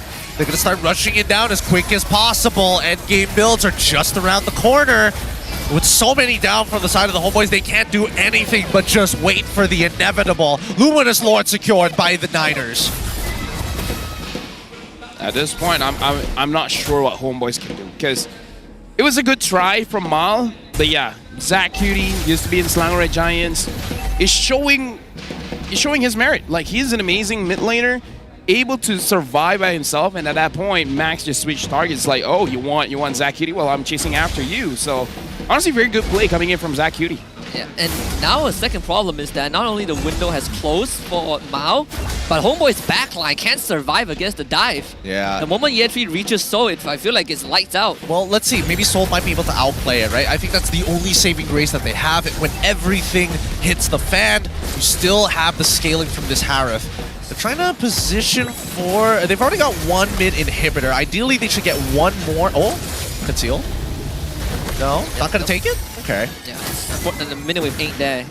So the timing a bit off, but they can't push top side. I think the dashes for Homeboy is making it easier for Ye3. Here comes the engage. It's going to be Mao to take it. He's going to unleash everything onto Rasi. Here comes the blazing duet from Low Liao. Switches plays, Rasi drop. But Mao also goes down. Another Winter Crown on top of Ye3, trying to get away. Flicker to safety. The Eternal Guard actually takes him out alongside A-Mao. Ye3 comes back to life, tries to fight A-Mao. Low Liao is there as well. Max tries to look for the back. It's him against Soul, but Soul purifies, dashes with the Chrono Dash. Couldn't find Max. Homeboys gets 3, and JP Niners only 2. The back and forth continues despite JP having the 4K lead. Homeboy still managed to pull through with the help of Soul. Now they're going to be looking for inhibitors back. Now Homeboys wants to take control over the economy. Homeboys really needs to start playing around this Harith, man, because Soul is doing quite a lot of damage. All they need to do is protect him. Like, at this point, it's 50 minutes in the game. You got to call an audible to say, okay, we can't get Zach Cutie. They're protecting him very, very well. Protect Soul. Let him do the hard carrying. Everyone else is just utility at this point. I can get behind that agenda. They've got plenty of heal as well and good setups. Let's look at the item build list to see where everybody is currently at. Yep, we're already touching 3 items, and junglers, of course, already on their 4th.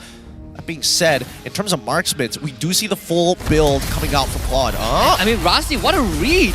Another blazing duet. Low Liao just dances around Janford. He's gonna finally go down, and Low Liao gets out safely. And the rest of Homeboys, they arrive, but too late. It's only A-Mao, Izanami, and Mao. Low Liao and Rasi, they do go down though. It's a good trade for Homeboys. Yeah, 2 for 2. And it's EXP, Roamer, and Gold. So overall, pretty even trade, but maybe a little bit better for JP Niners because they're able to control this Lord pit. Oh, how long are they going to be able to control this lower pit for, right? We still have missing members on both sides, and I think the current 3, the current 3 from JP Niners who are alive, Zach QT, Max, as well as A3, they can just hold here. No, not like this, A-Mao. Don't do it, Zach QT. He knows! Oh my goodness, what a read! Even use the Winter Crown, Zach QT is safe at the worst possible time because Low Liao just came back up. This is another lore for the Niners. Yeah. That was a oof. I mean, like, okay, let's be fair. Most of the players are legend at this point. Amongst the competitive, like in ranked? Or are we talking about in the competitive scene? Remember reset? It is. It's true. Yeah. Right. It literally just happened. Yeah, so. Got me there. You got me there. Oh, okay, man. I'll catch you next time. You watch out. Winter Crown's already purchased by Max, so now he wants to be a secondary initiation tool to buy time for his team and hopefully get out at the same time while finally getting his own immortality. Rather slow game here, but the Niners know they just need one good fight. Rasi, yes. Rasi has been making all these initial moves, getting all these catches. They're gonna lose the top inhibitor for sure. Mao just using his body as a shield. Ye3, he's in. Eternal Guard drop on the back line. Homeboys cuts up the fight a little bit, but Ye3 gets out with his flicker. All inhibitors down. Lord taken care of by Homeboys. Izanami, flicker to safety. So now tries to fight. not controlled by Rasi as they take out ZQT in the back. Rasi also goes down. Year 3 wants to end the game, but cannot find the opening. Homeboys keeps it going. Well done to Amao. He snuck his shadow all the way into that back line, maintained enough energy for shurikens as well as Uki. Shadow kill, got into the mix and takes out ZQT. It's an unfortunate spot for JP because that could have been that win angle because now the Homeboys, they're going to attack back. Yeah, what was that? That was just one enhanced basic attack from Soul. Right now, looking at the base, it does look like Max wants to... Guys, Max... are we going to get in the back door? No, Max. He's thinking about it. They have some time, but Max still not going to recall. Okay. All right, they've shown themselves. Loliels needs to cancel as many recalls as possible, and Homeboys, they need to start splitting up, and Max, they call it off. Yeah. A push and pull. Chanfer started recalling, so got the read right. Ooh, It's gonna go late, man. Yeah, I told you it was gonna go 20 minutes, man. In the back and forth constantly. Homeboys, at the very least, they're a lot more awake in this game, more aware of the situations presented to them. Maybe, I mean, on a micro sense, could have been a little bit better, but it's a fresh roster essentially. Yeah, honestly, right now, almost everyone is full build. Both teams can't afford to make a mistake because we see damage coming in from both teams. Like, the burst is there. And now we're looking at JP9ers. They're camping the mid. It's all about the Lord Pit. I feel like if Soul shows his face, he's gonna get targeted. Yeah. Oh, he one Purify, right? I don't think he has any defensive items except for Purify. Oh, I think he has Oracle. Yeah, only that. No Winter Crown, no Immo. Blood Wings, I suppose.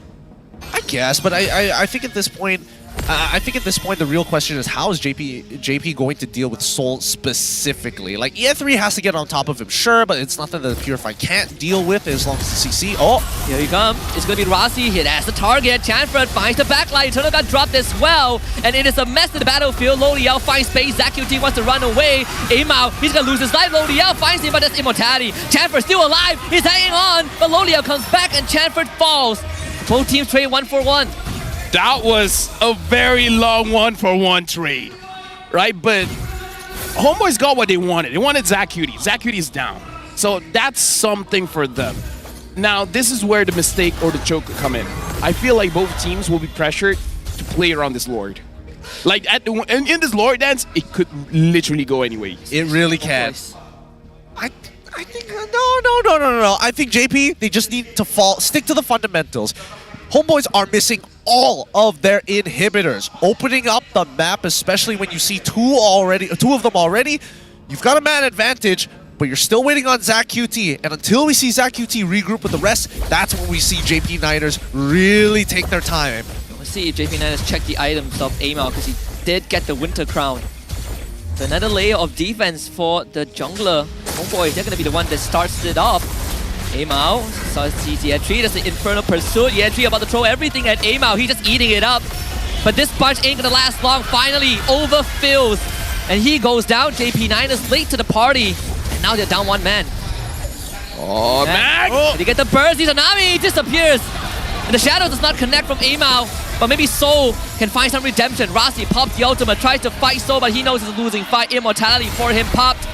And he's gonna go down also. Minions. Look at the minions, both bot and top. Yep. This is dangerous. Yep, see, this is why. JP, they don't mind. But unfortunately, the death timers are super long. 50 seconds until we see Rasi get back. 25 more until Year 3. They could keep staggering the respawns from the side of the Homeboys now that they will always have a man advantage. But somebody has to be at the base clearing these waves. Max sees this. That's the Ogi shadow kill out from Amao. There's still one more wave he's going to push in. The Homeboys leave the Lord take to the rest of the team. ZQT exposed himself already. They haven't found Max yet. He might assassinate Amao. The timing is going to be crucial. Oh, Loliel! So Loliel, a fatal mistake, an almost fatal mistake. So works on the Lord still. Max stack on the Lord. That's 2 damage already. Mao trying to buy time. Max, is he not going to show up? He doesn't know. There's no info. Homeboys gets a free Lord on the retreat. Year 3 flickers. That's Mao down, and Max shows himself. Chanfred is the target. Can get the damage in though. Final side doesn't connect. Winter Crown to buy time. Loliel able to get out. Immortality is Amao to try to save the game. Winter Crown to dodge the Ogi shadow kill. JP9 has done more than enough, and Year 3 gets Chanfred before he falls. Homeboys gets the Lord and takes 2.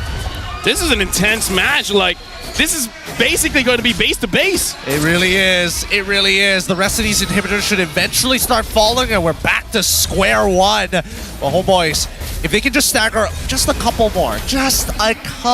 more, maybe one before, if they end up not being able to crack open the crystal, a single kill onto ZachQT could end this game.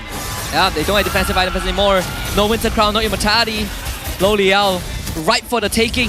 25 seconds for Max, 28 for Ye3. Rasi's gonna try, Izanami flickers forward, Rasi will just throw his slide, even uses his flicker. Izanami standing on top of electricity, but the Lord doing a lot of damage. Only Yao, he's gone! And Amao saving the game, the Lord take will do it, homeboys. Not to fall this time, it's game 3. Woo! Pulling it the full distance. The homeboys wake up and bounce back against the Niners. JP, they've got some thinking to do. They definitely had some really good moments, but they could not close out that game. I'm sorry, but this shows how big of a fan of RSG I was.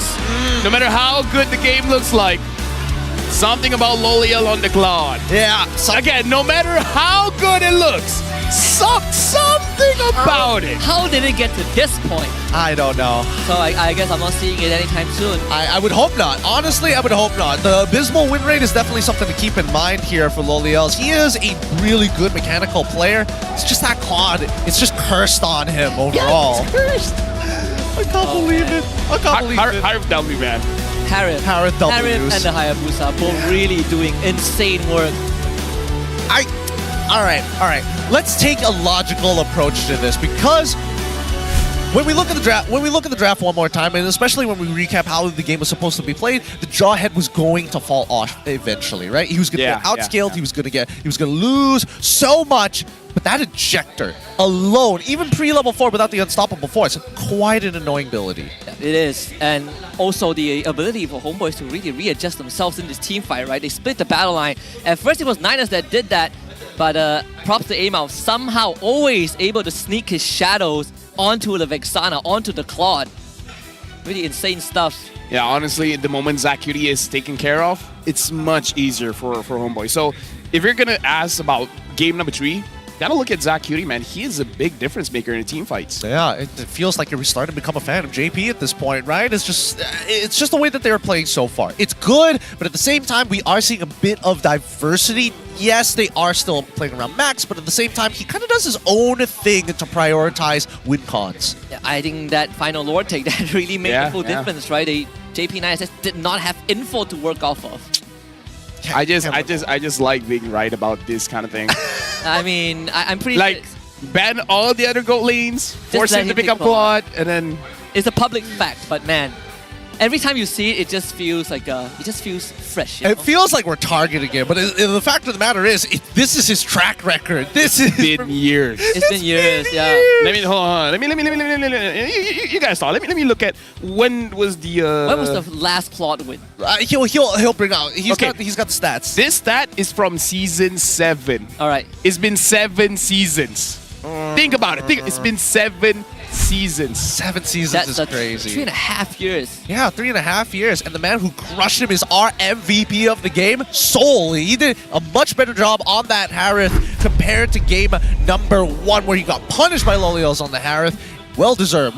Same build, nothing too out of order. Oh, except for the Oracle. Team's gonna start banning out the Harith because both games have been Harith wins, and late game, there's just really not too much you can do to him when he has to Purify.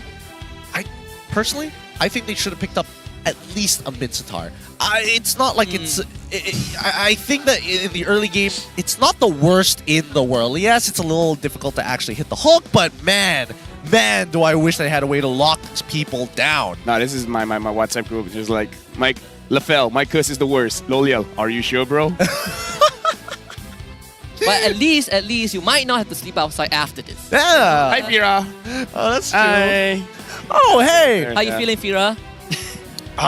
She probably feels the same way about the clock. I had to look down because, like, yeah, I'm still on it. I can't let it go. I don't know why. I can't let it go, especially when it's been years of him as to which it happened. But once again, congrats to Soul. He had a much better game this time. Just no chance for you to beat the Harith, right? One enhanced basic attack takes away half of Loliao's health through a rose gold meteor, which in of itself should tell you that there's no chance. That it was not going to be close. Not even close. I mean, we say that, and yet this game really went the full distance, right? Have you guys ever watched this competition where they slap each other? Oh yeah. Slap Like the fights. first slap is just a knockout, right? Yeah, so one hit from a Harif feels like that. That's my visualization of getting hit by a Harif. Yeah, there's one better one I remember seeing, right? Lolia gets slapped so hard by Soul, he falls down, and then just there's this special effects edit. He goes into a go-kart and he drives over.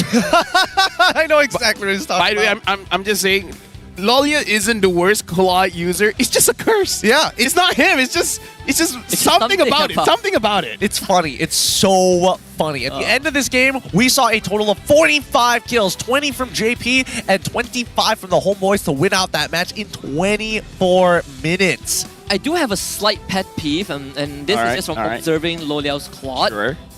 He has, the whole game, he has been just unleashing Blazing Duet and BMI the moment the fight starts. Doesn't seem like he's looking for the opportunity, just attacking away. He's just using his ult every single time. I feel like it's a communication issue. I feel like the team is asking, do you have your Blazing Duet? Yeah, here, let me show you. Let me do it. See, I have it. And they're like, not like that.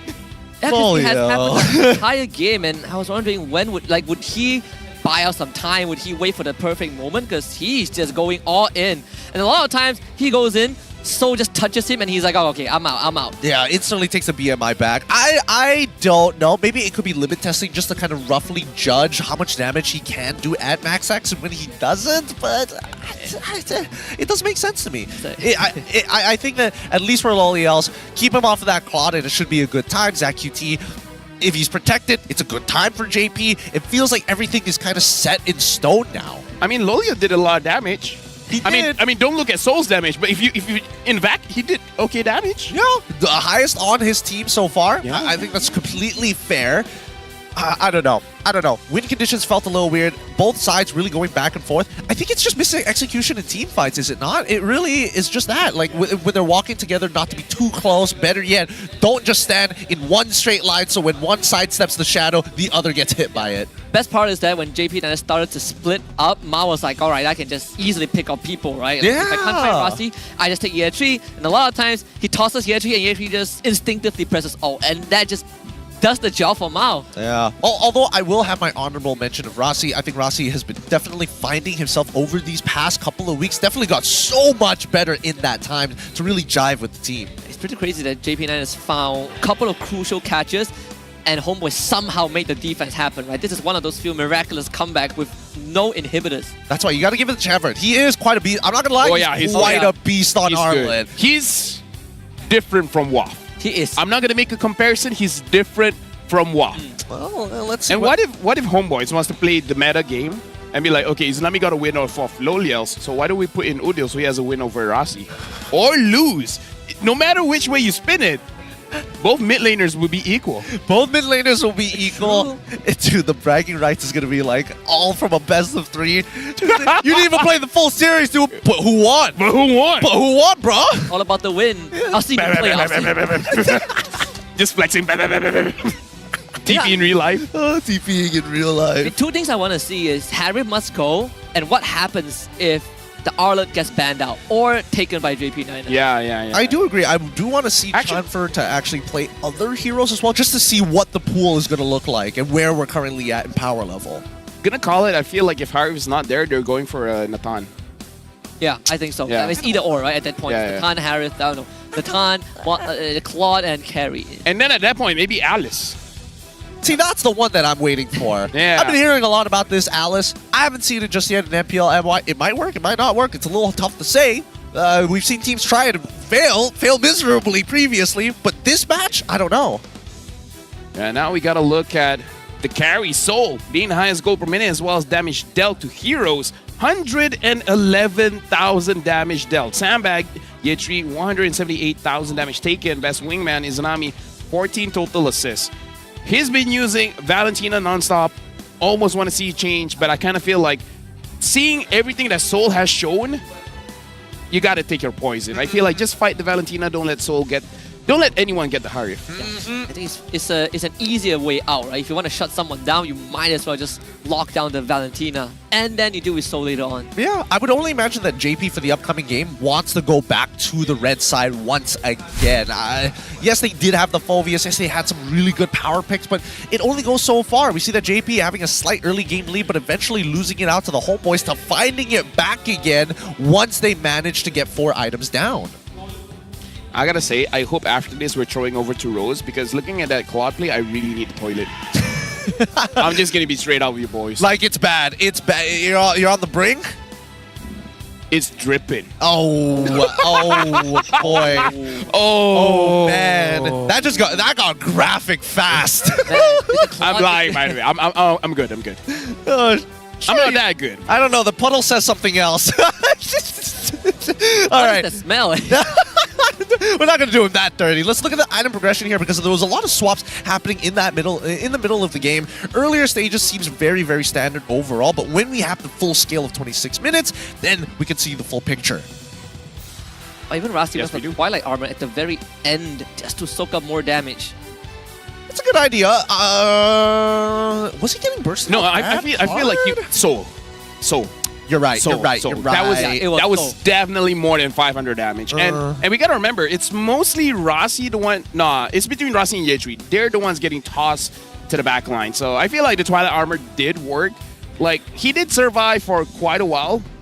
But again, the Jawhead kind of threw him so far away from his team that his team couldn't do anything. Yeah, they couldn't really follow up on it, I guess. I mean, it really just boils down to map control, right? Because unfortunately, for the Homeboys, it's not as easy for them to walk around the map in comparison to JP, especially if it's enemy territory. Yeah, I mean, even when you look at Yetri's item progression, right? He went into Immortality, Winter Crowns very fast. It's like Thunderbelt, Radiant, Immo, Winter Crown, and instantly they go for Twilight Armor. Yeah. I have bad news, boys. I don't think we're throwing over to Rose. You have bad news? Oh, the boys are already heading back up to the stage for game number 3. All right. It's going to be an adaptation game overall. You know what? It's fine. I got a bottle. You got it? You got a bottle? You got it? I got a bottle. You sure you can catch it all? You think that I might need a bigger bottle? Yeah, that's what I'm thinking. It's like, actually, he needs a bigger bottle, most likely. Can you control the dam? I don't know if we can even talk about this. Like, it started as a joke, but now it feels real. Now it's getting real. It's getting a little too real, I'm not gonna lie. You do have some time to make a mad dash for it. I'm just saying. You know what? I trust you guys. You trust me? I trust you guys. All right, good luck. All right. Good luck. Right. Good luck on your endeavors here. He's probably going to mess with the BM broadcast. I'm calling it right now. I have a feeling he's going to run behind the camera, or then he's going to take off someone's headphones or something. That's the thing. I swear, if we could pan over to the cameraman, he's probably going to be like following LaFell for just a little bit. We'll see. We'll see when he comes back. Probably when he comes back, not when he's going away. But in the meantime, we get to talk about this game. And honestly, I feel like there's not much to say about it, right? It really just boils down to just execution of fights and finding those right triggers. Because sometimes it just feels like Mal is engaging for the sake of engaging. And the same goes for JP. Yeah, it feels like a bit of a coin toss, right? Like, you get it. Like, your heart skips a beat when he does that. At least overall, he did make some of the game-winning plays. You know, he was able to set things up for his team, which is something that I'm sure a lot of people will want to witness at M6.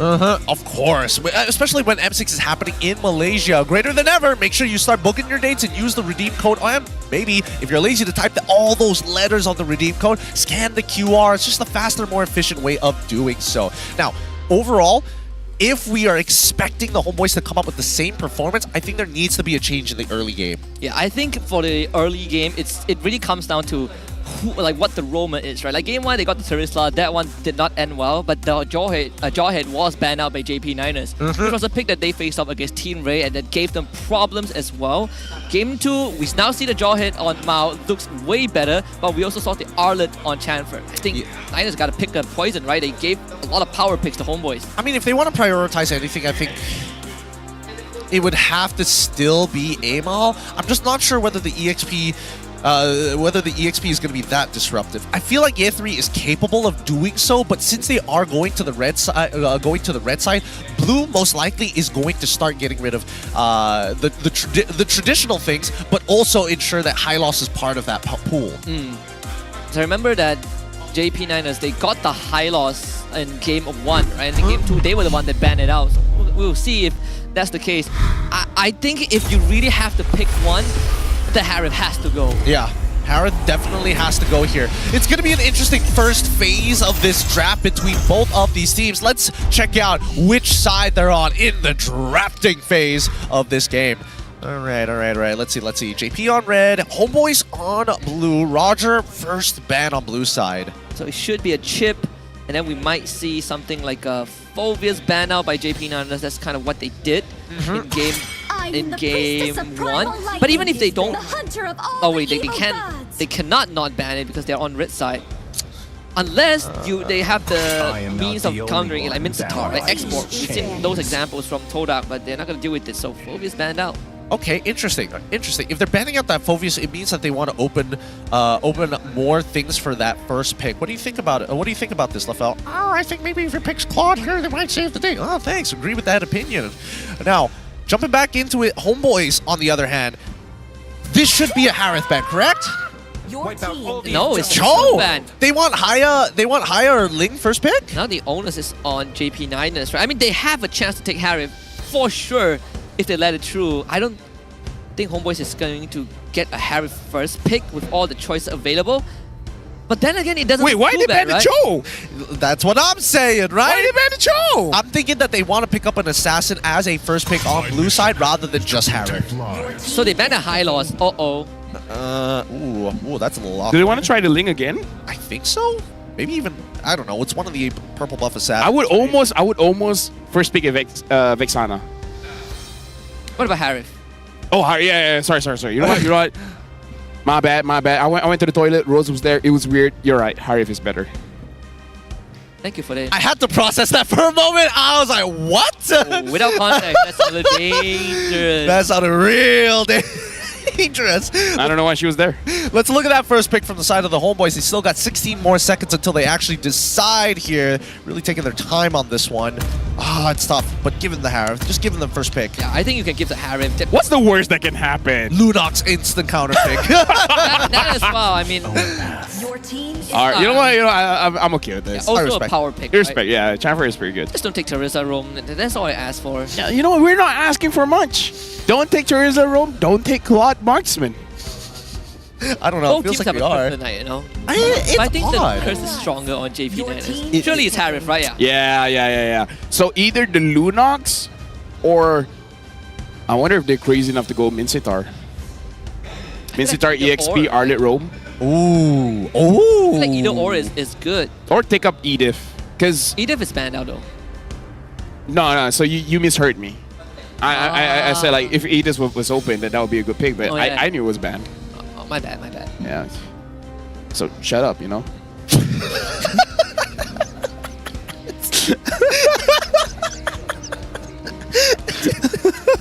We can't be breaking character midway through the bit.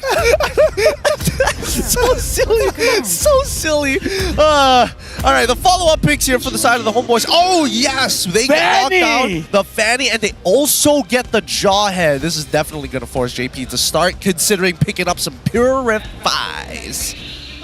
I mean, this Harith got me feeling a certain way. Like Fanny on Amal and Fanny is pretty good, but I don't know, man. This Harith is, he has 9 lives. Yeah, it's been let through a lot today, but only for this series. He's got biting his lip over Harith. Tell me that. Is that how you make it? Is that the sound you make when you bite your lips? You're just like. I mean, that's why I sleep outside, you know. I mean, there's a reason to everything. Single tier for LaFell's. Respect with Nolan already locked in for the side of JP. Is this a good option? I feel like Nolan is a little dangerous to play here, especially when you're up against Jawhead, especially when you're up against Arlet. You have no iframes to really work with. You get hit by CC, it's over. Yeah, I personally thought that they would just go for Hayabusa, right? Like it will make the most sense. It's not easy to catch. There's plenty of iframes that the Fanny and Joy cannot take advantage of. Well, means Max has to play a hell of a game with this Nolan. Two things. Number one, maybe he wants to live life dangerously. Have you thought about that? Oh, that's fair. True. New phase, yeah. Niners like that. Yeah. Number two, just farm faster, right? Because all you have to do is to buy time for the Harif to get his items. So I kind of feel like that's the idea for the Nolan to grab everyone's attention and take it away from the Harif. I suppose, but in the past 2 games, JP have kind of let Max do his thing, power farming, trying to get that level lead early on. And yes, he does achieve it, but the translation is where I have the biggest problem with, right? Because as soon as the lanes have been unlocked, all of a sudden, sometimes JP can't even make the fight work out despite having the lead. In this case, the attention might be back on Rasi. In the event he gets the Ruby Roam again, we've seen some incredible setup. Also, it's a Jushin ban. The Moskov is left open. Moskov, Claude, Natan. A lot of choices for Soul to work with in this game. Yeah, so at this point, there's no point banning any more gold laners, especially around Homeboys' side. I would ban Aurora. Like, take out most of the utility mid laners and see what Zacuity has. Because, again, Izanami is better on the damage dealers. I don't know, because I feel like as much as I want to get rid of Aurora because of her passive, Valentina has been a little bit of an issue as well. And considering that their first 3 picks are like melee ranged heroes. I'm just worried if Homeboys wants to go in and then he just get frozen, you know? I mean, it is banned out. And regardless of what Niners pick, if it's not a Valentina, Izanami can always take Valentina, right? True, but instead they're going to go with Lo Yi this time, right? So they want to eliminate the quote-unquote self-mobility. They want to bring a whole squad down towards that gold lane. I can't wait to see 2 Lo Yi outs on the map if Izanami gets the Valentina, which I feel like is probably the only choice left. Unless you go for the Zaz, but it just doesn't feel good in this patch. I think you could technically you can still play the Zaz. Yeah, it's playable. Yeah, it's just that the roll doesn't feel as nice as it used to. But you're still a solid anchor. Oh, the roll for the emo. Can you get it? Are you the liquid guy? Not this time. Unfortunate. One more this time. 80% of your gamblers quit before they make it big. Make that 90%. Do it again. Yeah. Hey, don't ditch the kid, all right? But yeah, Valentina picked up and the Moskov. So Homeboys, I would say, kind of a traditional lineup for them. JP Niners, where is this Ruby going? So far, Rossi been using the Ruby. Pretty amazing. He's been doing very well on it. Against this lineup, I feel like now for Homeboys, like even if I'm in Miles' position playing that Jawhead, Mincetar, right? Do you just take Mincetar for JP Niners? Honestly, even Kufra is fine. Like putting the Wait, Ruby. no, you can't actually. Not against the Valentina. That too. Because it goes both ways. It goes both ways. Yes. It's not the most ideal. Suyo? I wish. Yeah. Belleric! Wait. Isn't that what Homeboys did last season, where they take Belleric into a dive comp? Against a chip? Yes. Yeah, against chip specifically. But that's Zorn. Yeah. Wow. This is Rasi. So I guess it's a deterrent. So now he's not an optimal target to inject. It's like you don't know where Homeboys is coming from, so you ult everywhere. Right? You just stay on the Harif so that whenever they're diving in, they just get snared by the roots. I see. Deep forest emergence. So a team fight composition with extra mobility to get them to the places that they need, and Homeboys, they just want to pick off. And they know what Mal is going to do. He's going to throw the Belleric. I mean, think about it. Can't wait for that to happen. We'll wait when Mal does it. But I gotta say, Twilight Armor does scale well with Belleric as well, so you can tank a lot of damage. All right, that being said, let's jump into the land of Dawn for our final game in this particular series. Oh, we need to see something good from these teams. We need to see some potential, some hope between the Homeboys on the blue side up against JP Niners on the red. I'm a bit late on Trey, but I just saw this comment by Izzat Irfan saying that Lolia should not play Claude because he has 0% win rate in 7th season. Thank goodness he's not on the Claude. Ras even almost stealing the purple buff. Still manages to pull through at the very least. I am seeing major differences in the emblems as well as the talents. Looks like both Olios and Soul, they went for Master Assassin last time, now both Tenacity. Another that I haven't considered, but the Moskov is an attack speed hero.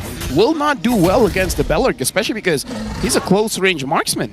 Yeah. Well, the worst part about it is that he might not necessarily be directly attacking the Belleric. Just the Pierce alone can also trigger the passive. Why are you hitting yourself? Why are you hitting yourself? Can end up killing his front line, right? If he goes for the pierce. Oh, an attempt, but unsuccessful. Amal shows up, but it's not gonna get anything. Guys. Hey, yo. LaFell was so right. We need to have that soundboard. Yeah, that was close. Like, he actually tried to go on Rasi. I don't say this often, but I told you so, man. Like, I just know what Miles gonna do. Like, it's pretty crazy that was even a thought, right? Like, that was even considered. That was the first thing he tried. That was the first thing. He even used a flicker. Yeah. That was the first thing he tried. The fact that he thought they could take out Rasi with that play is mad. That's crazy. That's great. Okay, maybe because they know that Rasi is not taking vengeance. Instead, he is holding onto that revitalize. Oh, Loliel's now Good, getting Loliel. that's first blood. Second time. This is the second time in the early game that they target down Loliel. I think it's a great idea, and especially since Amal failed the gank in the mid lane. Well, it's not technically his fault. Oh, wait, hold on. They can actually take him down. Smart missiles, they do hurt. That's revitalized out. So they could have done it. They could have actually done it. Yeah, they could have killed him. That ball just landed. He's mad. He actually... Loliel might have to recall after this. Oh, he has to. This is so good from Soul. Okay, first of all, let's talk about that gank early. Oh! He's not going to recall. He's not going to be able to recall. It is over. Surely, he runs out of energy. And so pins him to the wall. What a play. This is... There's a lot of small details of why that was good. But, okay, here's the thing. They denied Loliel from getting one cannon minion that has the gold. So that's a lot of gold loss. And Soul making it so that he's out like this is good. Rasi, he's not going to be able to stop anything. That's tier 1 down under 3 minutes. Finally, a team that plays the map. They give up on that turtle. No point sticking around it. They beat Loliel's. They unlock Soul out of that lane, and now the snowball begins for the gold laners. We'll see how that's eventually going to play out because the gold difference is looking real good for now, but we need to see it 2x. 800 ahead. Let's turn that into 2K. All right, now it looks like JP Niners, they're bringing in some help for Loliel. And as I said that, they're going away. Poor dude is just level 4, man. He can't even walk up to the wave because he just straight up loses a 1v1 against Soul. That's just such a great punish. Such a great punish coming in from the Homeboys to really neuter a lane super early on. They basically don't have to worry about Soul for the next, like, 4 minutes. Do you move Year 3 to top side and let Soul take bottom? I feel Loliel. I feel like Loliel is desperate for the gold, so I think he's gonna be a little bit the gill for this one. It's like, nah, I'm gonna stay. I'm gonna grab as much gold as I can. Yeah, but look at what it's costing, right? It's costing minions from ZachQT, even Rasi as well. He doesn't mind sticking around, but ZachQT, look at that mid lane, right? Every single time these minions clash, he is missing out on gold. It's a price that they have to pay, I guess, to get Loliel out of this situation. Nah, I would imagine that you go straight for the lane swap at this point, right? You still need a turret to be safe. You don't want to have this much coverage. If not, just have man-to-man defense coming in from Rasi. Honestly, for now, JP Niners, it was a big loss losing Loliel twice and losing some minions, but I feel like they're pretty okay. Like, it's not that big of a problem because eventually, if it plays out like game number 2, go over 20 minutes, it won't matter. It will only matter if Homeboys, they can push their advantage, which I don't feel like they're doing as much right now. Yeah, I agree with you on that one. I feel like the lane swap should have happened super early on. You might as well farm the opposite side of the map. Let's see. Oh, wait a minute. Wow. Send Rasi in, because of course, why not? JP9 is looking for the turtle, should be able to get it, no problem. Mao actually goes for the toss. The Valeric ult is already committed. No takedown, so JP9 is very durable. And now there's a flicker pull. Good one on Year 3. Max finds the kill. Good stuff from the Niners to be able to kind of bounce back after the abysmal laning phase. Loliel's at the very least, yes, he is stubborn, but here he comes as the rest of JP gets involved. They really want this turret, but Soul will clear it out with the help of Mao. So no cigar for JP Niners. Homeboys takes the bottom tier 1. Honestly, this is all good for JP Niners, right? Like, Homeboys tried to engage onto them, and then they failed horribly. I'm going to talk about how this relationship works. Mao picks off Rasi. Izanami as a mid laner feels the need to deal as much damage as he can to try and burst him down. Again, he's a roamer, he's Beleric, he's very tanky. Very bad idea. But since Izanami already used his double dash, he doesn't have a way to escape. He doesn't have a way to take care of himself. And this is why it's bad when roamers make bad engages. Like, you would think, oh, it's not a big deal. see, you're sacrificing your team. This pool might be a big deal. That's Flicker out for Mao. They're not engaged for a while. JP Niners, they do wrestle back control of the map, just like you guys said. In fact, that goal deficit that they suffer early on doesn't matter as much. Yep, and that was a great example of how to set it up for your team, right? Even if it's not just your roamer, EXP laners are going to be your secondary engagers overall, and if you find a good engage, it becomes very simple to play. In the meantime, though, I do want to see them get creative. Here comes JP. Whoa. Just in case you guys didn't know what you were watching, this is the MPL MY Season 14. That divergence is mad. That's the best diversion Man, I've I ever seen. didn't know we had that effect for Loi ult. We gotta do more of that. We pull away, we zoom out. Yeah, we got a bird's eye view, so they show up bottom side, didn't get the read right. I need to play Louis now. Look, they make it as exciting, right? Pulls the ult, don't know where they're going to show up, and so do we. We also don't know where they're going to show up sometimes. Here comes Turtle. Boy's going to hold position over it so far. Let's see whether Soul is able to get a Spear of Destruction to connect. Well, they found Nami. That's a good start. So is Grace going to hard shove away, so Lolia has to deal with it. Yeah, this is so punishable. Like JP Niners and as well as Homeboys, they know that this Turtle Dance always takes too long. Yeah. Oh, Soul is going to get it. Oh, So actually wants the turret, can't get it. That's a 1v1 down bond. Meanwhile, Turtle Fight breaking out. That's the toss here. 3 to the back. Chanford trying to stop ZQT, but Max still gets away with the turtle. As the Mao goes down, and the fight now breaks the dispersion from ZQT as he escapes in front of Chanford, who now looks for Max but couldn't find him. Okay, while all of that was happening, Soul 1v1ing Loliels, and thankfully, because of his economy lead, he lives. Because Loliels was about to solo him underneath his T2. Honestly, even with the economy lead, in my head is like, how? He was able to survive, like, how? Yeah, he I'm surprised he tried to fight, you know? Yeah, that's the thing. I thought he was gonna like try and take the T2 and then, you know, bugger off. But then he decides that, oh, no more minions. Lolios is chunking me out, putting me to 1/4 of my HP. I dodge out of his Synchro Fissure. I create enough distance so his Chrono Dash can't keep up. I don't know. I'm surprised as you guys are. Honestly, in the previous clash, both bot as well as the turtle, I kind of feel like it's kind of good that both teams managed to survive. Like, no one was taken down. At least for game number 3, they're being as disciplined as they can. They're trying to make as little mistakes as they can. So, Mao, maybe don't toss the Bellard. This is a suggestion. You know, maybe there's a bigger, better target out there. I mean, ZQT doesn't really show himself, though. Yeah, he doesn't. Like, I can't blame him because ZQT as well as Lolia is playing so well. Like the one positioning in front, Yetri and Rasi, those are the targets you don't want. Rasi just gonna keep sending Rasi into the front line, right? It's not that anyone could burst him down at this point in time. I personally feel that there's actually zero downside to using the diversion to get Rasi in to quickly poke somebody because he still has Thunderbell. He is scaling that up. Hey, what's the worst that can happen, right? Yeah. I like that kind of mindset. What's the worst that can happen? Rinse and repeat. Let's see it. Let's see it once more once ZQT gets his ult back up. Speaking of which, what are you guys thinking about ZQT on the War Cry? Personally, for me, I think it's okay, right? I do like you're able to proc the War Cry off of many different triggers. Yeah, that's what Zyme did as well in the game just now.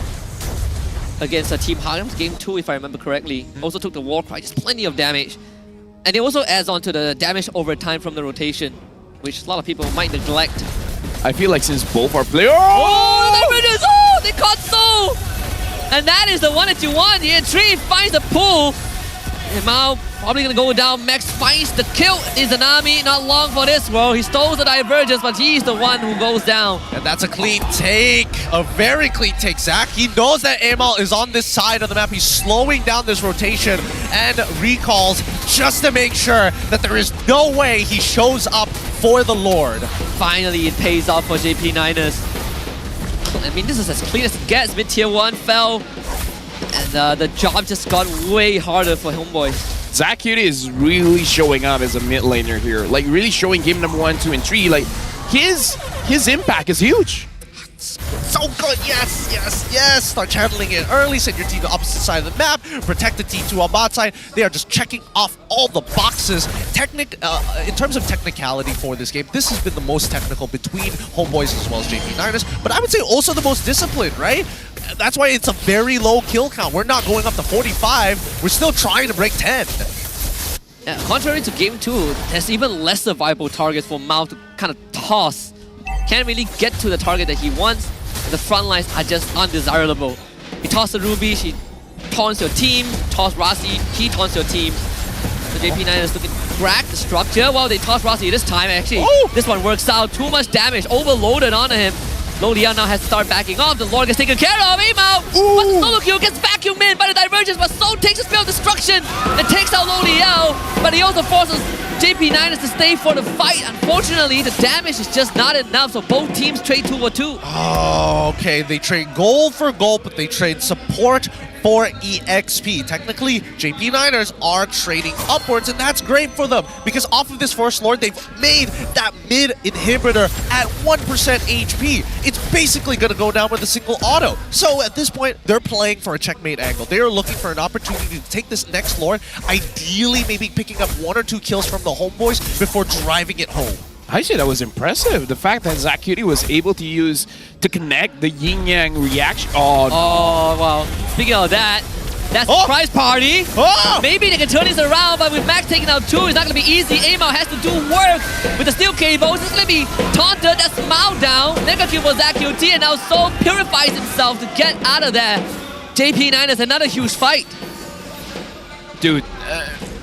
JB9ers, that was great, but Soul, amazing reaction speed, able to survive that, but I don't know how they're going to survive this. Yep. 5 seconds for Chamfer, but JP9ers goes for the throat. It's Soul down, Amao gone. JP9ers, full speed ahead, 2-1 over Homeboys.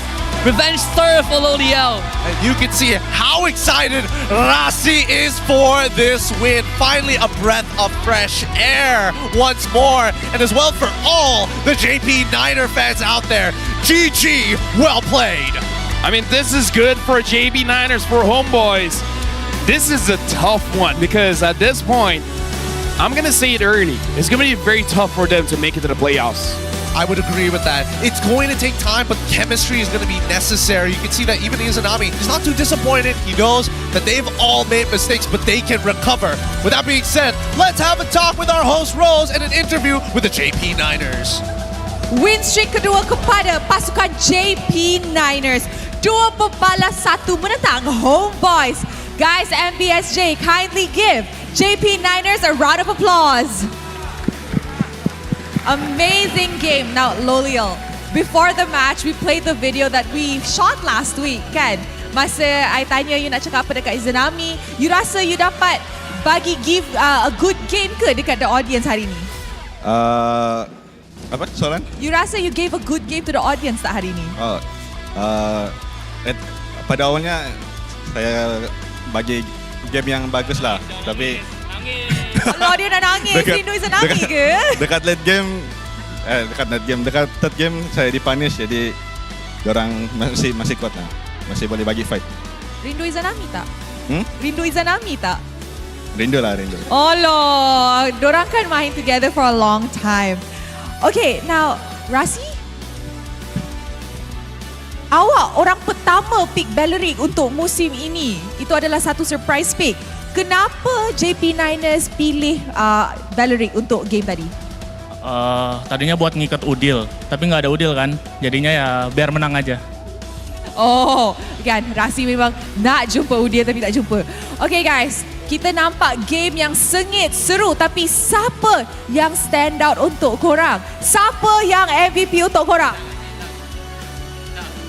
Okay, mari kita tengok MVP in 3, 2, 1. MVP perlawanan ini jatuh kepada Zach Cutie. Alright. Zach, first of all, I just nak cakap, very amazing game today. Very, very nice. Now, JP9ers dah ada 2 win streak sekarang ni. You rasa JP9ers punya lineup sekarang ni dah ready ke untuk jumpa pasukan yang lebih kuat in your upcoming matches? Bagi saya, kita orang dah ready untuk lawan semua tim kecuali SRG. Dorang tak puas hati. Kenapa tak ready untuk jumpa SRG? Kenapa tak ready untuk jumpa SRG? Sebab dorang kan jodoh dunia. Okay, maybe we could give the mic to Ye3 sebelum I bagi Ancha. Ye3 ke yes? Okay, Ye3. I ni nak tanya you satu soalan je. kenapa dengan nama awak? Boleh tak terangkan sikit? Sebab kita ni tengok video daripada satu media. You cakap sebutan nama you sebenarnya is Yes. Semua caster dekat sini, I boleh guarantee, semua confused macam mana nak sebut nama awak. Cuba terangkan kenapa Yes, bukan Yetri dah. Saya Yes tu, kan dia kata kenapa tak nombor 5 kan.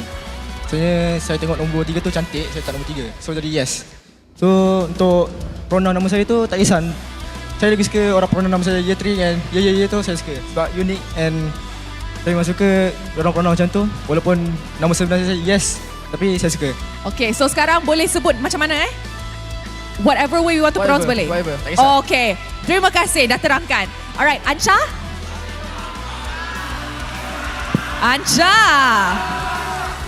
Okay, Ancha, musim lepas Udil suruh Ancha bangkit. Dan sekarang Ancha baru habis menang game lawan Homebois X Team Ancha. Apa Ancha tengah rasa dan kalau Ancha nak cakap anything dekat dorang, apa tu? Silakan. Pasal X ya? Kalau pasal X ni dia sensitif sikit lah, pasal X lah. Cakap buat Udil ya. Buat korang nanti, siapa-siapa yang nak cari makanan spicy, DM saya. Sebab tadi tak jumpa mana yang spicy. And then lagi satu buat Daddy Hood lah.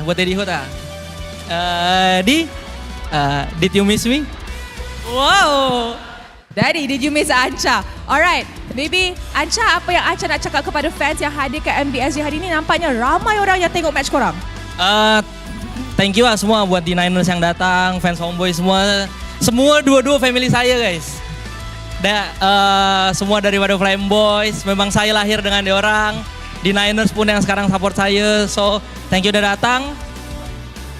And then terus sokong kita orang lah. Semoga kita orang boleh wakilkan Malaysia di Game 6. Thank you. Wow, alright. Terima kasih kepada JP9ers and of course, congratulations on your win. You guys may now go celebrate your victory.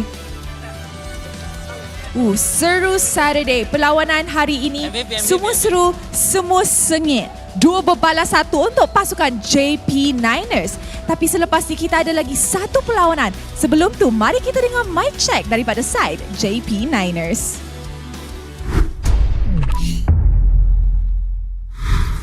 Reset lagi ya? Jangan. Buat tarik ni, 3 kena. Ling. Aman. Kait. Aman. Lo. Aman. Taruhnya Mac. Kelas gak. Aman aja bro. Kelas gak. Gol. Taris dulu. Mati. Taris lagi. Gua cung. Nih, Valen. Nice one. Aman. Gua udah pilas. Taruh. Cari. Gas. Gua balik. Ya, defend. Lo kasih.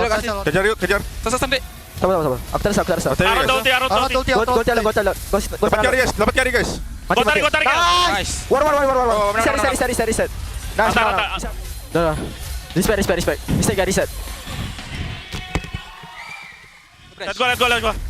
Kena nih, Valen. Pasang. Taruh. Mati. Oh, flicker deh. Mati. Ini. Joy. Mati. Lihat saya. Lihat. Mati sih. Gas. Boleh sih. Gas. Nggak ada wave. Mau coba kah? Ada 1 minit. Tor dulu. Noretin. Mau nggak, Max? Boleh. Gol. Bang. Pasang. Nice. Nice. Ada lot guys. Lagi aja lu. Moskop sih, offside sih Moskop. Dua. Gas. Blik. Mati. Kelihatan nggak sih? Enggak. Boleh. Goti. Oh, kejedut gua anjing. Aman. Gosan. Oh, gua aman. Funny. Guys, kiting guys ke gua. Rata, Cok. Let's go. Pudi. Mid, bisain kita guys. Boleh. Waduh, 3 Ayo. Dapuri. 5 detik guys. Bisa. Torok. What a series coming in from JP here. It seems like things are going well for them. Homeboys on the other hand, I mean, it could be better. It definitely could be better. I mean, honestly, listening to what Ancha has to say, I'm not a beaver, but damn. Yeah, like wow. He really doesn't hold back. Daddy, you miss me? Oh, that must have. Probably not last season, but now. Yeah. Yeah. Probably feeling something in there. Definitely going to be feeling something after that one. I mean, it's, I wouldn't say it's a complete destruction, but I definitely think that the fundamentals are a little different. And even so, it does bring out a very unique side of the game with the way that they're actually approaching. But at least we're not having simple mistakes of, oh, the wave pushed in, we lost our T2 or anything of the sort. Yeah, I would say that JP Niners did show us another side of them, which is being able to pull off something a lot more technical with the Luo Yi. Yeah. And it was basically the main reason that they even got a lead in the first place. Yep. I do think the Bellerig was kind of interesting overall. I feel like the Homeboys definitely could have started attacking different sides of the map, or maybe had a better response to it overall. But Zach QT has been the consistent man in all three of this match, and that is why he is the MVP of the match. Without Honestly, a shadow of yeah. doubt.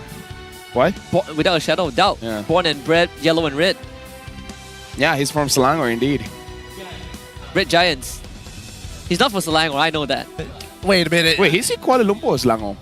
I don't think he's neither. I forgot what the flag was, honestly.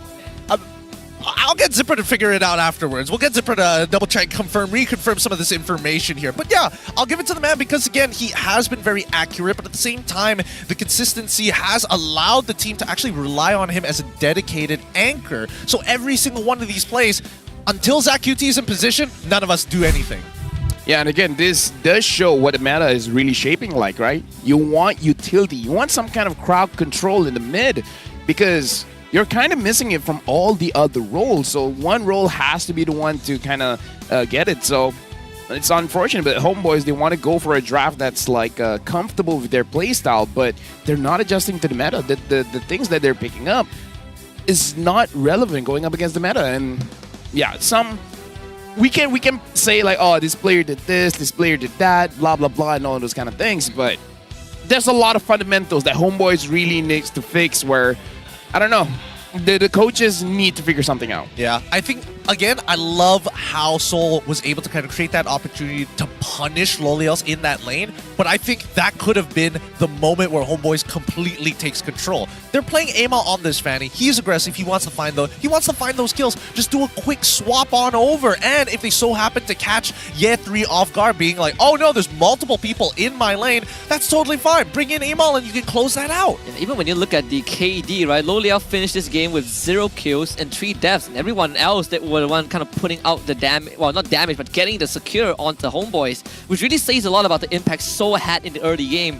But I agree, they just couldn't capitalize on it. Even the total damage dealt kind of tells you the story. Yeah, honestly, yeah, this is not a very heavy damage game. Like, everyone just hovering around 20,000 damage dealt, but this time Chanfer didn't have a really good game. Like, they really shut him down. By the way, someone said that he's from Malacca. Ah, yes, Malacca, yeah. Thank you for the confirmation. People in chat. Looking at the total damage taken, Rossi obviously going to be through the roof here. 60,000 of how much he was tanking. Mal, on the other hand, 47,000, but everybody has been just taking punishment all throughout. Yeah, so I guess this is a clue when you're fighting against Homeboys. Just pick up very beefy tank heroes and then just let them pick up the Jawhead. Yeah, I mean, I really want to see, you know, down the road if Izanami is still going to be playing in that mid lane to show different heroes. Honestly, at this point, I'm not even kidding. Put Izanami in Rome. Let Udil play mid. You're gonna give him PTSD putting him back on Angela again, the Rome. No, I mean, like, he was originally a Rome player. That is true. He started his career in Moonchild as a Rome player, so not wrong about that. It's, you know, it's so you're something. trading him for Mal? And then wait. Oh boy. So you swap him out, and then he goes in. That means, but then wouldn't that change the chemistry of the team once again? Because then you would have to have Udil in that mid lane to kind of cover up that spot. Get in. Look at me. Does it look like I care? I think some form of you still does, deep down inside. I don't care about anything anymore. Man, that was the last candle inside of him. He's just it's just burnout. It's just. Is it? Man, they really disappointed you this time around. I mean, look at the item progression. At least they're like, oh boy, somewhat hitting their items on time. Wait, they so went for the favor? Wait. So went for favor boots at one point. No. So it's part of the long-standing meta where around 8 minutes is where other people, especially the side lanes, can pick up the roam boots, more or less just to get additional goal on that assist. But you have to buy it after 8 minutes. Before 8 minutes, you're gonna disrupt the flow. Yeah. Mainly for your support, of course. Yeah. But you know, when you have a jawhead, I don't know how much respect you have. Sorry, I just have PTSD from dealing with too many jawheads in solo queue. Now, looking at the current standings, with that being all said and done, JP Niners now shoot up to 3rd place with 7 points, 1 point underneath Team Vows and overtaking MV and Todak. And Homebois is number 8. They actually rose after that one. They actually went up. That's kind of funny, you know. We lost, but we went up. Maybe at least they won. They took 1 game, right? If not, they would be number 9. Number 9, yeah. Number 9. It's funny that winning 1 game is like, yep, we're number 8 just now. Relegation. We're number 8 now. We might not make playoffs, but we don't get relegated. Just in case you guys need to know, number 10 loses their spot to the MAL team, and number 9 has to face against the number 2 of the MAL team, and then winner gets to go to the MPL. Yeah, that's how they're gonna have to qualify. But man, I can understand. This is an interesting scenario to be in, especially like I wouldn't have expect performances like that on week 3 of all things. Like maybe a week 2, maybe a week 1. Like I think that's forgivable. Week 3, no mercy whatsoever. Still feels like a bit of a shake-up, right? Like some teams are still not as polished. You're seeing certain holes that can still be plugged. On the brighter side, next up is going to be MV going up against Team Ray. Yeah. The real question is, which Team Ray is playing? It's the same roster. Don't get me wrong. It is the same roster. But which Ray is it? We don't know, but there's only one way to find out, and that is to stick around right after this break. This is the MPL MY Season 14. More MLBB action right after this.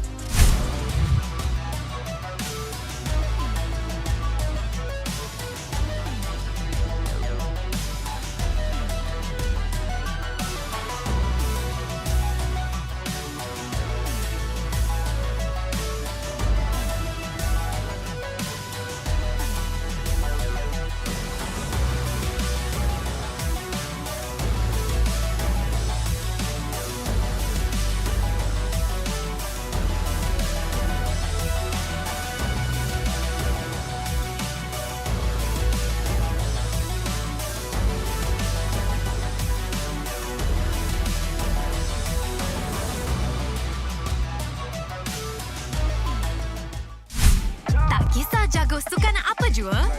Jagokan lagi dengan rangkaian imaji termantap dan tak pelik. Gaming sepantas kilat. Menang di Land of Dawn. Tukar ke Holling Prepaid 5G sekarang.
kenapa ni? Aduh, 5 lagi kata sangat. Gunalah Head and Shoulders.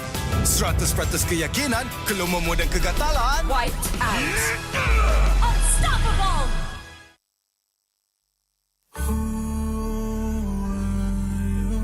Fighting for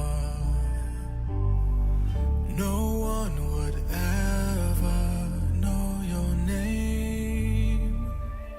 Who are you waiting for? No one would be there to save you.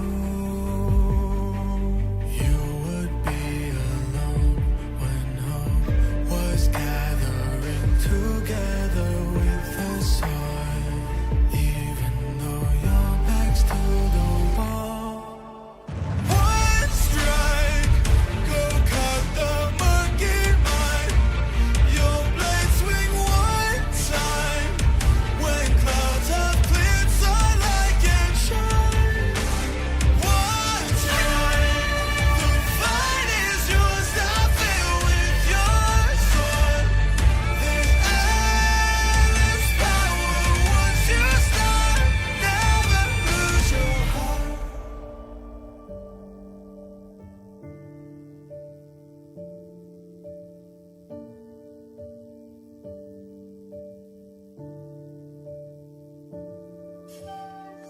Tonight is dark and the shadows are deep. Who can protect the world? A light of hope shines in the dark. One strike, I swear by people's side. Keep faith just one time. I'm gonna light up all the fires. One strike for my desire, a light up so bright. Inside the power in my heart, I'll defend the world.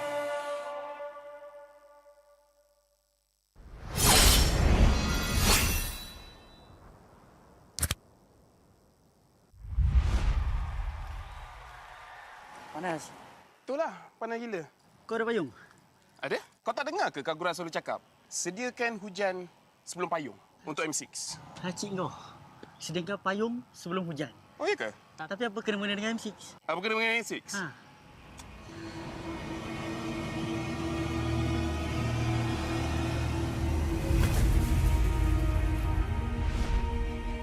Apa itu hujan emas? Hujan emas adalah satu matlamat, satu impian terunggul untuk setiap pasukan.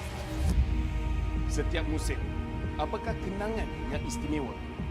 Ia adalah ketika juara menjulang piala di bawah hujan emas. Ia juga menjulang dan membanggakan nama Malaysia di persada dunia.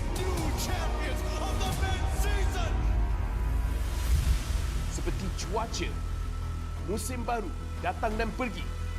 Ia persis dengan MPL MY. Setiap pasukan dan pemain yang pernah menjejak kaki di MPL MY, mereka tidak pernah berputus asa. Setiap musim ada permulaannya. Juga permulaan baru untuk matlamat dan impian bagi pemain kita. Musim cuaca datang dan pergi, tapi ia tidak akan mengubah sejarah pemain kita. Dengan harapan musim hadapan yang cerah adalah satu pemangkin semangat bagi pasukan yang bertarung. Komposisi musim lalu tidak penting. Yang penting adalah kesetiaan kepada permainan.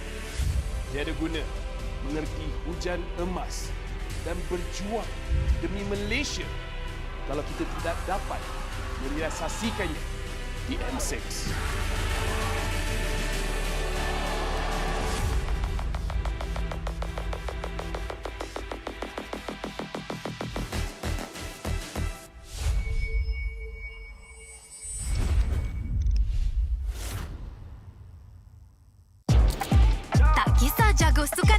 jua? Jagokan lagi dengan rangkaian 5G termantap dan tanpa lag. Gaming sepantas kilat. Menang di Land of Dawn. Tukar ke Holling Prepaid 5G sekarang.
Tangan aku kenapa ni? Aduh, limumu lagi, gatal sangat. Gunalah Head and Shoulders.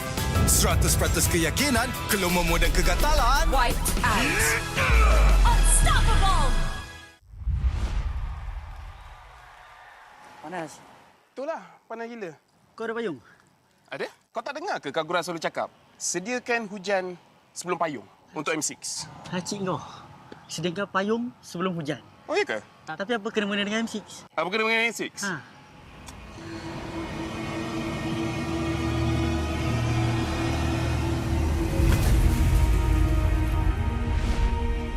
Apa itu hujan emas?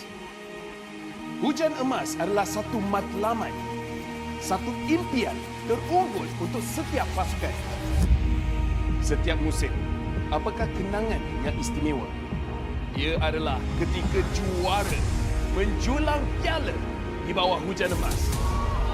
Ia juga menjulang dan membanggakan nama Malaysia di persada dunia. Seperti cuaca, musim baru datang dan pergi. Ia persis dengan MPL MY. Setiap pasukan dan pemain yang pernah menjejak kaki di MPL MY, mereka tidak pernah berputus asa. Setiap musim ada permulaannya. Juga permulaan baru untuk matlamat dan impian bagi pemain kita.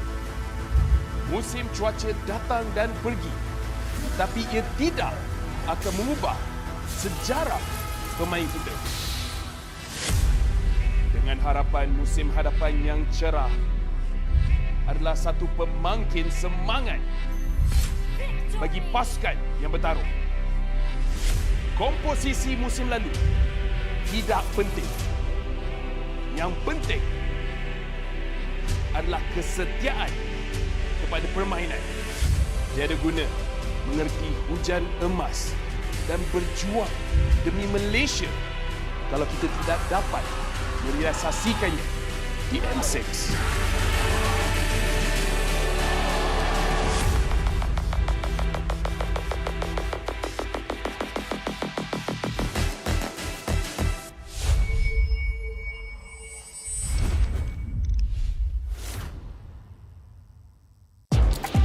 Tak kisah jago sukan apa jua, jagokan lagi dengan rangkaian 5G termantap dan tanpa lag.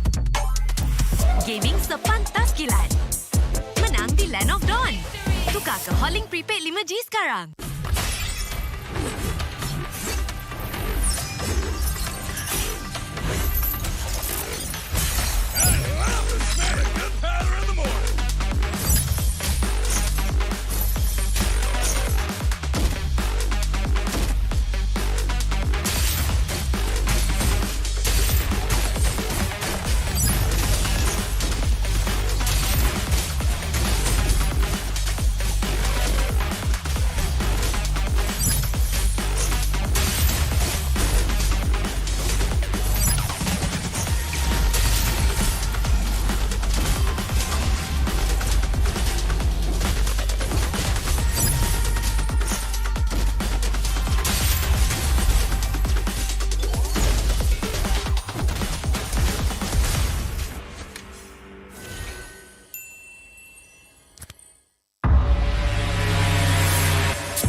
Tangan aku kenapa ni? Aduh, limumu lagi, gatal sangat. Gunalah Head and Shoulders. 100% keyakinan, kelumamu dan kegatalan. White out. Unstoppable. Panas. Itulah, panas gila. Kau ada payung? Ada? Kau tak dengar ke Kagura selalu cakap? Sediakan hujan sebelum payung untuk M6. Hacik kau. Sediakan payung sebelum hujan. Oh, iya ke? Tapi apa kena-mena dengan M6? Apa kena dengan M6? Ha.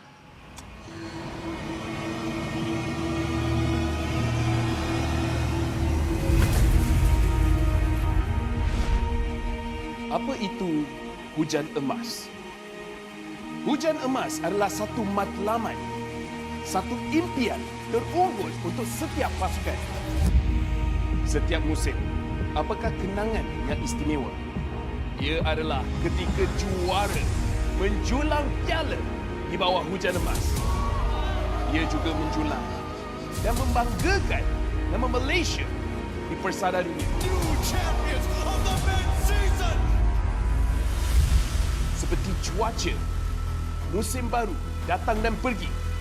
Ia persis dengan MPL MY. Setiap pasukan dan pemain yang pernah menjejak kaki di MPL MY, mereka tidak pernah berputus asa. Setiap musim ada permulaannya. Juga permulaan baru untuk matlamat dan impian bagi pemain kita. Musim cuaca datang dan pergi, tapi ia tidak akan mengubah sejarah pemain kita. Dengan harapan musim hadapan yang cerah adalah satu pemangkin semangat bagi pasukan yang bertarung. Komposisi musim lalu tidak penting. Yang penting adalah kesetiaan kepada permainan. Tiada guna mengerti hujan emas dan berjuang demi Malaysia kalau kita tidak dapat merealisasikannya di M6.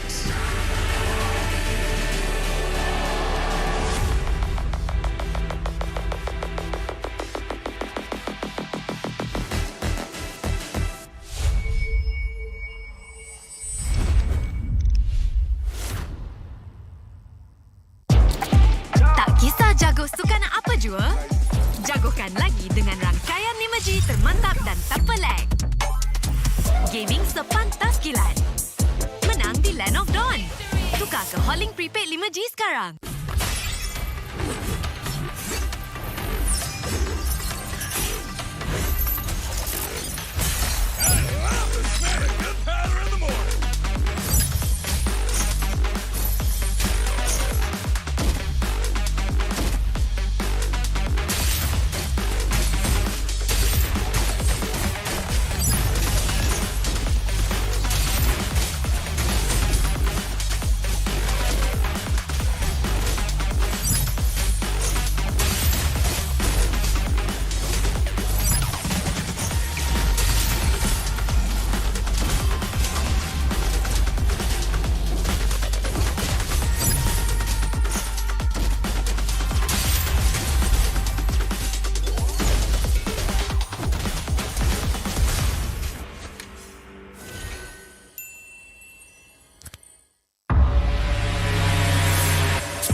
Tangan aku kenapa ni? Aduh, limumu lagi gatal sangat. Gunalah Head and Shoulders.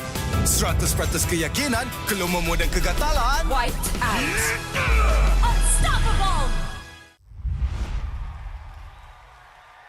Panas. Itulah, panas gila. Kau ada payung?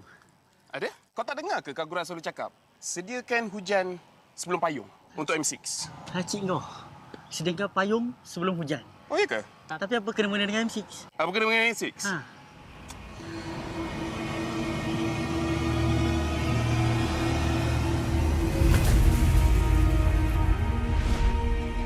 Apa itu hujan emas? Hujan emas adalah satu matlamat, satu impian terunggul untuk setiap pasukan. Setiap musim, apakah kenangan yang istimewa?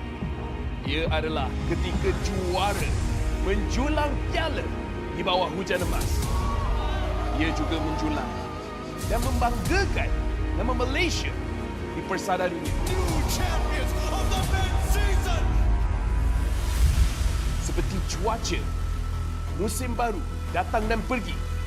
Ia persis dengan MPL MY. Setiap pasukan dan pemain yang pernah menjejak kaki di MPL MY, mereka tidak pernah berputus asa. Setiap musim ada permulaannya. Juga permulaan baru untuk matlamat dan impian bagi pemain kita. Musim cuaca datang dan pergi, tapi ia tidak akan mengubah sejarah pemain kita. Dengan harapan musim hadapan yang cerah adalah satu pemangkin semangat bagi pasukan yang bertarung.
I'm a rock star.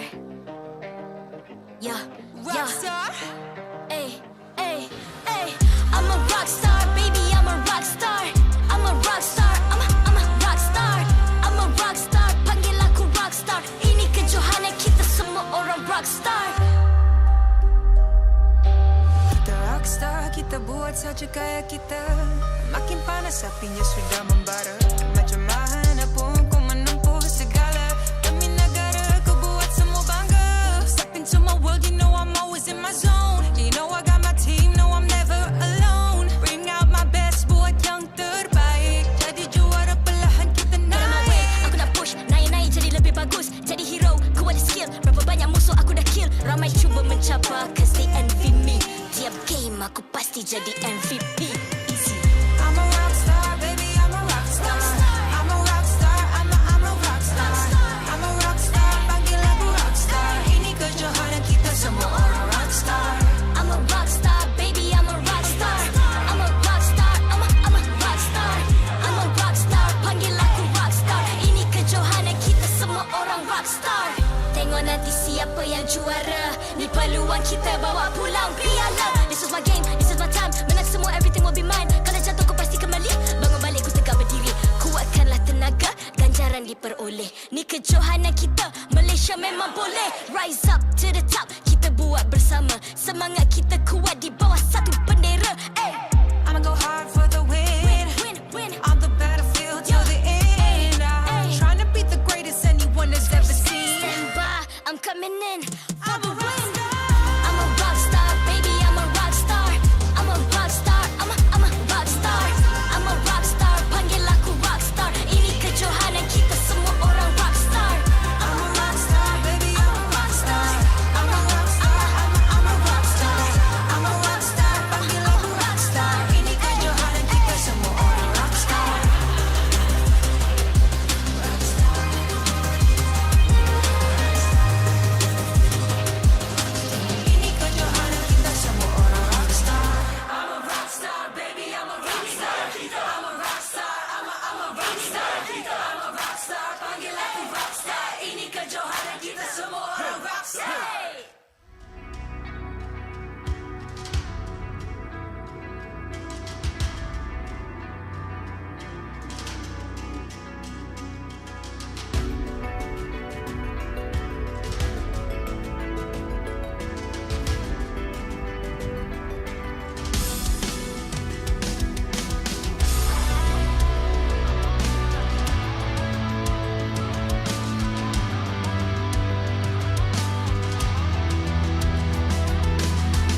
MPL MY Season 14 is powered by Moonton, KPRG, and MSNJ. Official 5G mobile internet hotlink.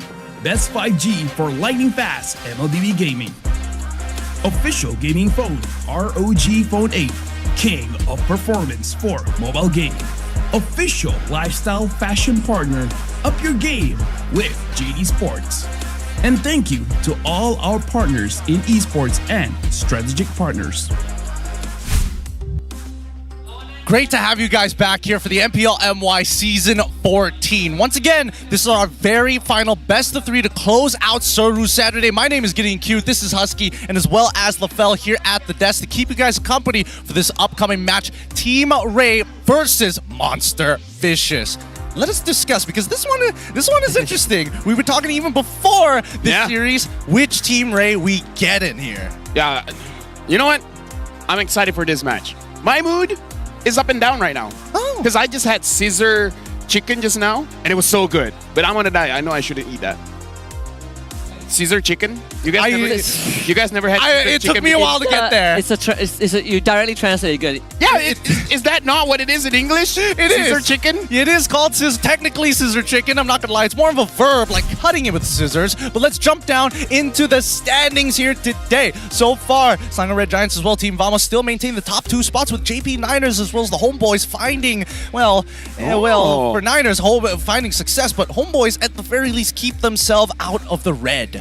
Yeah, but Monster Vicous and Team Ray, I didn't know they were this close in terms of point. In terms of games, not so much, because Team Ray has already fought 5 times. That's a lot of times. Yep. They played the most series out of everyone, and they are about to play their 6th one later on against Monster Vicous. So, if anything, I think it is the most important for Team Ray to keep racking up points, right? Because right now they're in playoff zone, but that could easily change.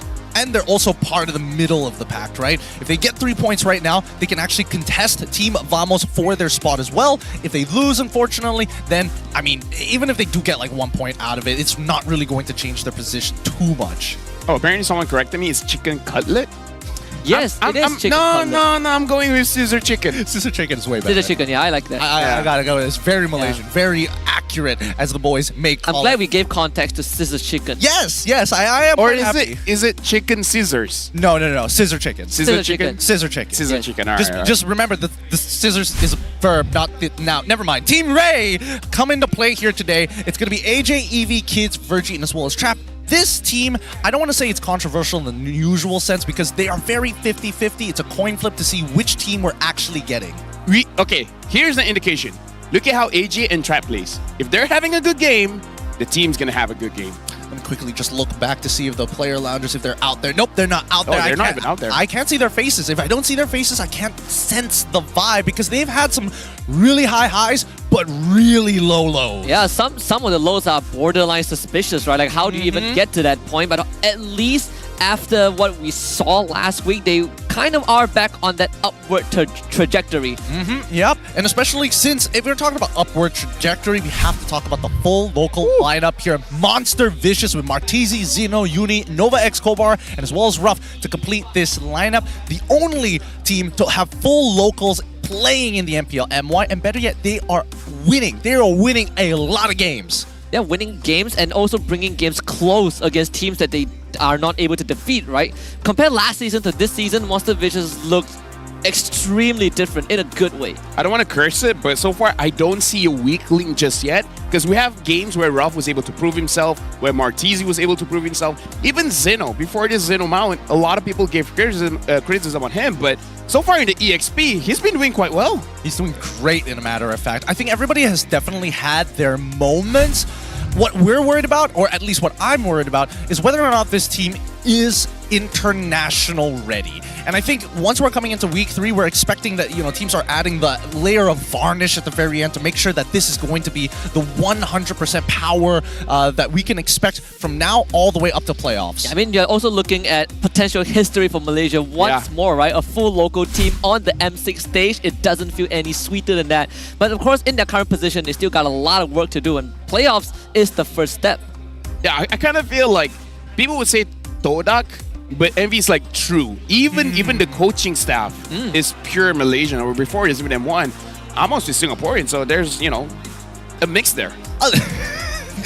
Just a wee bit of a mix here, but look at it. The play the Malaysian way. What defines the Malaysian play style? And funny enough, I've definitely had this conversation before with others, and most of the time it's just whoever the best teams are doing because everybody else just feels like fodder. Now, with a full local lineup, I'm surprised that even MV might be able to contest that spot. Yeah, when we talk about Malaysian playstyle, is a lot of like who ego checks who, right? But that also kind of reflects what MPL ID is doing. I think right now for Monster Vicious, they're looking more on the team play sense, something that I think Coach Haru did highlight before. They're coming together pretty well. So does that mean that you think that Monster Vicious can continue their winning streak Yes. off of this? Yeah, straight away? I think so too. Yeah, honestly.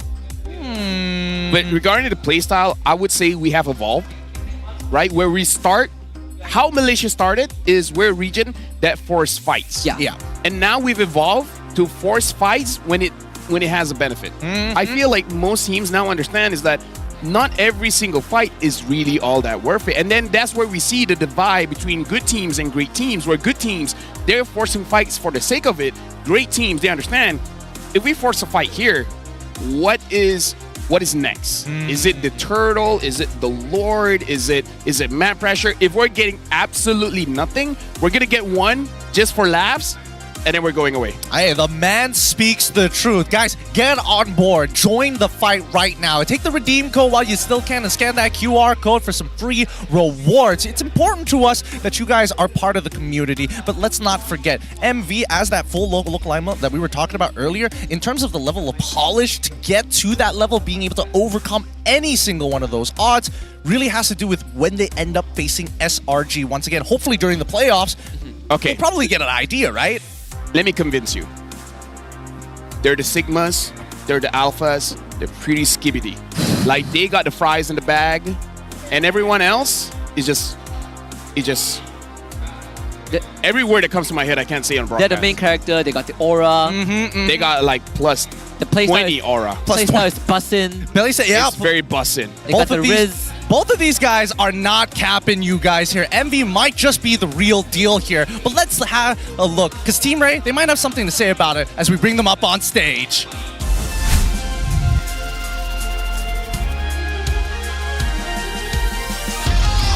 Team Ray. The Rising Stars. Ray has climbed up off a tough start. It is now on a 2-game winning streak. Can Ray continue their momentum and secure another vital victory? Give it up for the relentless Team Ray!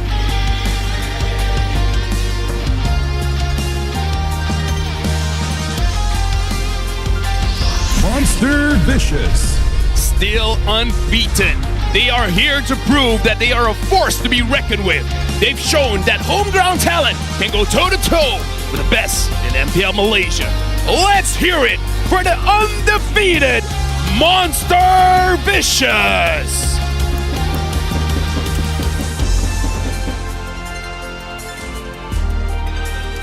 Introducing the coach and analyst of the two teams and head of League Ops, Franklin, that will ensure fair play and professional integrity in the matches.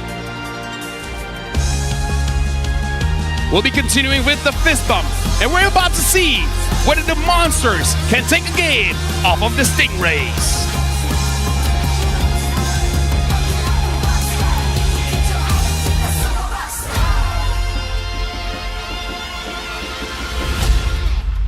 Good luck to both of our teams as they head on over to their battle stations. Still seeing a little small moment from Nova Escobar as well as AJ. I mean, they've definitely, especially with Nova being loaned out to so many teams before, he's got a lot of friends all across the professional scene. I mean, he's a nomad, right? A nomad who has done well in the teams that he has gone to, and even last season, actually 2 seasons ago, when you look at SRG, when Pancake needed someone to kind of step up to the plate, Nova Escobar was the one that not only saved them, but knocked out Todak in the playoffs.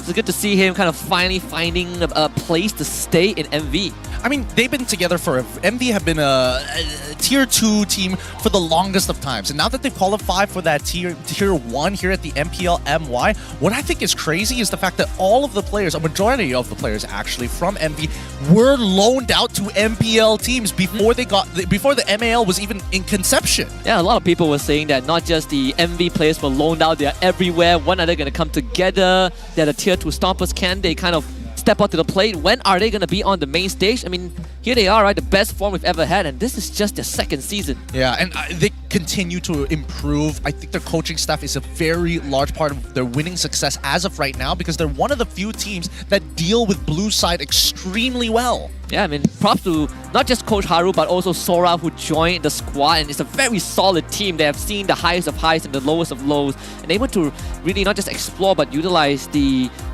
pros of all these players, especially Zeno, right? We talk about his evolution as a player, and from last season until right now, I would say Zeno not only just removed the word mouth from his IGN, but also made sure that he brings the pain. And I like it. I like players who are confident, but most importantly, are able to perform. Let's look at Nova X Kobar. We messaged him, what makes the players click so fast together? Moreover, Martisi is new. And he said before MPL, we had a team bonding for 3 days and 2 nights. And we got to know each other a lot then. Martisi is a good player, and because he's a kid and I'm experienced, when we do something in-game, we gel well. It's really good to know that, right? I know SRG also went on a trip, a bonding experience with the team. Maybe that's how they do it, right? I even heard Team Ray does it, but in a more close manner. Intimate way. Yeah, I like that teams, they're having the right mentality, right? In order for you to solve a problem, you just splash some money on it. So it's like, oh, bond, you guys aren't friends? Well, how about we go for a trip? But what if I increased your paycheck by like 10%? How does that sound? No. I talked to HR, that's not how it works. Oh, you don't like this guy? Pay raise, or a ping pong table. If you say pay raise, you're giving the wrong answer, my I'll man. take ping pong table any day. Right? See. So gets it. There's this photographer in the West that photographed a ping pong table over 7 years to document what it was used at. Anything except for ping pong. What? It used to hang clothes, people sit on it, people stand on it, people set up fireworks, but never for ping pong. Dang. So I thought we were on the same page. No, I was not expecting. Yeah, I wasn't thinking of that as well. That was out of left field. If we got the same photographer to take a picture of Axiata Arena, that'd be great, because now M6 is coming back. We would get to see the good times of M1, the nostalgia, to bring that epic moment once again here in Malaysia for M6. Scan the QR code, take the redeem. You know what to do. Be better, greater than ever. Man, there's too many. Too many slogans. Just wait for M7. Great forever. Forever great. Forever great, and then great forever, and then 5 ever great. And then it says finally great. Finally great. M20 is just gonna be like, we were great. we were great. Man, we have regressed by that point.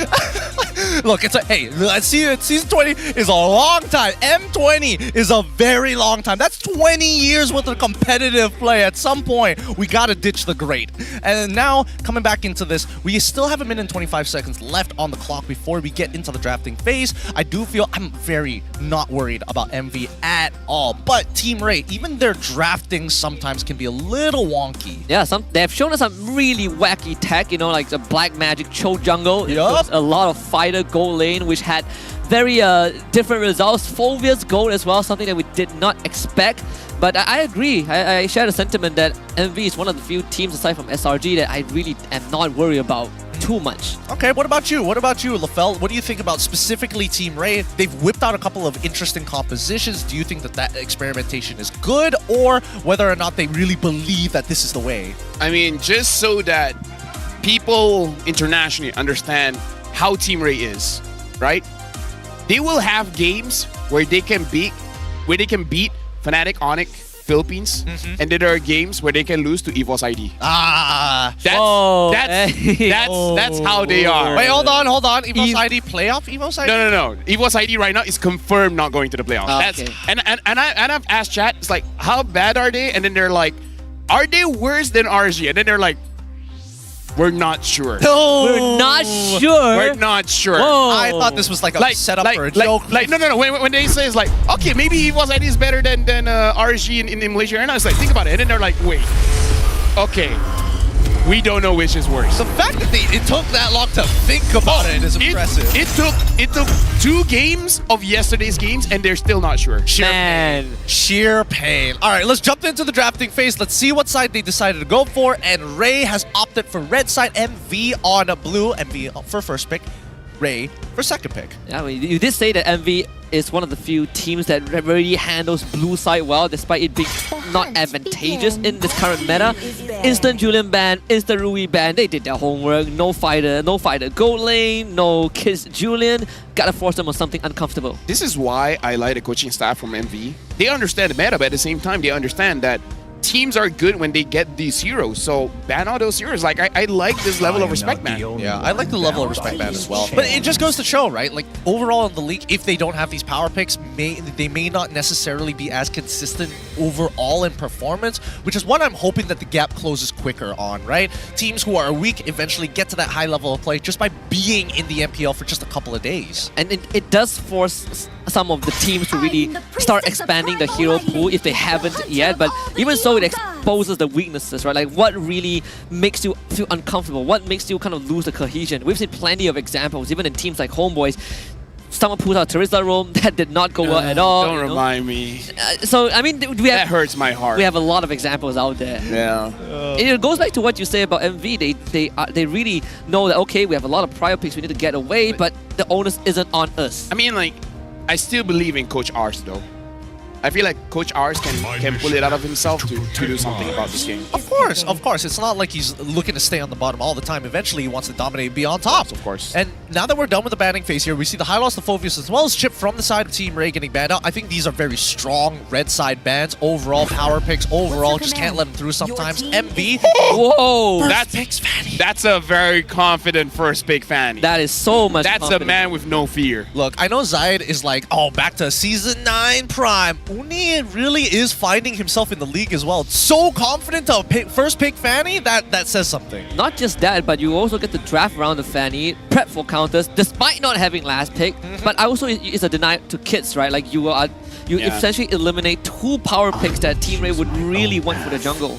So this should be a Nolan at some point. Oh, it's going to be Vixana and Arlet 4 now. Keep it open, keep it real. Don't have to lock in your jungler as of yet. They can wait until the very end of the phase to do so. But MV need to start adding on to the repertoire, right? Because in their bans, they got rid of Edith. They got rid of Edith, Julian, as well as Ruby. The Julian and as well as Ruby are particularly interesting, both of which do pretty well against the Fanny. I wonder if MV will pick up something like an Eve here to face against the Vixana, because right now, going up against Vixana, Zaz and Aurora are the names that come up more often, but I don't know, Martizi seems very creative in the picks that he has, and so far with no mana has been very popular. The one that I'm surprised hasn't been as popular is the Grok. That too. It could be Valentina for Martizi if they wish to go down that route. Terizla shows up again for MV. At least we know it's going to be Zeno. No, Your team is picking. It's going to be Zeno. Okay. I'm going to double down on this. I am willing to fork up spendings for this. When casters say it's not convincing. Haru is a mad scientist, but he's not insane. Okay? Yes. The more you say it, the more I'm like, I can't see it. I believe in Haru. Sora isn't a psychopath. Yeah, I believe in Haru, and then Sora's like, hey. Hey, Haru, you know what? This looks really good. We still got on XP, you know? I've crunched the numbers. I've crunched the numbers. I've crunched the numbers. Let us be the first one to win on Terizla Rome. Let's do it. That's how we mark our name in MPL history. Oh no, it'll be too dangerous if they do it. I don't know, we'll see. We'll see Hayabusa and as well as Aurora, the final lock-ins coming in from Ray. I like the Terizla. I want to see how it actually, I'm hoping that the Arlet actually gets thrown over into the EXP, because usually it's a winning matchup for Terizla overall if you're playing against the Arlet. Now, after the nerfs, I do want to see if it's like still a convincing win, or is there outplayability for Arlet because he doesn't have to deal with mana anymore. On paper, it shouldn't be, because the Terizla longer cooldowns, less damage, doesn't really spell I'm a lane bully, you know? So MV right now, I kind of feel like they have to give respect towards the Rome, actually. Like, wait, is that fakes? Yeah, it is fake. Hey! And I think it's his birthday today. Oh! Happy birthday, man. Birthday fakes. Happy Or is it birthday, a fakes. real birthday? If I'm wrong, he just got a free birthday. Don't you guys want a free birthday? Hey, wish fakes happy birthday in the chat if you're watching on the English broadcast. We appreciate you here press at F MPL. for fakes. Hey, wait, no. No. That's not how this works. He has a wife and child ban. Hanabi ban. I think it's okay. Hanabi ban, just to ensure that they don't give blue side the Hanabi Lolita once more. We've seen that happen in other MPLs. It's happened here as well in MPL MY. I think it's a good idea. It's pretty good. Moskov is left on the table. I think Team Ray could take it for trap. There's no way they play any fighter XP, gold anymore. You know what? Rank, I'm gonna play these tank supports because so far they're getting banned out. I mean, like Kaja makes sense because Virgie has used it and he was really good on it. Moscow gets picked up. You guys were talking about it. So now Envy, how do they face against this Moscow? There's Claude Harif, there's Nathan. If things go really, I need a good Claude game though. I need to refresh myself. I mean, you can trust Ruff with that. You know? I mean, like even if you lose, I want to see a good Claude game. You know, you feel me? You feel me? Yeah, I feel you. Yeah, I feel you. I definitely feel you. We definitely need a palate cleanser. That was the word I was looking for. Kind of wash out what happened in the previous. How do you series. force the Arlet to XP? Do you pick Kufra here? The thing is, the bouncing ball doesn't really affect the Arlet because the vengeance goes right through it. That as well. I feel like. Yeah, I guess Kufra is probably one of the better options here. Oh, Tigreal! Wow, so they actually picked the Nathan. I guess the Hayabusa. I mean, I guess it's still fine. I feel like the Nathan is just that you have some space. That's a lot of team fight setup though. And very good late game. So the Fanny isn't that pressured to carry in the late game, you know? So it's all about the execution from MV, right? With all these big ultimate, these big spells that guarantee a follow-up. It's going to be the Jawhead room. The first team that picked Jawhead room was actually Team Ray in week 1.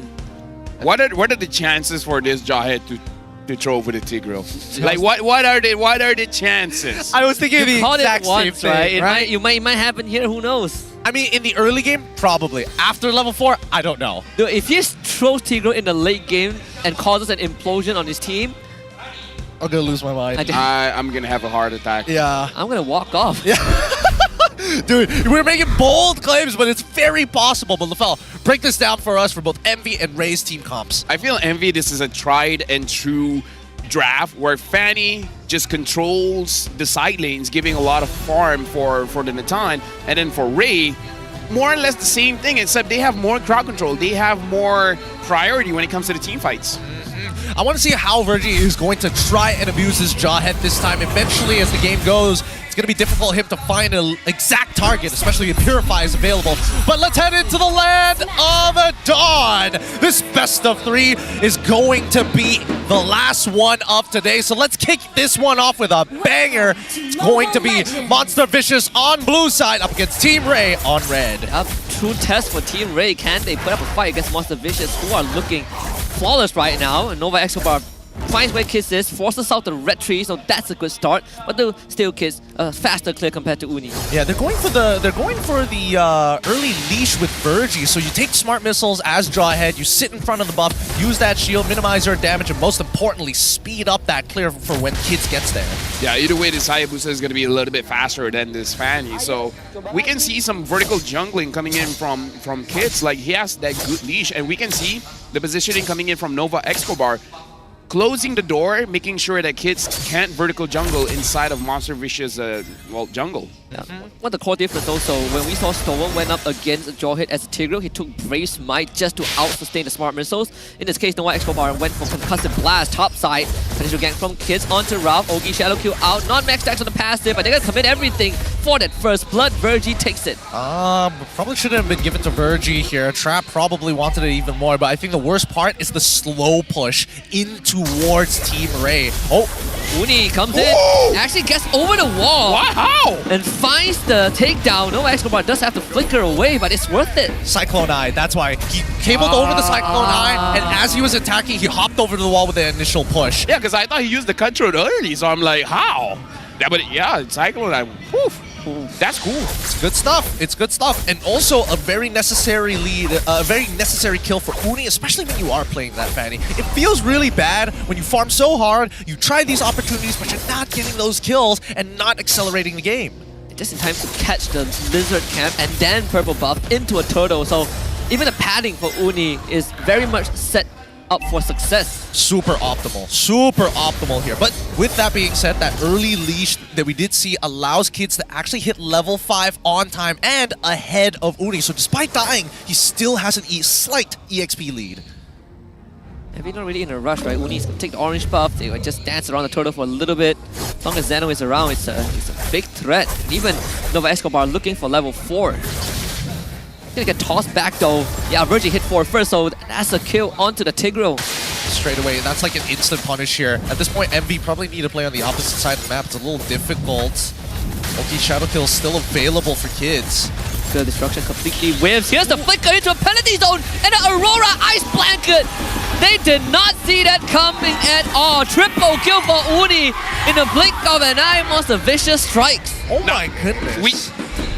That's how you play a Terizla, man. I'm just saying, that's how you play a Terizla. I mean, Zeno is known for it on his debut, but I'm also surprised. Martizi responded so fast. Look at the battle spell timers. Both of them were in sync. That was no time to react. You had to be in the Matrix to react to that. Blink and you miss it, man. I'm telling you. I almost missed it. The Monster Vicious, this is what makes them so exciting. Let's look at the instant replay one more time. Hopefully they slow this one down and we catch right the moment that they... Yeah, no, literally, as soon as that blanket as well as the penalty zone, they literally connect at the same time. Yeah, honestly, guys, it's games like this where I'm glad I train myself to blink with one eye. Do you know, it's like those movies, right? You see a samurai just at the speed of light cut someone, they just die standing. That's what it feels like. Yeah, it looks Oh, they really tossed over Exobar. Final slash connects. Well, they have enough damage. That's the implosion at the end. Maybe it's worth it. 2 for 1, maybe more. Uni couldn't get the third one, but it's more than enough. What did we say? What did we say? You need to walk off. I'm all right, I gotta figure it out. I need to have a heart attack right now. I am so lost for words. Why was that necessary? Like, and more importantly so, why are you standing so close to each other? I mean, it's sad that we could call it. It's good for us, but... I caught it maybe like 15 minutes in, but that was 4 minutes. No, like the game haven't started and we're like, oh, that's gonna happen. Oh, that's a good final slash though. It did finally shut down the Fanny. Penalty zone, follow up, Zeno about to slam it down. Revenge served. Yo, Zeno is putting his name in like top 3 XP laners in this league, man. Oh yeah, he's looking good. He's looking good, but he's also on his comfort pick. So I am still a little skeptical. We'll see for the upcoming game whether or not he's going to be able to start performing on some of the others, maybe not like on a losing matchup maybe, and I think I'll be very impressed with that. Next turtle gonna fall into the hands of MV unless Team Ray have something to say about it. They don't make it in time, but at least Virgie is tossing Nova X Homebois away. Yeah, he's like, not this time. I don't want you anymore. I've learned my lesson. Fool me one, shame on me. This toy ain't fun. This toy ain't fun. Looking at the item list so far, I'm liking what I'm seeing. First items being very aggressive, War Axe. very explosive. Yeah, War Axe first item. Don't get to see that too often. Usually, teams I like to go for the Queen's Wings almost straight away, sometimes even diverging a bit more. I guess that's how you compensate for the nerf damage, I guess? Yeah, that's one way to look at it. I mean, he's already in a winning matchup. Yeah, true. So I think just pressing the advantage is always better. While before the Thunderbelt gives Eevee enough stacks to just face tank him in the beginning, it's like it's gonna slow down the pace of the game. But Nova X Homebois, he is very vigilant. He's making sure that this river line is not safe for Team Ray to transverse across. Makes life hard for Virgie also, right? Who do you walk up to? You can't toss any of the front lines. You never are going to see the Fanny anyways. Martizi has the passive. Ruff has a Purify. Makes life incredibly hard for this Jawhead. And mind you, it is a last pick. Yep. AI win rate is telling us that Monster Vicious has a 51% win rate. Oh my goodness. Oh my god. Oh! Another flick of penalty zone. Uni from the side. It's a 2-prong attack. Martizi even flickers to get AJ out of the way. And just like that, wow, they get trapped. I mean, it's what... Okay, so they do get trapped, yes, but what do they really get off of it? That's 3 battle spells, 3 flickers already being used by Monster Vicious for a singular kill with 20 seconds left on the next hurdle. I'm still just impressed by Zeno, man. Like, he has an eye for opportunity, but almost more impressive how the team follows up. They really don't care about the flickers and such. The response time, right? I guess... Oh... More teams should be going up for this 3-day, 2-night kind of stay. Yeah, it's the response time. I'm telling you, they are synchronized. Hey, look. It's either 3 days, 2-night trip, or you're all sleeping on the same bed. One or the other. We'll see which is stronger. If Team Ray loses, sleeping on the same bed is not enough. Clearly, that didn't work. Well, it's not working so far. Or maybe they didn't do it for 3 days and 2 nights. Maybe. They were just brave enough to admit what they did. MP did the same thing, but they didn't want to admit they were on the same bed. Next fight right here. Oh. Another toss onto Nova Escobar. They keep him under control. That's another implosion. So Eevee is going to say goodbye to his life. And they're going to do it again. Never learned their lesson. And Uni once more. Virgin next on the card. Not enough energy for the cables, but more than enough. Turtle and a kill. Get in. Save me, man. Look, I wish I was your therapist so I'd have answers to this. I don't. They keep on doing this. And worse yet, somehow... Can I go home now? The day's done. It's over at this point, right? I didn't expect it to happen twice. Look. Hey. To be fair, Virgie's twice so far. Yeah, twice so far. And to be fair, I think that the onus was kind of on Eevee for that one. I think he needed to land the stun straight away into the final slash, but it was just too late. Nova was already just channeling that implosion as soon as he got chucked. So technical. You had to be so precise, honestly. Yeah. Like, why take the risk? Yeah, maybe just don't do it, right? Save your flicker, try to get Ruff. If Ruff is not a good option, mark easy. Like, you failed once. What makes you think he's going to be as squishy as he was 4 minutes ago? He has this mindset. If you fail once, doesn't mean you'll fail twice. 90% of gamblers quit before they make it big. Exactly. If you do it enough times, one time, it will work out. Make it 91%. Yeah. Right now, Team Ray, they're starting to fall apart. Oh, not again. This time he flickered. Okay, solo implosion. This time he just want to punish Virgie. Have enough of his shenanigans. But the final slash from Eevee is going to save this fight potentially. Backline Uni waiting for the perfect angle to come right in. Eternal Guard drop on the Nova Escobar. How did no one go down? Virgie is the one who gets sacrificed, and Uni, he just found Trap. Trap ain't getting away. Double kill for Uni. Backline exposed. Zeno onto AJ. Just flattens him with the hammer. And Monster Vicous gets 3. I want to see what boots Nova is running, right? He's running...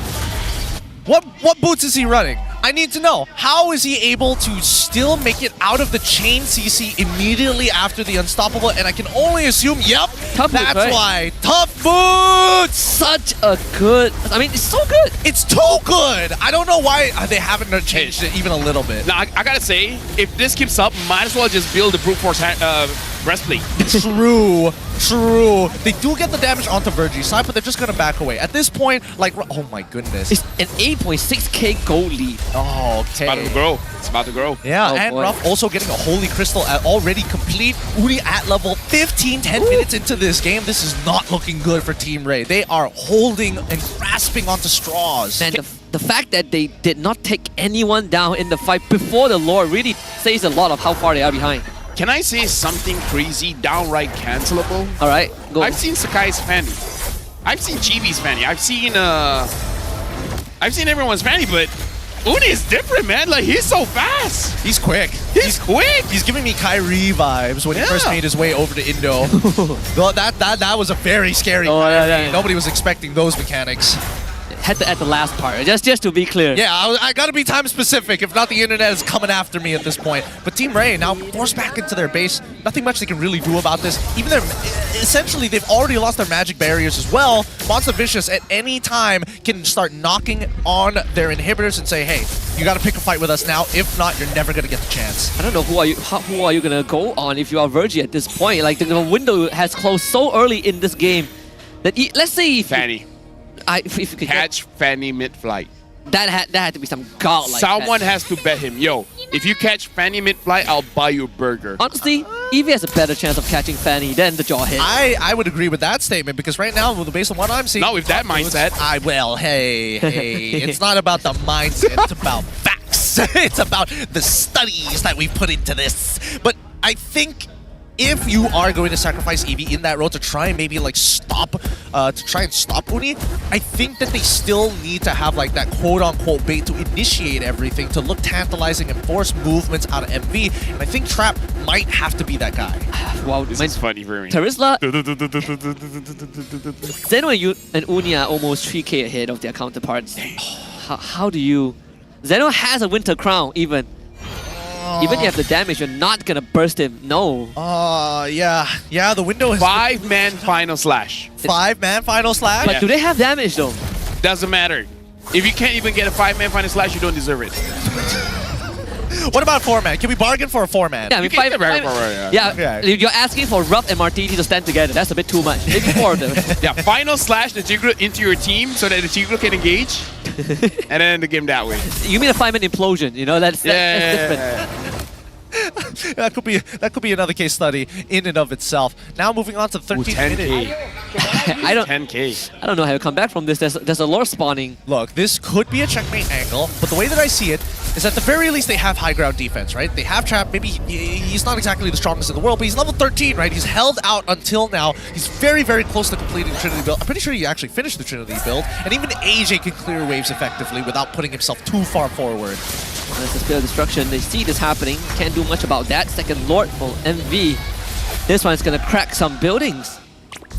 I was wondering for a second there. I was looking at LaFell, hoping. I was like, did you have the same intrusive thought? Is he gonna take it? Yeah, is he gonna take it? If he steals the Lord, I wouldn't mind, but I don't think he will. Goes in. Spirit Again. is retry and steal. Again, like, there's 2 different team rays, right? And he's now, like, we opened the show asking that, now we roughly know, but at the same time, I feel this is more on MV just performing out of their mind. Oh yeah, I agree. They're doing really, really well. Yes, there are a couple of mistakes coming in from Team Ray, but as you mentioned, look at the indicators, right? How is Evian as well as AJ doing? And previously, everybody was level 11. Unfortunately, AJ had to break the mold, hits 12. But when you are an EXP laner and you have the same level as your support, you know it's a bad time. But that's also because of some forced errors, right? Like the 2 tosses onto a Tigreal that really stopped the momentum. EV has been getting some good sets, but they just don't have the damage. And now all waves synced up. 2 inhibitors down. This could be the last chance for Team Ray. Quad Shadows out for kids. Something that MV might take advantage of. At least Uni is forced away. Top side. Well, Escobar finds the pull. Final slash. EV gets it on the tree. The defense for Team Ray so far so good. Clear out the Lord without losing much. One short, just one short off. Even with the bargain, this is still a dangerous situation. And even MV, they respect it. Oh! That's the penalty zone. Again, they lay out the blanket of ice. Everyone frozen solid. Popsicle. Here, you take 1, 2 units to the back. What just happened to Team Ray? Because they just die standing. Monster Vicious takes out 4 of them in game 1 in the back without any contest. Set him up and then knock him down like bowling pins. MV rolled down the alley, no problems whatsoever. One of the cleaner cleaner games we've seen here today. GG, well played. I hope I don't jinx it, but with that kind of performance, dare I say, they feel like the number 2 in the league. Like, they're giving me SRG vibes. I mean, they did take down Todak, right? And that was a huge moment when it happened in week 1.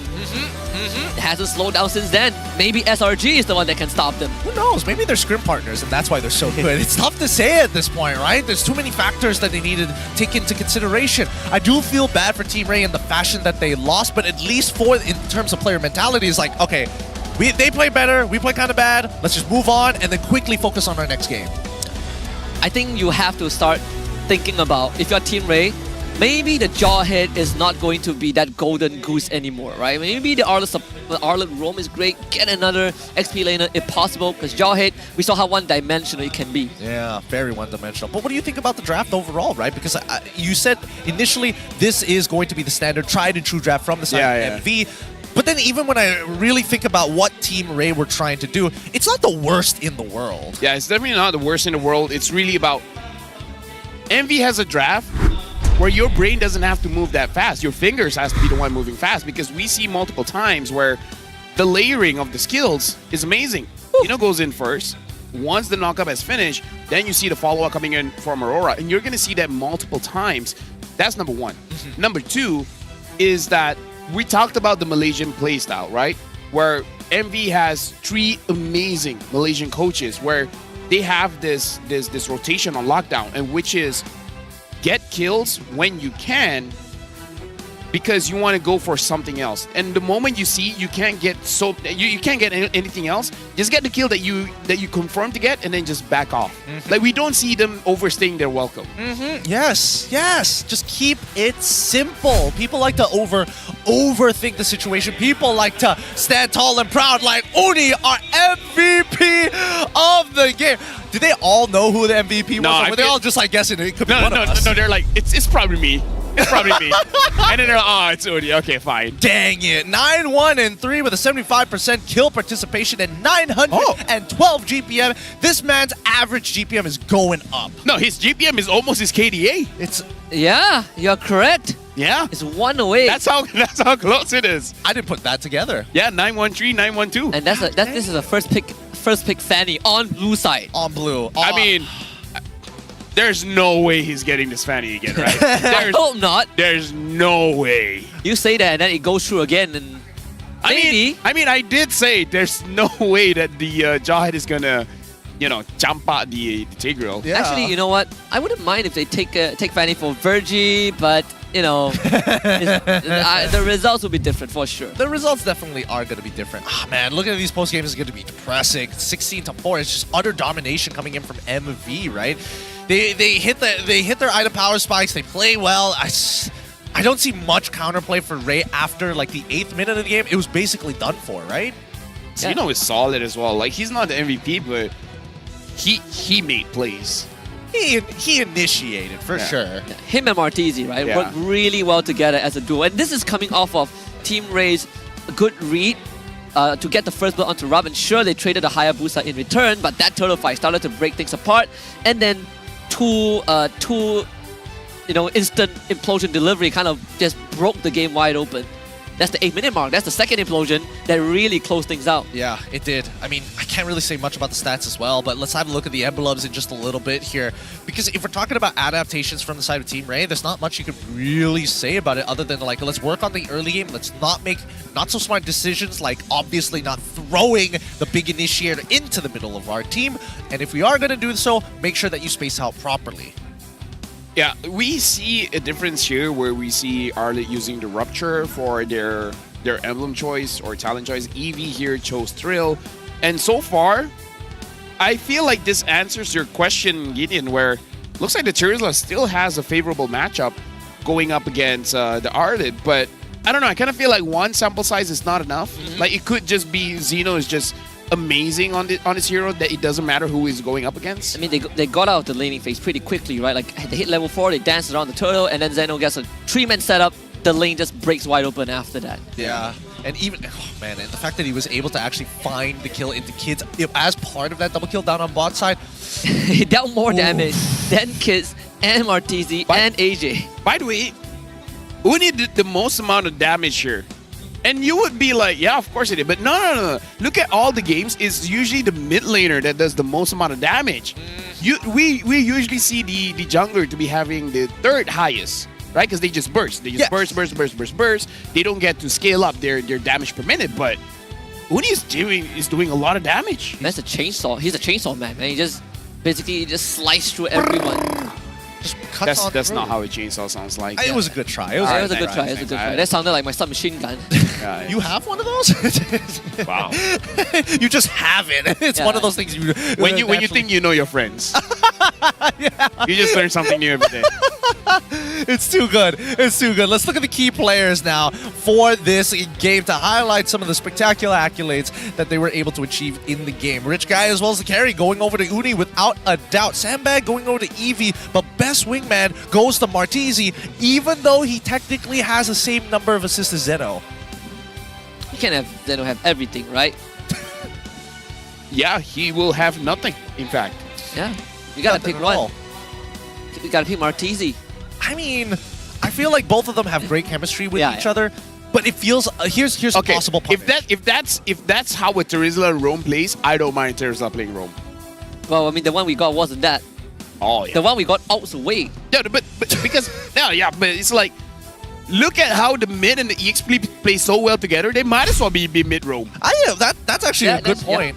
Maybe in like 5 years' time for Zeno, when he's thinking about slowing down and the mechanics aren't as sharp as they used to be, then probably. We've seen a lot of Malaysian players do that. But let's look at the item build progression here. And anything interesting, LaFell? Because the way that I see it, it's just really quick. No, the thing that I find interesting is that Zeno didn't build any kind of defense items. He straight away rushed for the War Axe. So he's not like getting components to deal with the Arlet. So I feel like this in itself is quite interesting, where either in this matchup or him as a player, or this draft in particular, where he's like, I don't need any kind of defense. I can just rush the War Axe, not even building any small components. Like, I guess the most defense that he has is the Warrior Boots, and then that's about it, which, in theory, actually does well against the Arlet, because Arlet doesn't deal like one huge burst damage, so the Warrior Boots does stack up. It does. It also works well against Trap. It also works well against the Smart Missiles. I mean, the optimization of the items is already good enough from the side of MV. I can't fault them. I really can't fault them right now. At least something that we can agree on is that, okay, Team Ray did get rolled over, but at least it's a Team Ray that is doing well. Just they got outplayed by MV. MV just played better. Yeah. MV just played better. I'm actually not upset with this Team Ray, but of course a lot of things need to be adjusted. Yeah, I think a lot of things need to be adjusted. We're probably going to talk about this before the next game, but with that being said, we're going to be throwing it to another offstage segment with Rose. Rose, what you up to? What's going on over there? Is it? I don't think it's what I think it is, but let's throw it over now. Selamat datang ke MPL Offstage yang dibawahas oleh Hotlink. Dan sekarang ni, Rose bersama dengan family daripada Monster Vicous, iaitu ibu dan juga abang kepada Uni. So, hai Aunty, hai abang, boleh tak introduce yourself kepada fans-fans yang tengah tengok? Saya ibu pada Uni dan ini abang dia. Kami datang memang every week memang akan datang support Uni untuk bagi sokongan kepada dia supaya dia pergi lebih jauh. Allah, sweetnya. Patutlah Uni makin lama makin padu, makin hebat main Assassin. Okay, Aunty, ada soalan. Okay. Masa Uni bagi tahu Aunty macam, you know, I nak jadi pro player, apa perasaan Aunty masa tu? Sokong ke macam ada risaulah sikit? Masa mula-mula tu, mula-mula memang tak nak bagilah kan, sebab as we know macam main game ni macam tak ada bagi apa-apa manfaat kan sebelum ni kan. Tapi bila tengok dia makin lama makin improve, and then satu words yang dia cakap one day dia nak jadi macam Solos. So masa tu Aunty pun rasa macam okay, insyaAllah I akan bagi dia full support lah kan. Masa tu dia masih lagi form berapa bang? Masa tu form 2 kot. So masa tu memang Aunty beli some equipment untuk dia lah, untuk dia memang bagi full support untuk dia. Allah, comelnya. We love it when we see parents supporting anak dorang punya dreams. Okay, kepada Abang Uni pula. Nah, Uni dekat rumah ni macam mana? Dia ni bila kalah rank cepat koyak ke? Baling botol ke macam Zaid tadi? Cuba cerita sikit. Dia kalau kat rumah. Kat rumah. Kalau kat rumah kau mengamuk sikit. Apa dia buat bila mengamuk? Cakap seorang-seorang, mengamuk. Hentak meja ke? Yo. Okey. Sikit lagi rumah meletup. Okey, harap tak meletup lah kan. Okey, Aunty, apa Aunty nak cakap kepada Uni dan juga Monster Vicous? Diorang dekat atas pentas ni, diorang boleh dengar apa Aunty nak cakap kepada diorang? Aunty doakan MV dan Uni terus ke depan dan hopefully diorang akan mara ke playoff. Alright, terima kasih kepada Aunty dan juga ke Abang Uni. And guys, I think we can see bila family sokong ataupun support the dreams of the players, dorang punya level up performance memang level up gila-gila. And with that, mari let's show it back to the casters to find out adakah game ini akan habis dengan 2-0 ataupun 2-1. Thanks, Rose. And wow, what an interview off stage with Uni's mom. She sounded like she was on the verge of tears. She's really nervous being up there, but she's still there to support her boy. That's my mom of the year. Mom of the year right there. You see that, mom? Wonders okay, you can wait, do. what? You support your kid. Wait. Oh, boy. Oh, not gonna touch that one. Oh, boy. Yikes.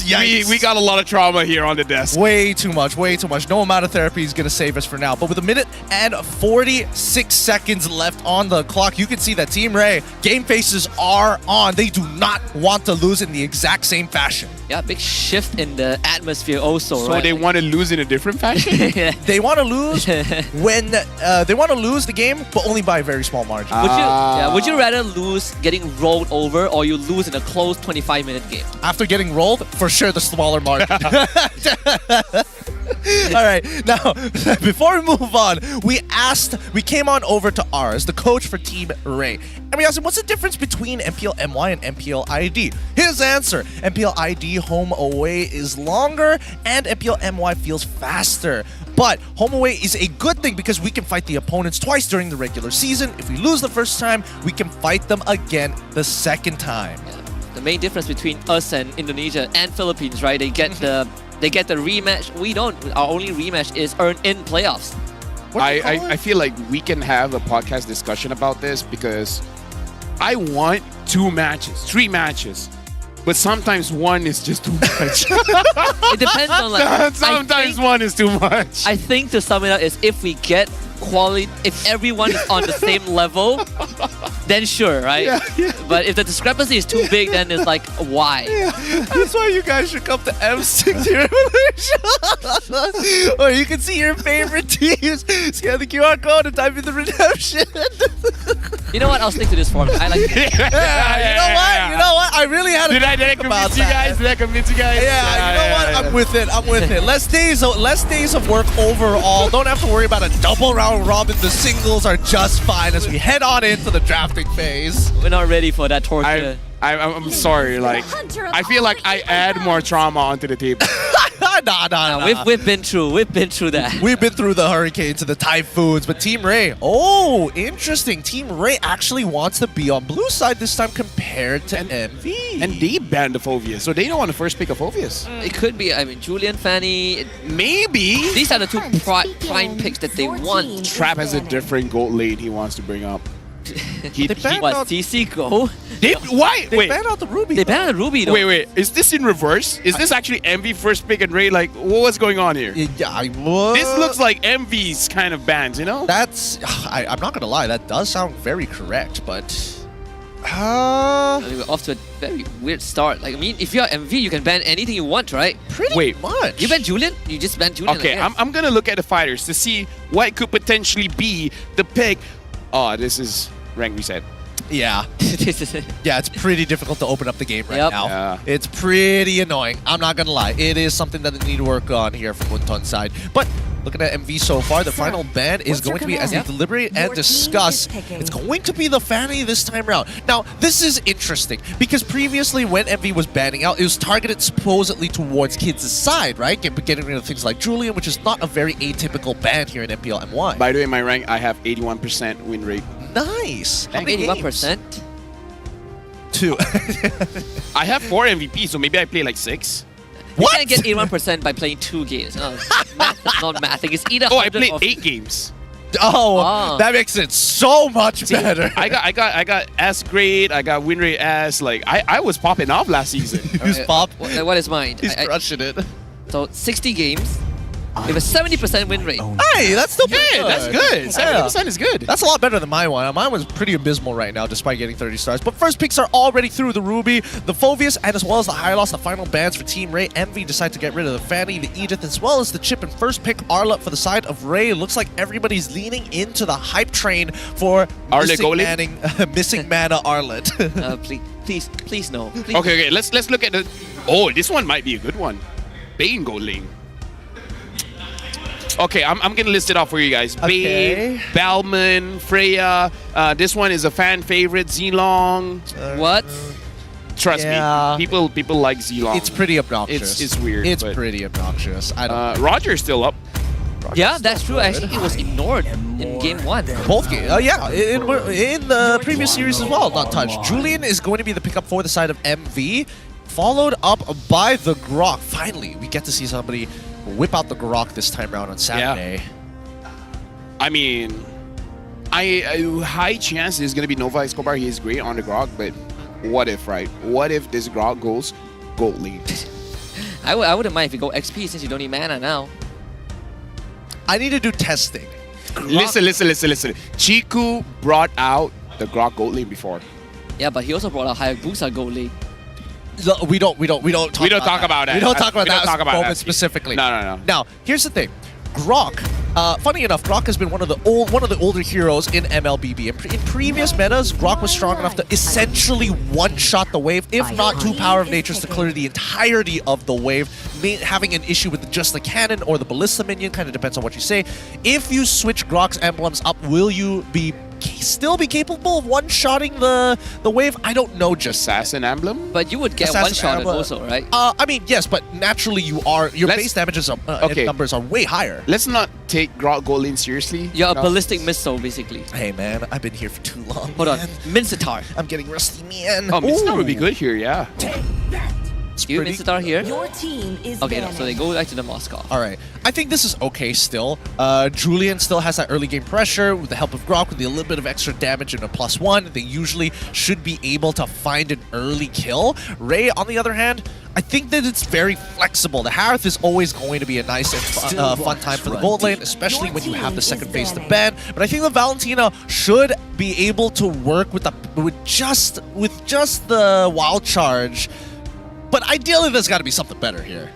If Envy gives it to them. I mean, Envy are still looking for XP and a mid, so that mid laner is going to benefit Valentina either way. But now I'm worried for Virgie because Envy are going to start clamping down on the jungle pick, right? Ling has been taken out.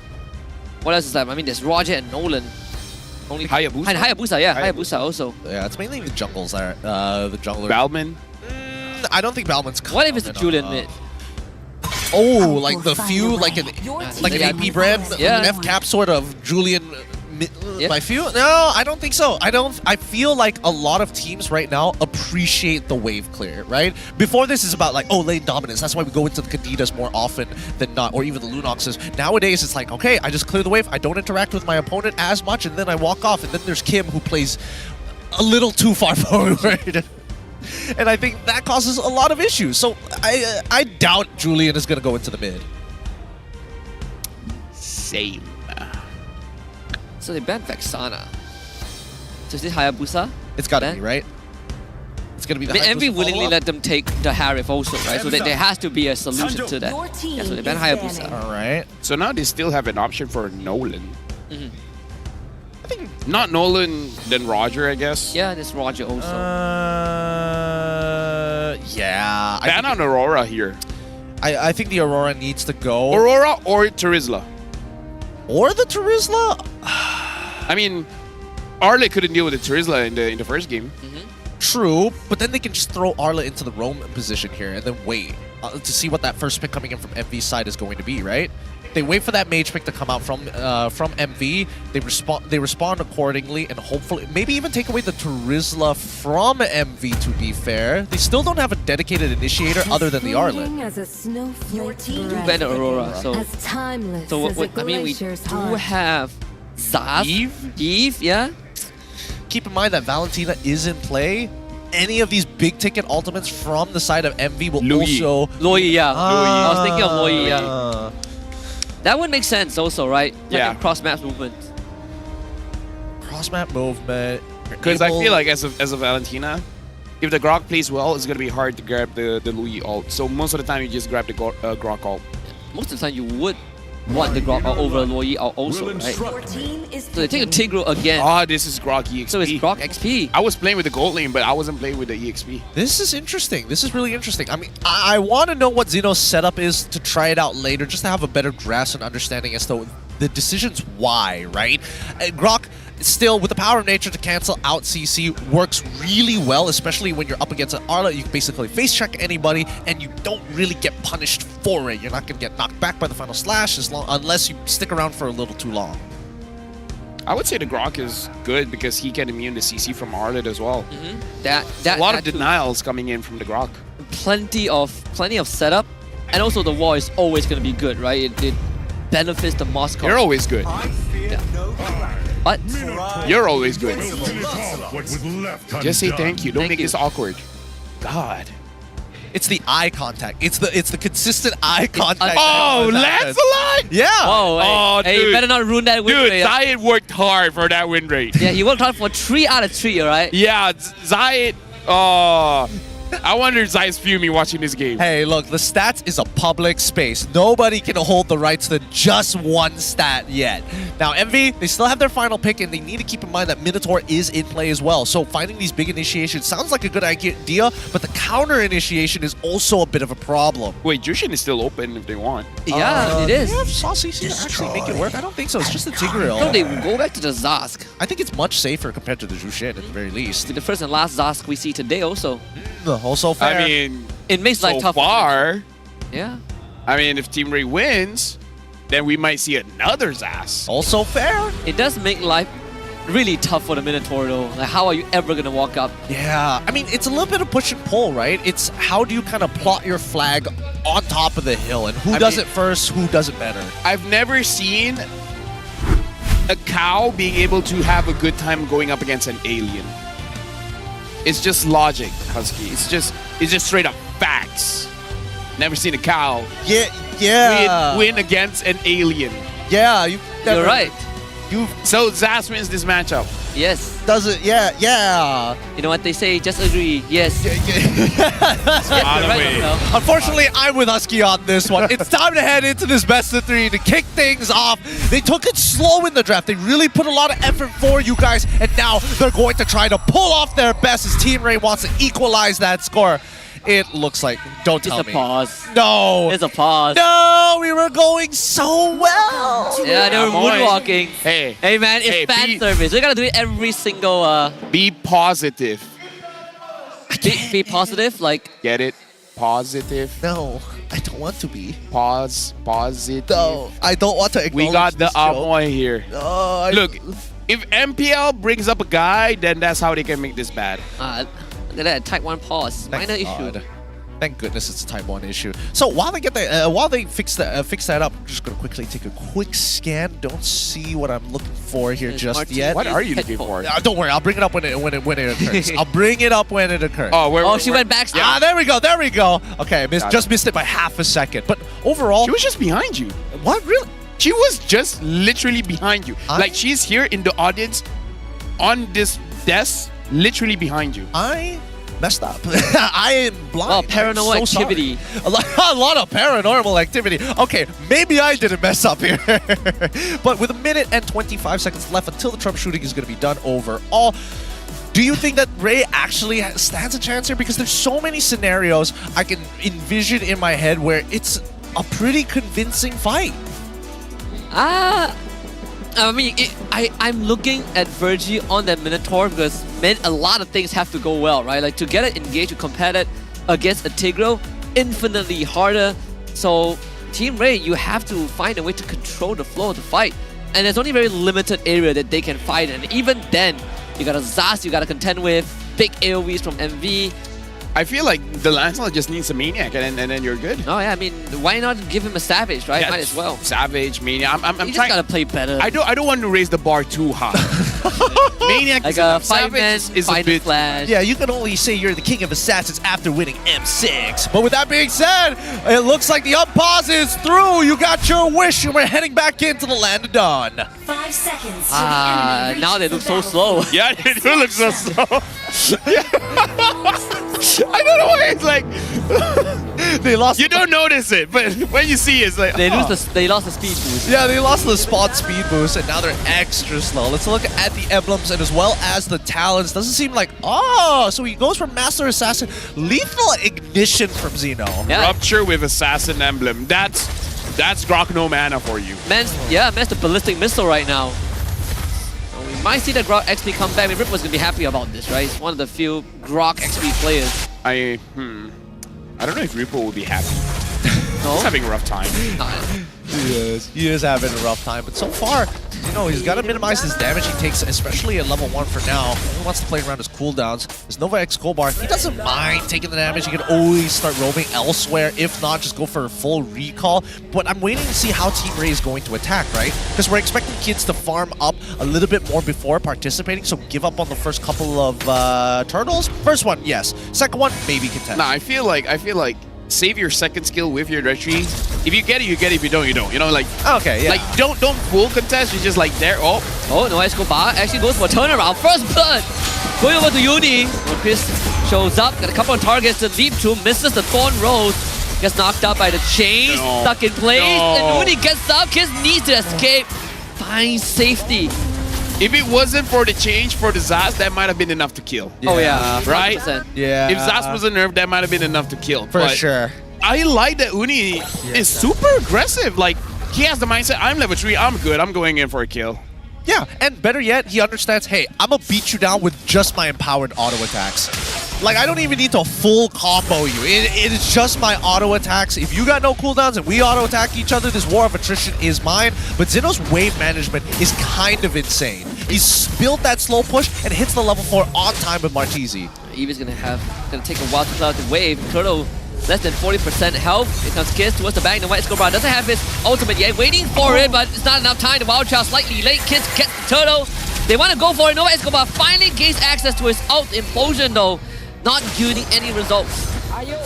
Honestly, that was good coming in from Kids. Again, using the advantage of a Lancelot, having a lot of burst damage in your iframes, making it easier for you to grab that turtle. Like, Uni, again, amazing jungler, but there's not much that you can do against facts. Yep, can't beat the science of the game. But still, Monster Vicious, they still maintain a very slight lead for now. They might go for the regank onto the bottom side of the map, or maybe they could look for AJ once more if he so happens to double dash in the lane, because he still doesn't have Purify. Oh, Eevee. Oh, he flickered into the wall. That's not good. I don't know what you guys are talking about. I didn't see anything. Nah, don't worry about it. Don't worry about it. Yeah, You'll probably see it again in like 108 seconds. Yeah, I'll saw it in Braille. Anyways, right now for Monster Vicious and Team Ray, I'm really thinking about this, and I'm not so sure who's better off in the late game. Like, looking at the Moskov, looking at the Harif, on paper, Moskov actually is more scary in the late game, but we've seen Harifs today are absolute cannon, so I don't know. I'm still gonna give it over to Monster Vicious, but I'm not too sure for this one. Ooh! Oh, with Raptors got executed by Kids. Very nice gank to the bottom lane. Frees up Trap also. Honestly, it's just good to see that these Lancelot players are coming to surfacing. Oh, back up, Eevee! In trouble! Just not in time. I mean, he tried. Wow, what the amount of damage from Zeno and Uni is quite ridiculous. Yeah, especially with that wild. Like, I mean, Zeno has to commit the wild charge if he's looking for these all-ins. If not, he can't necessarily set it up with just the barrier for Uni. At the end of it, though, Uni is still has 2 kills in the bag for himself. And I want to see how Zeno is going to optimize his itemization, right? Because usually when you are playing EXP Grok, you go for your first damage item, and then you start either doubling down on damage items, but then you miss out on that magic resist, and that's something that Grok naturally is going to have a lower stat. Final Slash got cancelled. That could have been the death of Martizi, so very crucial timing. But even then, Zeno is get the Power of Nature wave. The wave clear out of this world. It's good. It's good, right? 2 Power of Nature is able to clear the wave. That's good information to have here, as Ray will maintain control over the turtle at first, but Monster Vicious might make a move. Uh-oh, that's an airball from Nova Escobar. He pushes Virgie into his team, and that's a Minoan Fury set up for free. Kids comes in, gets the takedown onto Nova Escobar, but still the alien there. Dominance descent from Martizi, zoning out most of Team Ray. Turtle is low, Kids secures it, no problem. Wall set up by Grok, but again, no return for Monster Vicious. Remember when we talked about which Team Ray we're gonna look at? In the series, they will change.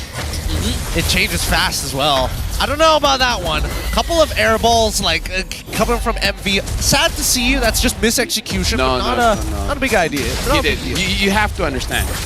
In Malaysia, the roamers are so good. If they can't set up for their team, they have the enemy roamers set up for their team. That was a conscious decision to Yeah. put Virgie into his team, you know? They're like, one more time. Here. I'll let you. It's like, let you have okay, you put me on your team, game 1. You know, I'm gonna give it back to you. It's like, how about you get in between everyone from him? Wild stuff, because Zeno has set up another gank once again for Uni to secure this without much of an issue, and Eevee cannot play this game. Man has been shafted from the lane, ganked twice, both of the times it went down, and Uni collecting both of the kills. Oh boy. I gotta say, Husky, I would say the same thing as you did. Shafted for sure. I would probably say something a little different there. It's not the first time Eevee is put in this position, but not that he likes it. No, he doesn't, right? Because again, he likes to maintain control over that lane, and then when he's in that team fight, he communicates extremely well about his intentions. With 36 more seconds left until the next turtle spawns, we see now that the bot side has been cracked open, Trap now can start really playing on the opposite side of the map. Third turtle spawning on top side in 25 seconds. Most of the players gathered around that area. They even brought the Harif up for that tier 1. The team ready to crack open the structure, but for Monster Vicious, it's going to take a bit longer for Ruff to do so. The team ready will have the full team for this. Feels like MB are letting a lot of these pushes happen, right? It's just to get Ruff back into a position where he can contest against Trap overall, make sure they're still on the same tempo. Oh, that's a final slash into a 4-man implosion. Wow, trying to follow up from Zeno, but this ballistic missile is just gonna crack in an instant. Very well response from Team Ray to take down Zeno. Monster Vicious doesn't seem like they want to look for more unless Uni can take down Eevee. That's the chain lock in place, healed up by the motivational Raw. And Team Ray looking to turn around onto Uni. They're gonna stun him, just keep him in place. The chase, Swords, use Phantom Execution, misses, but Thorn Rose will do the job.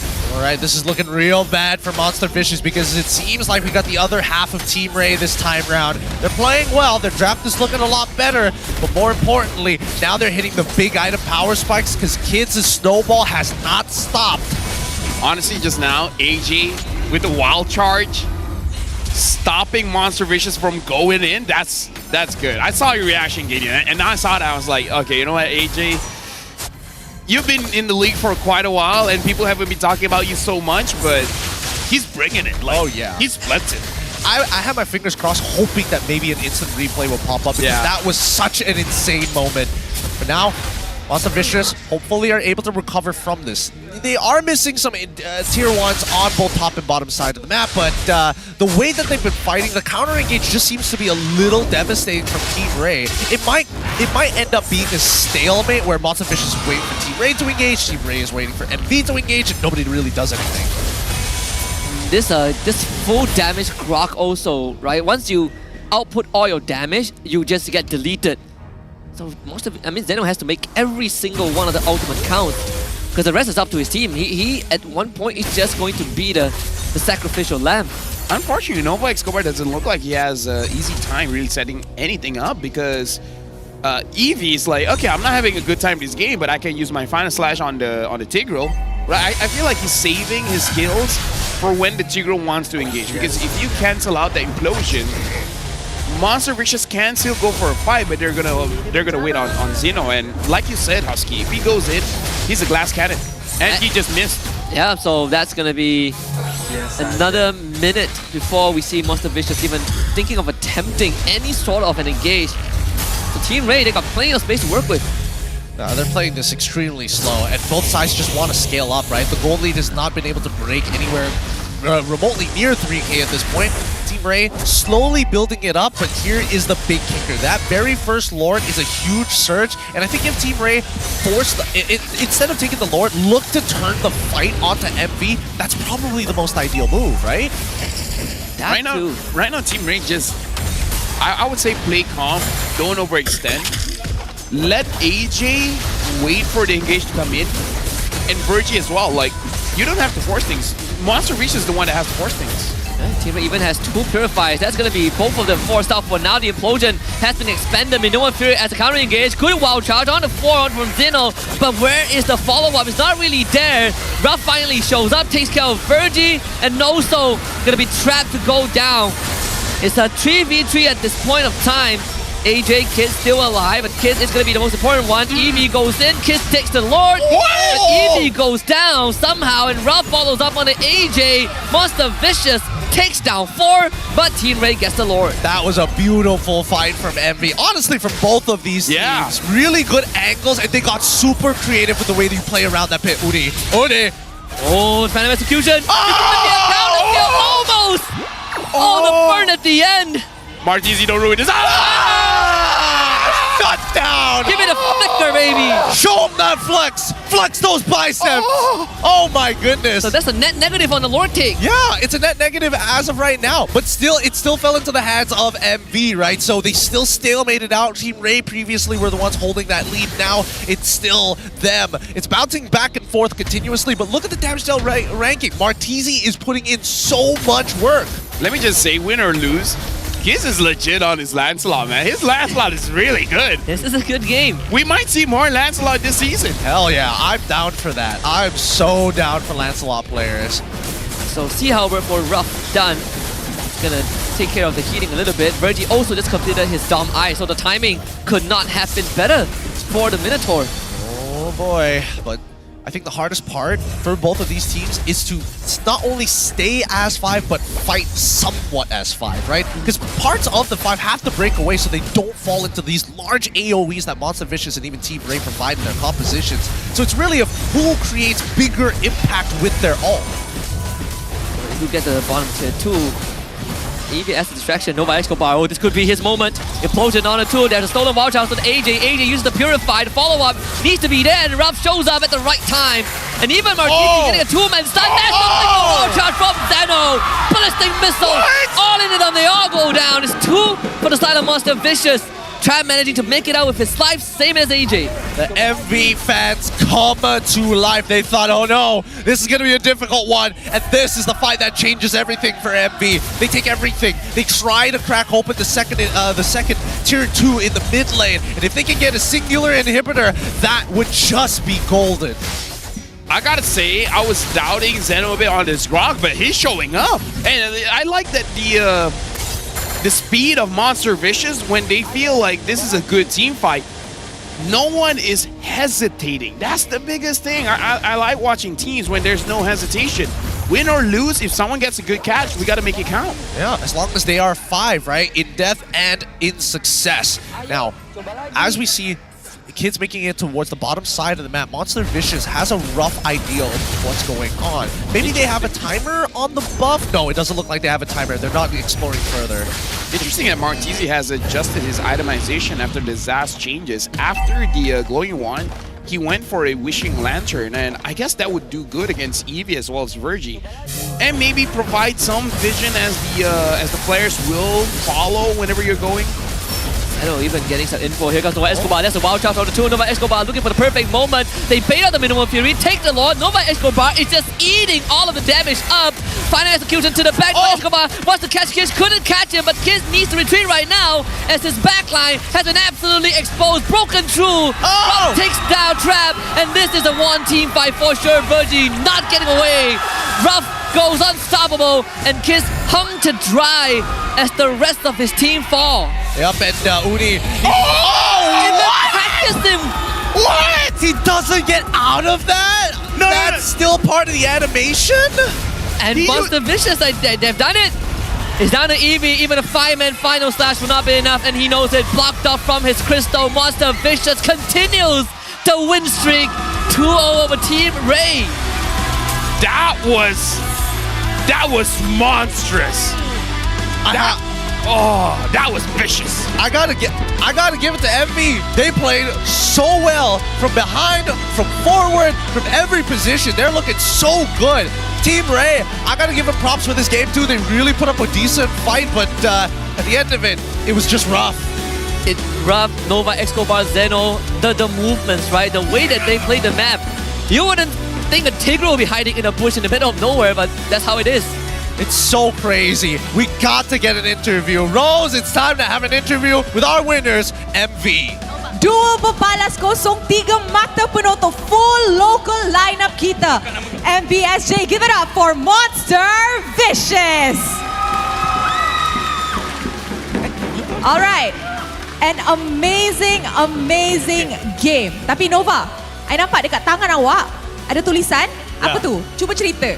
Vision dengan call ni coach Sora yang take note untuk saya. So setiap player ada dia punya target dia masing-masing lah. Oh, so korang tulis dekat tangan tu, belakang tangan tu as a sign of reminder in game. Yeah. So tak boleh lupa. Ya, betul. Alright. So sekarang ni you guys are technically dominating your games. You guys are on a fly. apa yang jadi beza daripada season lepas? Kita tahu exactly same lineup last season except for the mid, tapi nampaknya beza dengan MV last season dengan season ini memang sangat-sangat beza. So what really happened or ataupun apa yang korang improve dengan MV sekarang ni? Bagi saya kita orang lebih ready untuk season ni. Preparation kita orang start habis season lepas, kita orang terus training untuk season ni. Tu yang membuat yang kita orang dapat win straight 3. Adakah korang performance dekat ESL qualifiers tu bantu korang for your preparation untuk musim ni? Boleh jadi antara sebab juga. Yang paling penting Bos Koga kita orang banyak provide macam-macam sepanjang kita orang training. Thank you Bos Koga. I see. Alright. Okay guys, kita nampak itu adalah 2-0 tapi mesti ada player yang shine dalam perlawanan ini. So MBSJ, who is your MVP? Alright, mari kita tengok MVP perlawanan ini in 3, 2, 1. MVP perlawanan ini jatuh kepada Nova Escobar. Thanks set up yang sangat-sangat mantap. Okay, now let's just say korang akan jumpa Homebois next game. Do you think you guys have what it takes to go up against Homebois? Untuk Homebois Gula Irfan tapi hopefully Udil main sebab dia cakap kita lemah next season sebelum ni. Okay, I like that. Okay, Uni, tadi Rose interview your mom dengan abang awak. Ya. Apa perasaan Uni tengok dorang kena interview tadi? Perasaan tu perasaan tu maybe malu sikit sebab Rose tanya saya kat rumah macam mana kan. So betul lah apa yang saya cakap tu. Kat rumah saya betul ke Uni ni baran? Oh betul. Semua setuju. Habis. Sabar sikit Uni, sabar. Okay, maybe we could pass the mic to Ruff.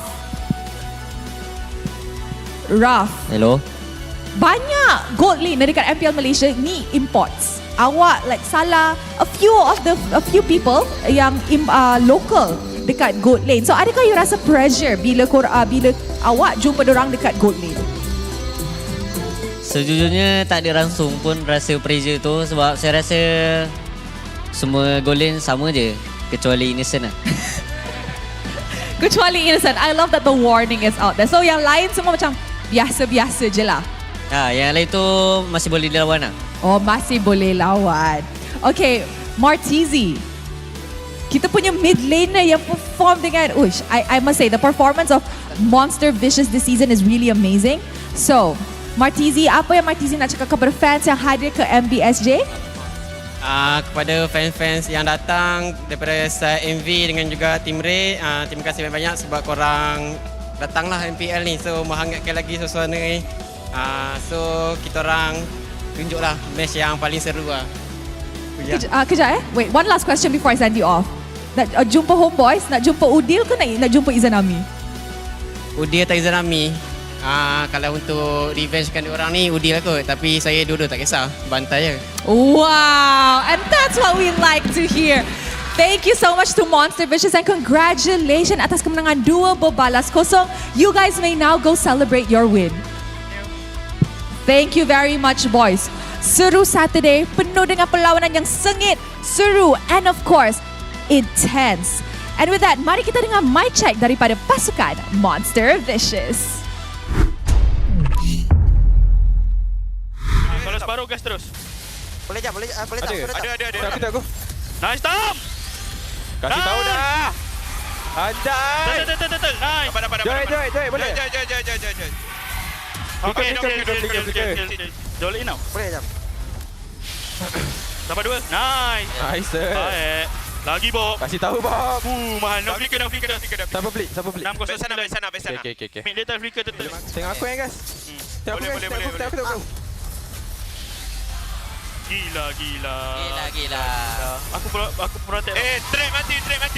Dia tak pakai wall. Mana ni? Maju jom. Go. Aku ni je. Alot. Mino. Boleh. Nice.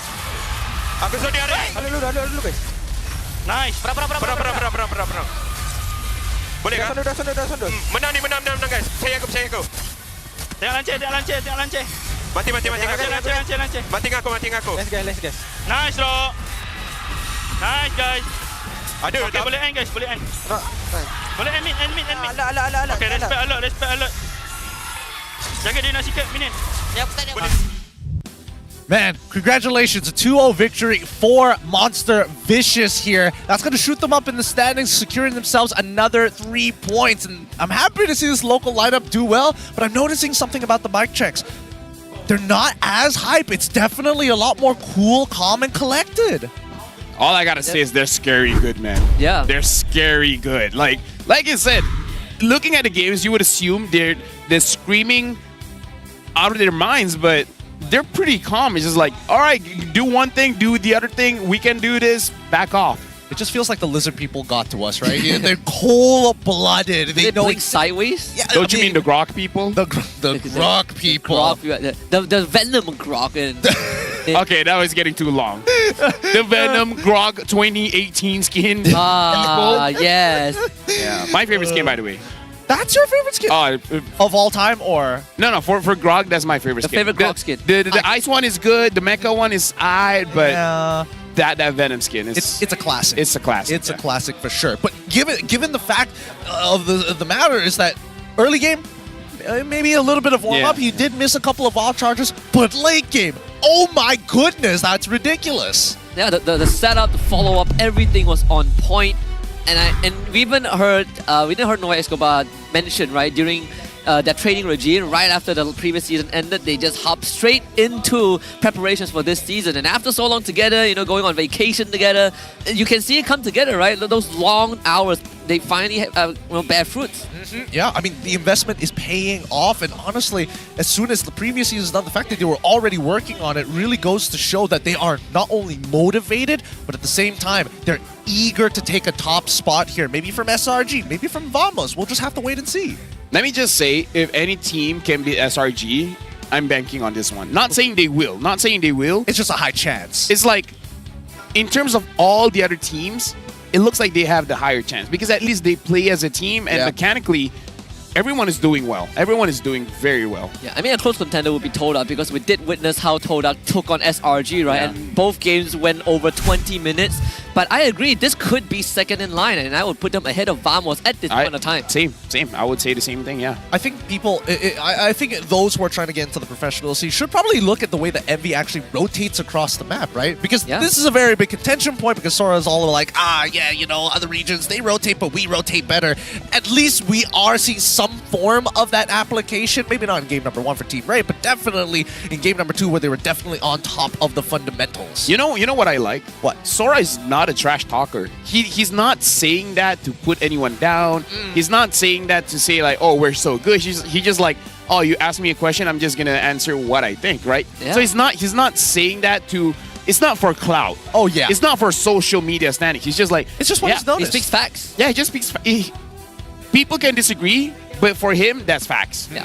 I mean, it's good to see that, after jumping around multiple teams, this is the team that really kind of reads his manuscript and put it into action. Yeah, right? Like, follow it by the book. And it's great. I mean, because we all know Sora was a great coach, but has been struggling. Right now, MV, him and Haru, it's probably one of the best duos we have, local duo. Yeah. I'm so curious what those guys have conversation about. Just in one room, Rexvin, Haru, and Sora just chatting about the game.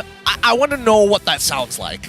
We should be here at 5 minutes and 31 seconds. And I'll have to be ready. I don't know. It could be. They're talking about protocols all the way through. Oh, yeah. It's like, we got to make sure that Ruff doesn't overheat here. How do we, Chapter 1. Chapter 1. How do we gaslight our players into hyping them up? I would assume Haru is the one that disciplines the players because Sora is very clever, but he doesn't have that commanding voice. He doesn't have that commanding voice. Be like, oh, you do this, you do that. He's just like, well, if you look at this situation, you should have done this. This is a way better way to approach this game, blah, blah, blah. And then Haru's just like enforcing it, So Haru's the kind of the enforcer, right? Yeah. Sora's like, do it, please, Yeah. Like, if it doesn't trouble you, you know, Yeah. like flicker all that would be great. Could you get me a glass of water? You know, never mind. I'll do it myself. Yeah. You're the kind of guy who'll get down. He's like, you better do it, and then starts getting personal. It's like, do you want to win? Do you want to win? Do you want to be on the streets afterwards? It's like, whoa, when'd you get so real? All right, let's look at the key players of this game and give it up because I'm pretty sure I know who it's going to be. Rich Guy gonna go. Oh, interesting. Rich Guy gonna go to rough. The carry going over to Marteezy. Sandbag on Eevee, but the best wingman. Give it up for Marteezy once again. And Eevee always finds his way onto the sandbag category. And you can't blame him, right? Like this game, he was completely shut out. I mean, gang twice, kill twice. Yeah. He's like, who? Okay, do we want to go for the EXP? Yes. How many times? Yes. And the worst part was that before the gang gets cut out from his wave, gets ganked, loses a full wave, and then gets ganked again. Yep, a very similar punish to our previous series, but happening on the EXP side of the map is what makes it very interesting because it allowed people like Yuri to actually find quicker items. Like the Blood Wings, the fact that he purchased it like almost pre 9 minutes, pretty early on in the 8th minute actually, is pretty surprising. You shouldn't have that much money.